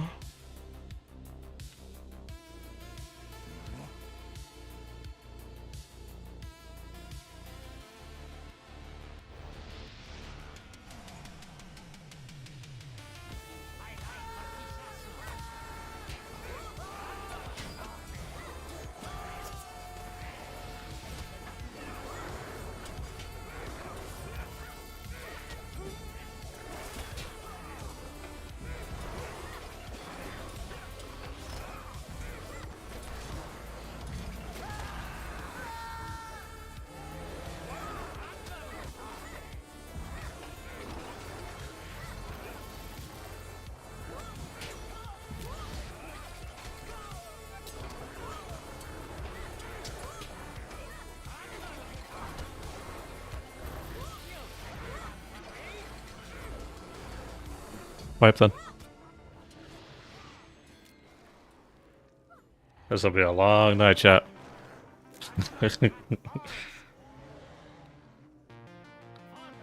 Yeah, you're right. I'm not gonna believe you.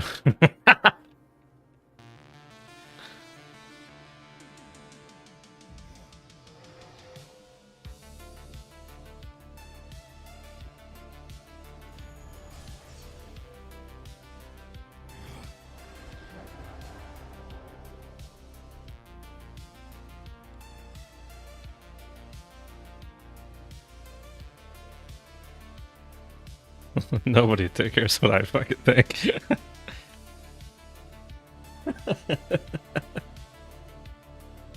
It's alright, we got it. Let's go.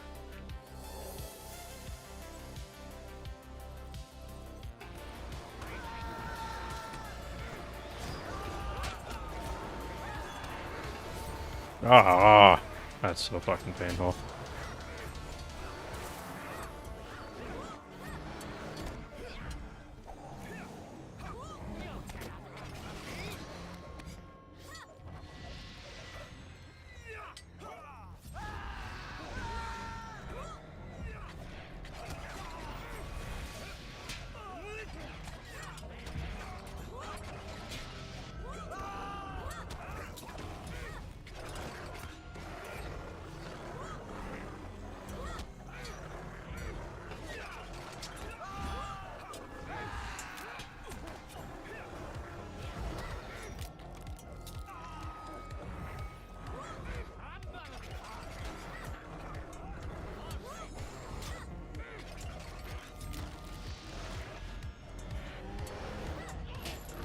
No, we're fine.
Yeah, that's one. Mitigation, outgoing damage.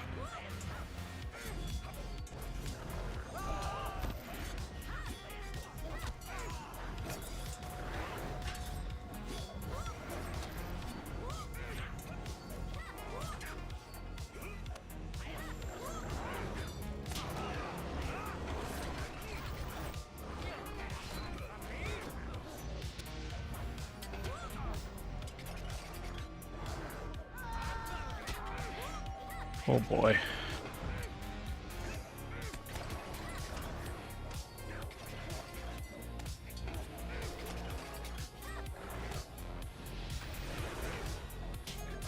I am just getting smacked, bro.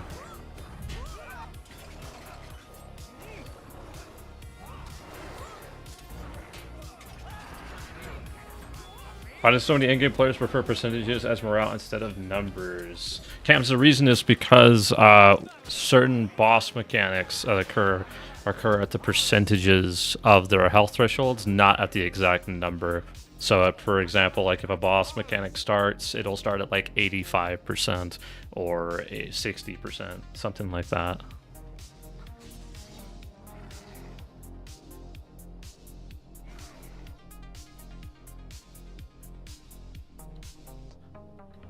What we were doing was fine. I got killed by frontals from the boss. So, I don't know how aware of that you have been making yourself, but...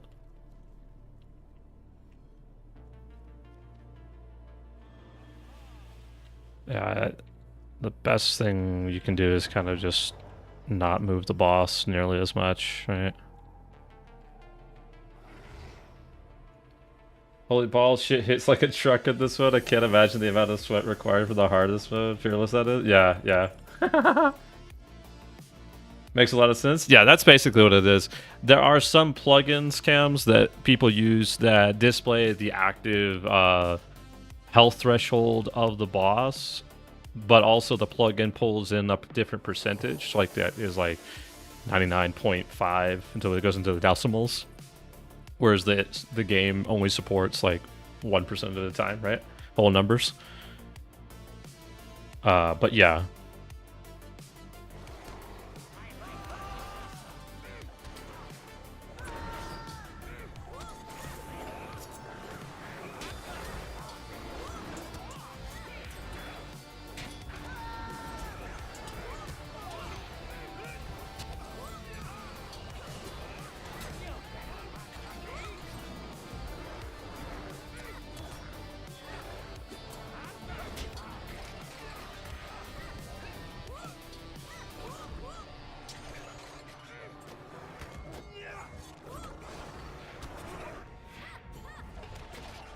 Oh man.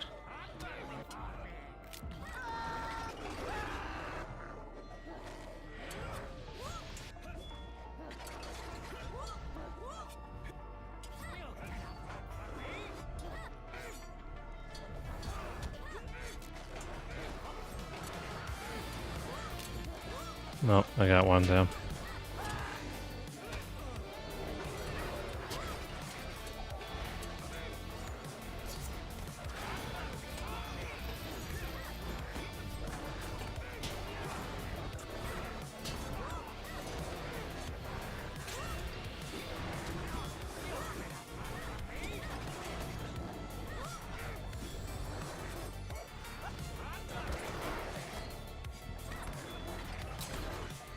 Shit. Oh my god.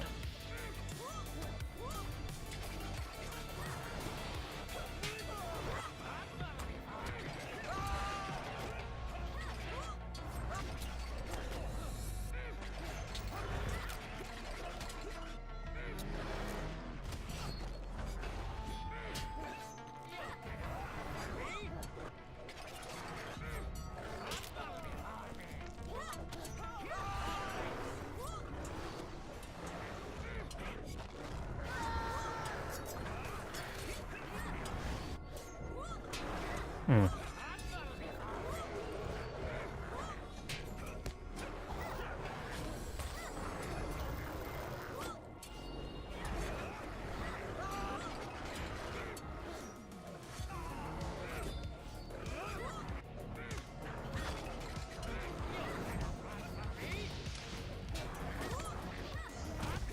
Damn it, bro.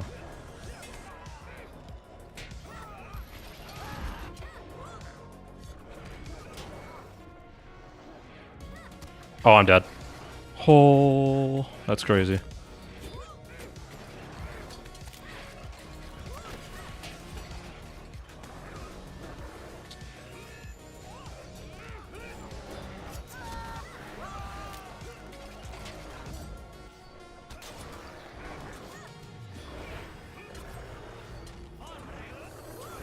No, he fucking got that off, didn't he? Yeah.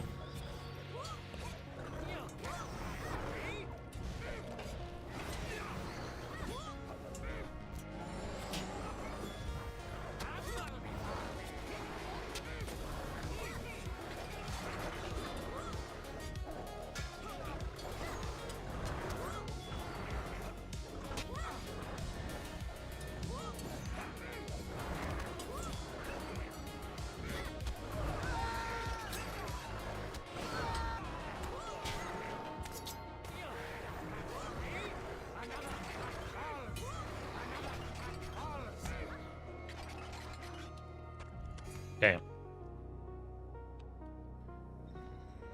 Are you using that pad skill? I use my my MMO mouse is what I use. So I've got 12 buttons on the side. I only really use about 9 of them.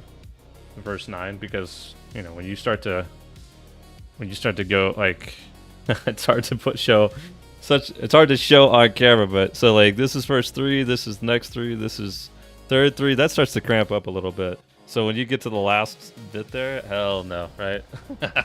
So if you'll notice on my toolbars, I push a lot of my skills to like the front 9. So when you get over here towards the end, you know, I'm starting to look at like mounts, pets, emotes, worthless things. Everything that's important is like 1 through 9.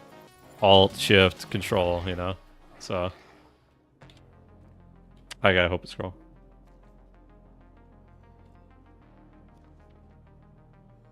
Such a challenging fight? Yeah, Ross, it's pretty rough. We got it though, I'm sure.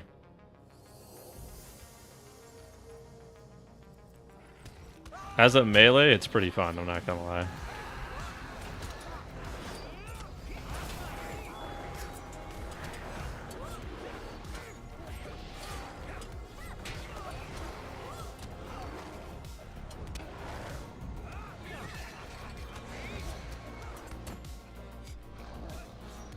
Oh, come on, brother.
Oh, I'm surprised I didn't get hit by that.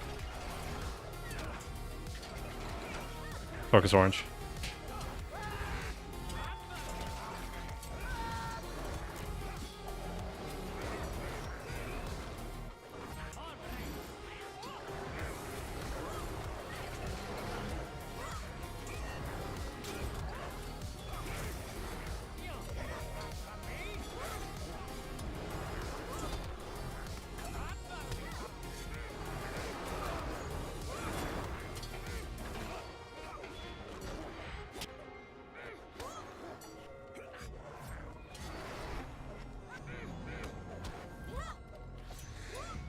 Whoops. I want to do that.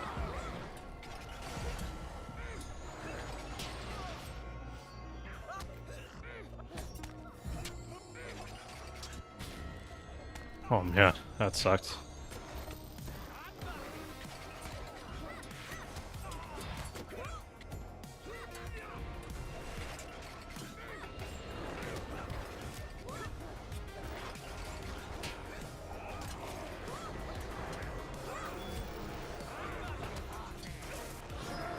I'm all out of whack with my buffs now too. Woo.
Everybody hold on, we almost got it.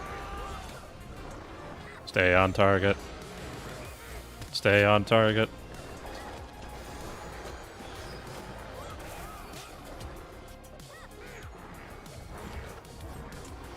Nice. Woo. Nice. Oh, still haven't killed it yet, but we will. Love that your healer is an RK and I'm watching to see what they do since I'm also an RK healer. Yeah, we've been rocking RK healer.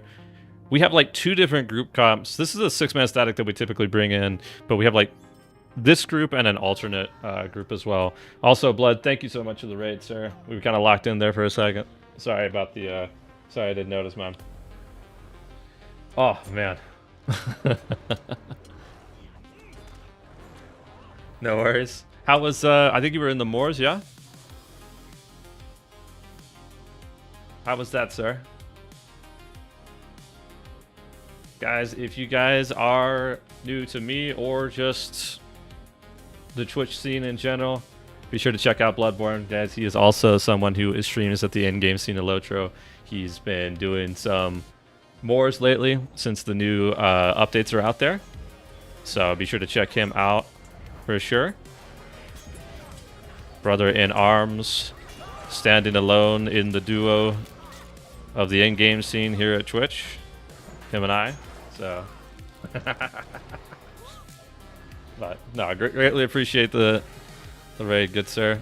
I'm hoping that I get some time that I feel comfortable going out to the moor soon. So,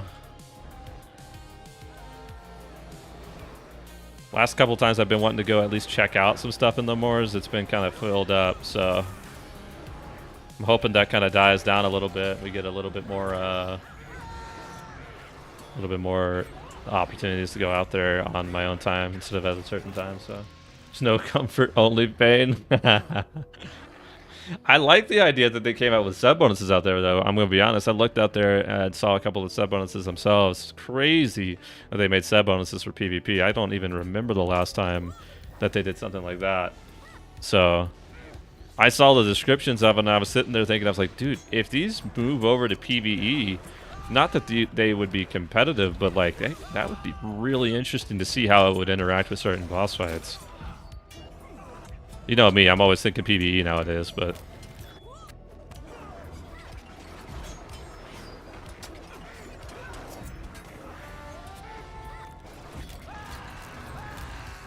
oh, did you guys post numbers, by the way?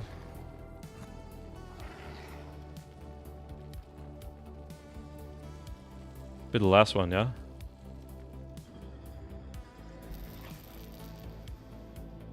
Oh, I see, gotcha. 180 for that, okay.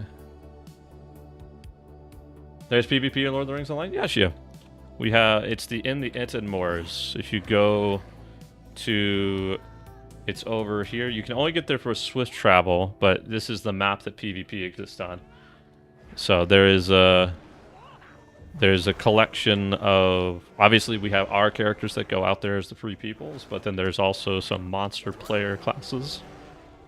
Those particular classes are restricted to that map, and those are the characters that we fight against. So obviously by other people and stuff, but yeah, it's a good time out there for sure. It's got its own unique kind of aspect to it.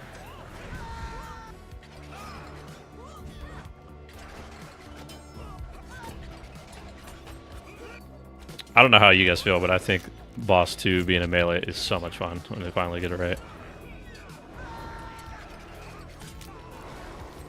It feels...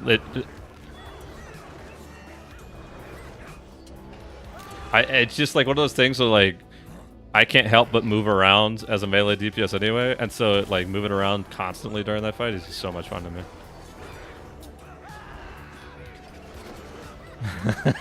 Yeah.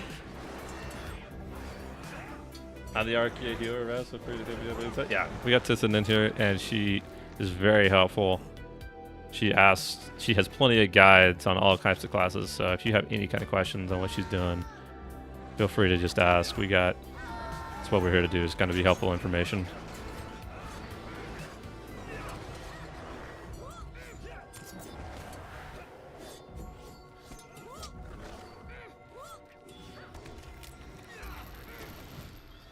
But now that she's here, we can throw caution to the wind and pull a lot of things that will aggro to her and die again. Oh shit, we're stopping right here. How nice of you.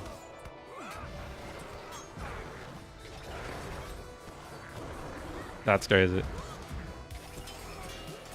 I'm gonna hit one too, you know what? I'm hitting 2 of them, in fact. I'm gonna throw caution to the wind, as Rake says. Don't worry, he's gonna get FM'd, you're fine.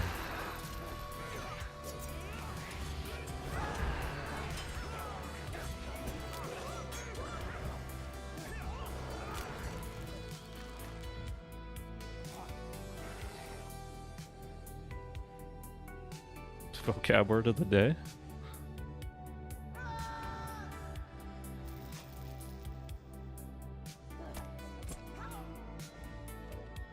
Look at me, I am the techno.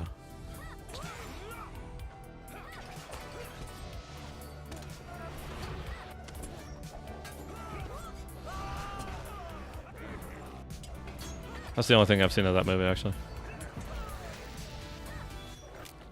Their trailer was so iconic.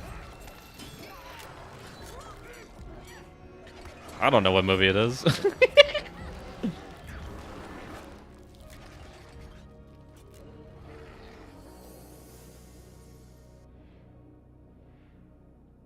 No.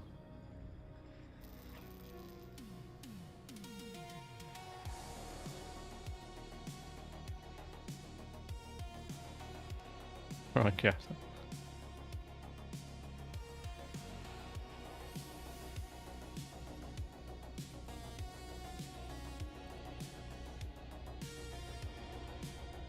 Yes, he did, Mary. You're right.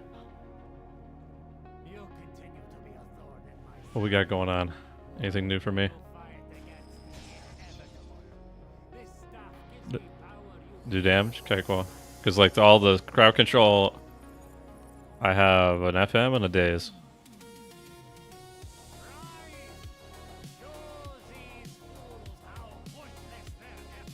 Do we kill the ad that comes out, or we focus it? Like, are we cleave or kill?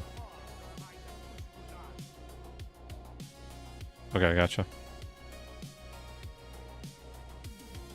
Yeah.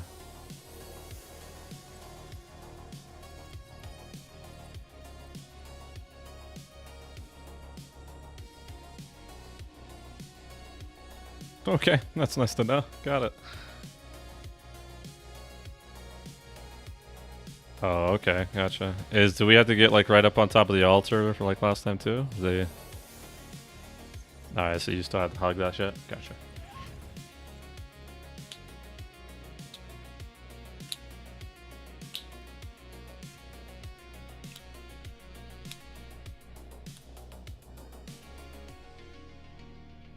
Let's pull. Shall we?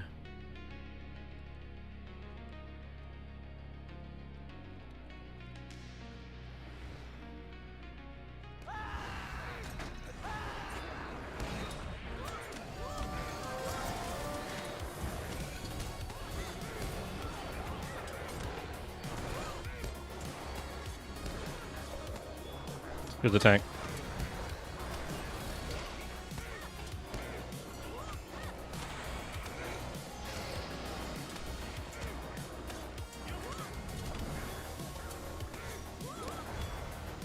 Corruption.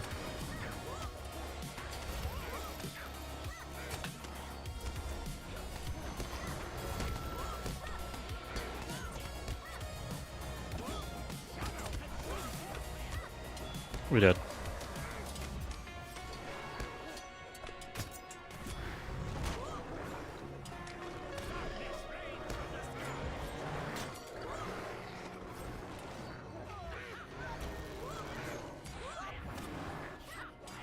I FM'd him because he were close to the gray bar completion.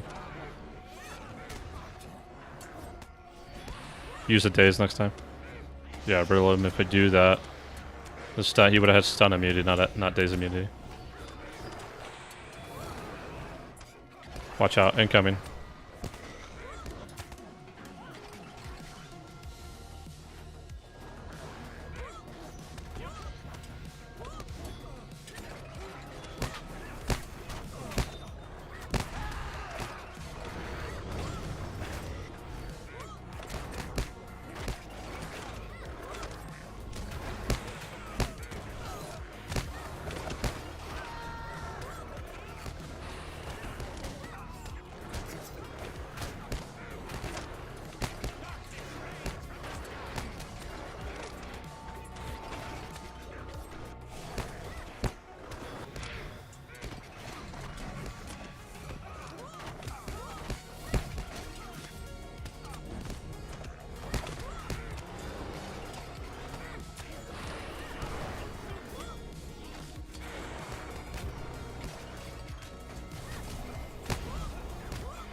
Corruptions.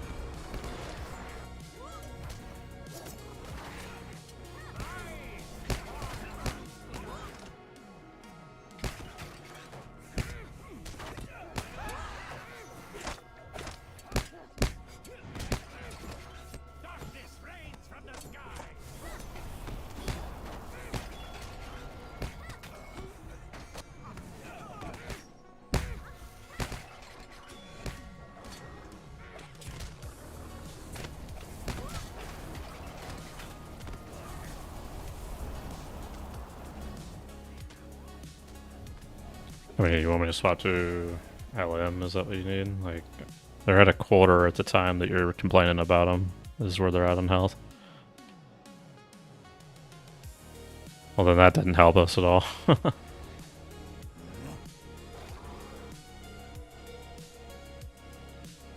Well, yeah, well then let's just not get punted in the sets and we'll be fine. Ugh.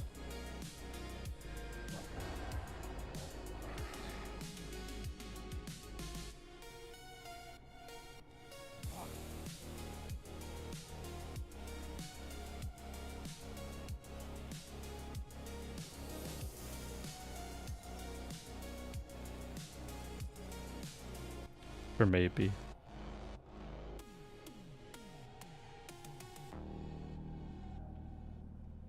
Huge.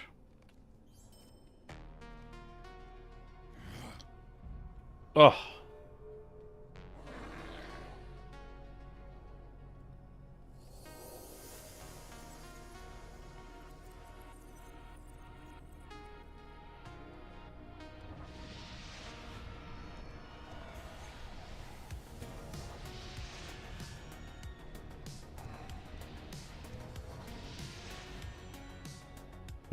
What's up, Ross? I like that emote. An anvil? Yes. We repair over here, Pang, let me tell ya.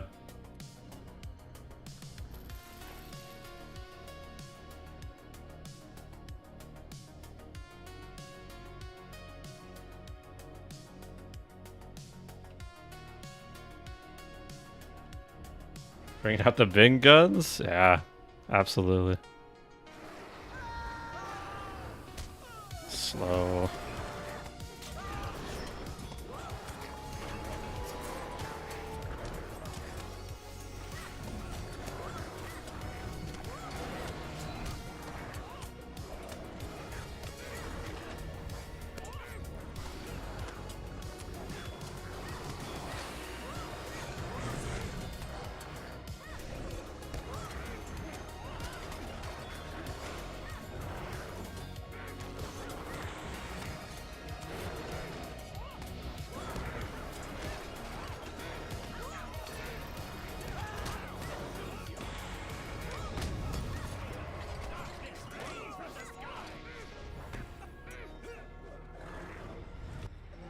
Oh, come on, brother.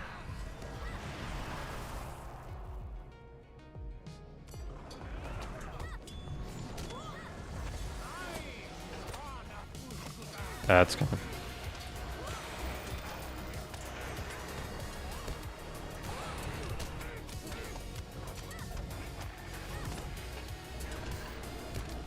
To your left. Coming in.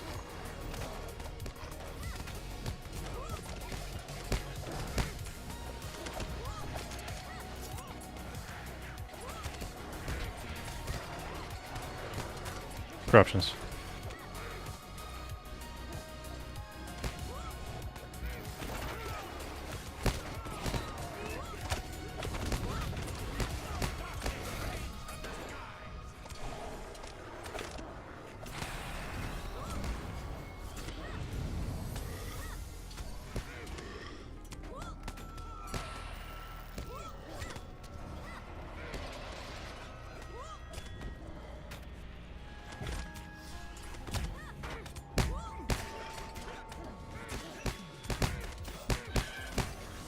Oh shit.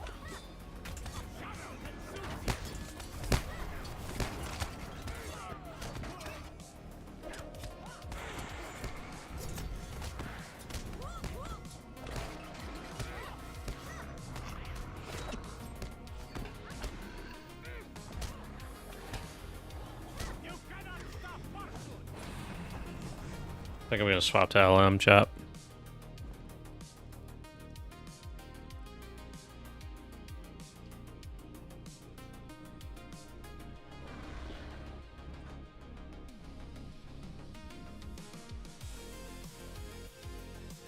I'm gonna swap.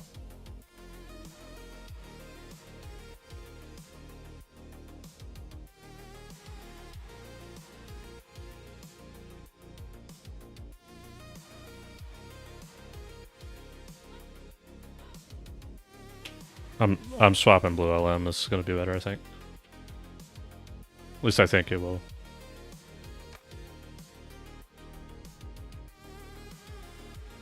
Yeah. I don't know.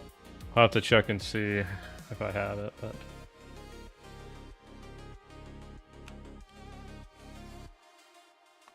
yeah, of course it does. It's an LM.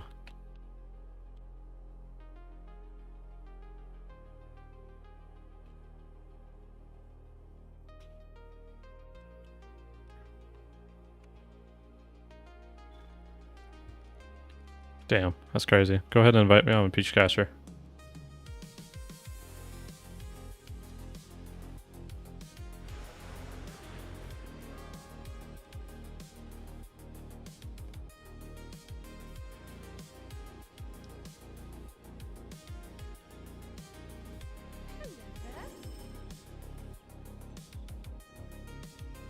The ancient crypts of Hagru Kirit were built for Kishafu the Lord, below his great tower in the Second Age.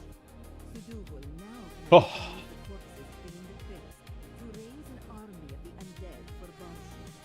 We must catch him and put an end to I'll probably save Crothies for when first of the ads come out, honestly. Yeah, they are. Well, Crothies themselves is 30% incoming damage on the target, but enemies around that target is an AoE attack.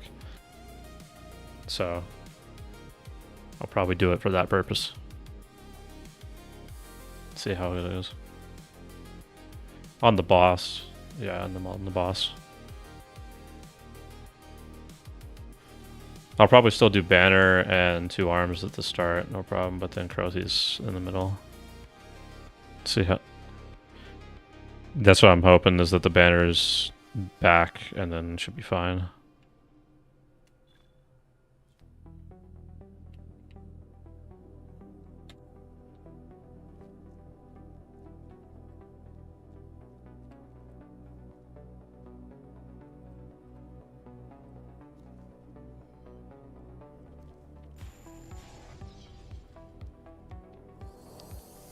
Yeah. Could I do something like that and get something done? It? Very effect damage. Yeah. Alright, I'm good.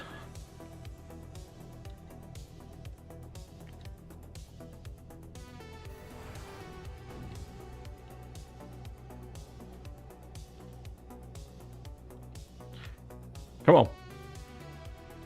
Send me at him.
I hit one.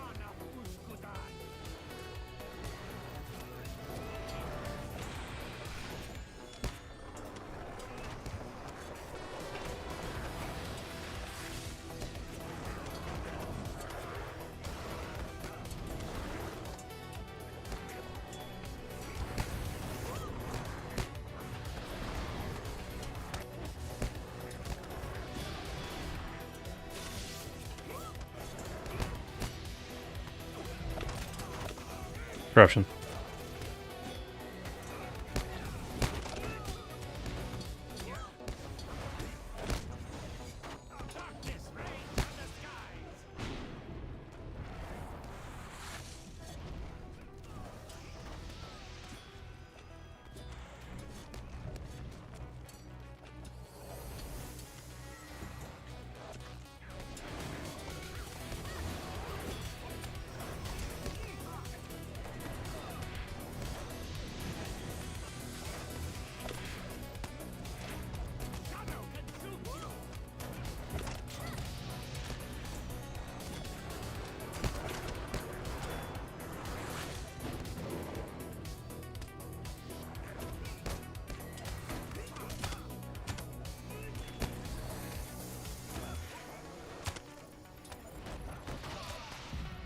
Corruptions.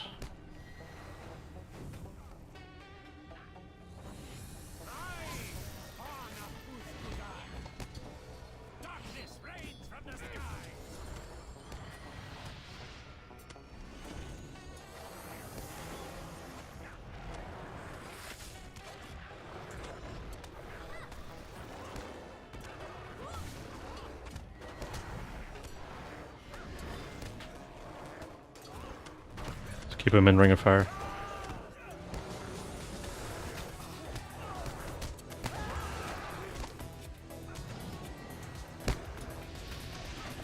Banner going down, stay in circle.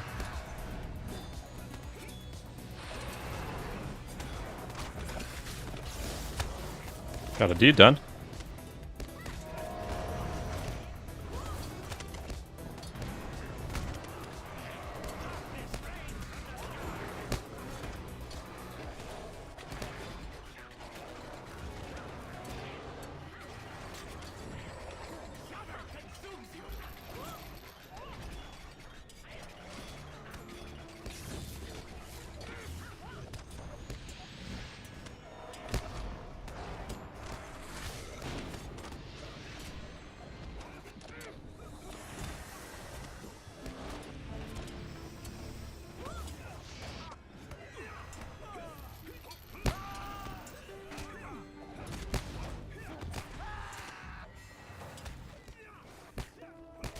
Ulti's in 10.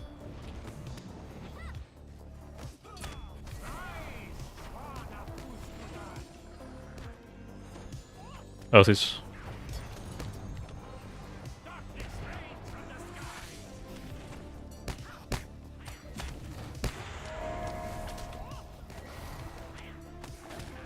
Corruptions.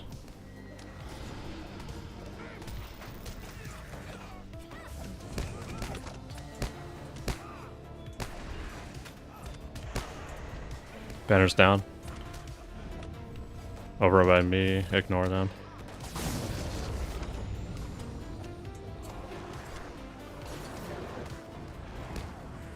That's an interrupt that we need.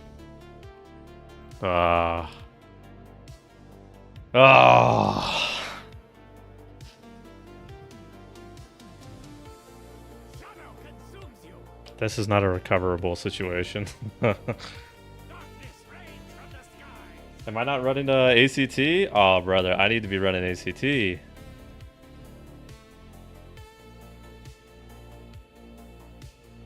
Wait, I am, but where is it? There it is.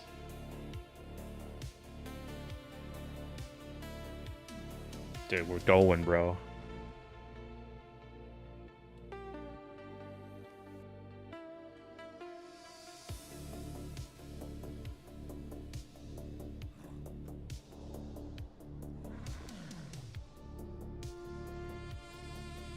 Oh.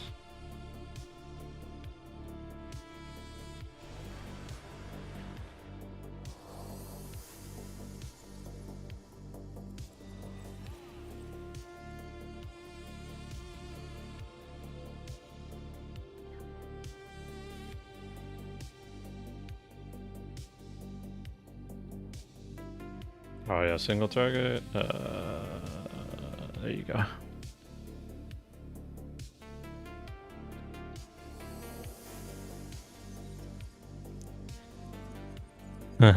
Yeah. Go, Edward, go. He's pumping, bro. He's pumping, I tell you. He's pumping 80k right now. He's going.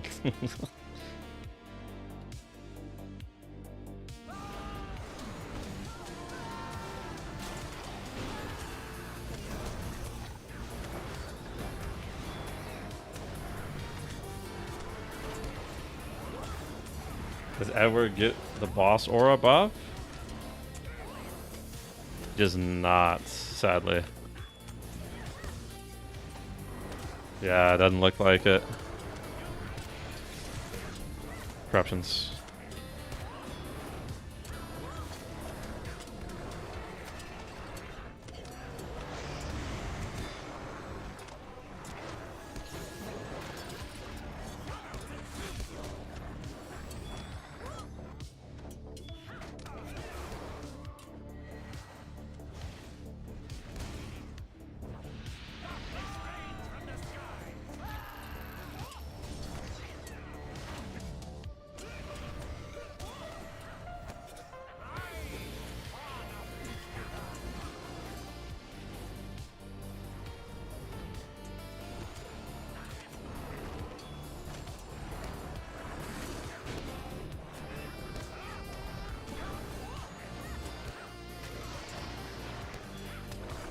Gross is going out.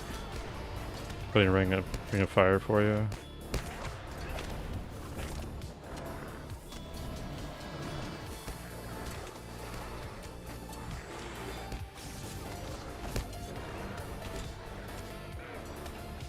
Corruptions, guys.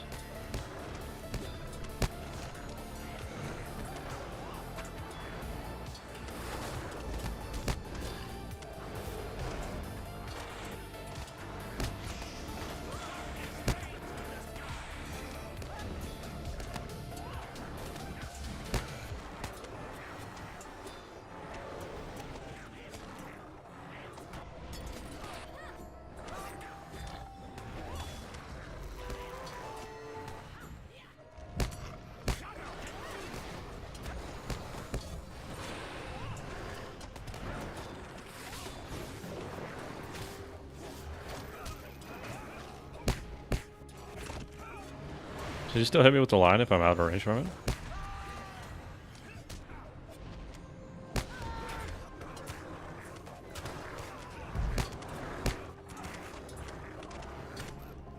Corruptions. Bring him closer, I bring a fire for you. That is brutal.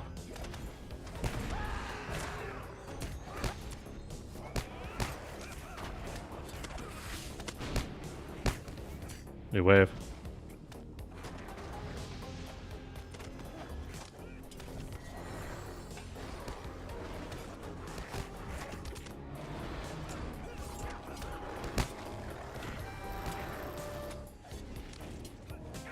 We're much faster this time.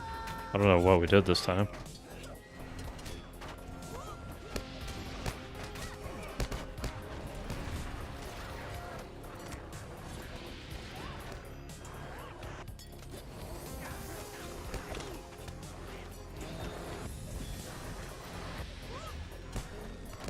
Corruptions.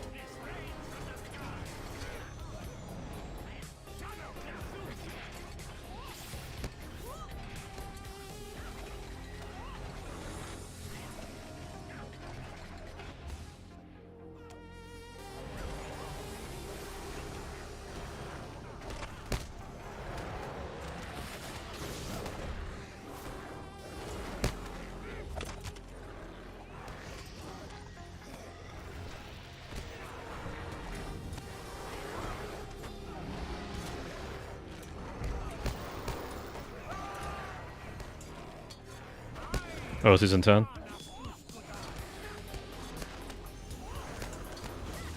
I lied, it's in 5, it's now.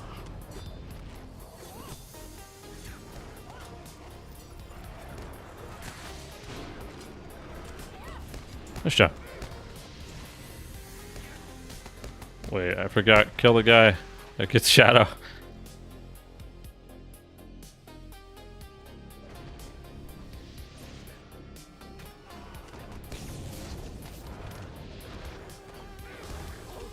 That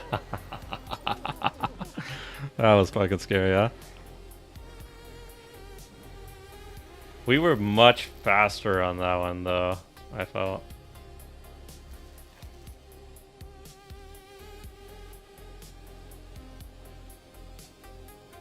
Nice. GG, for sure, for sure.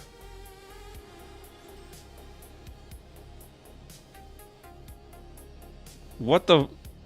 This is a loot. I guess I got a badge, so that's what we're here for, right? It was got a badge, but like, what the hell, bro? I ain't get shit in this penny loot whatsoever. W badge, so we got a badge, but like, holy shit, man! Like, what the fuck is this?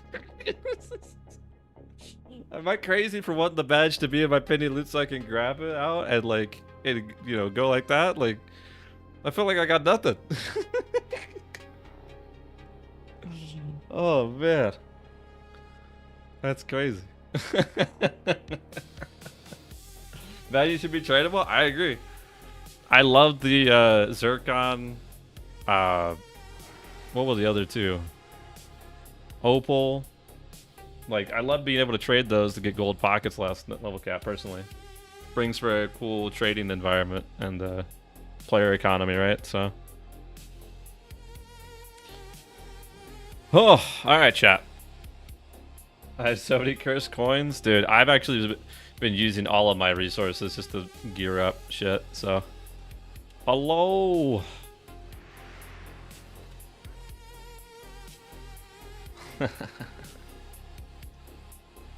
Just rotting? Yeah, dude. The cursed coin market, yeah, I'm with you though. I have tons of them. So. Have some tea. Lord, appreciate the follow. Hope you've been enjoying the stream tonight.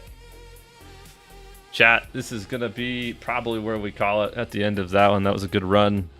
I'm sad we couldn't do it with the Berg as easily, but dude, I love playing Blue LM. I tell you what, it's so much fun. So, all right, let's take a look here. I don't know if anyone's online. If we got somebody, we'll raid them.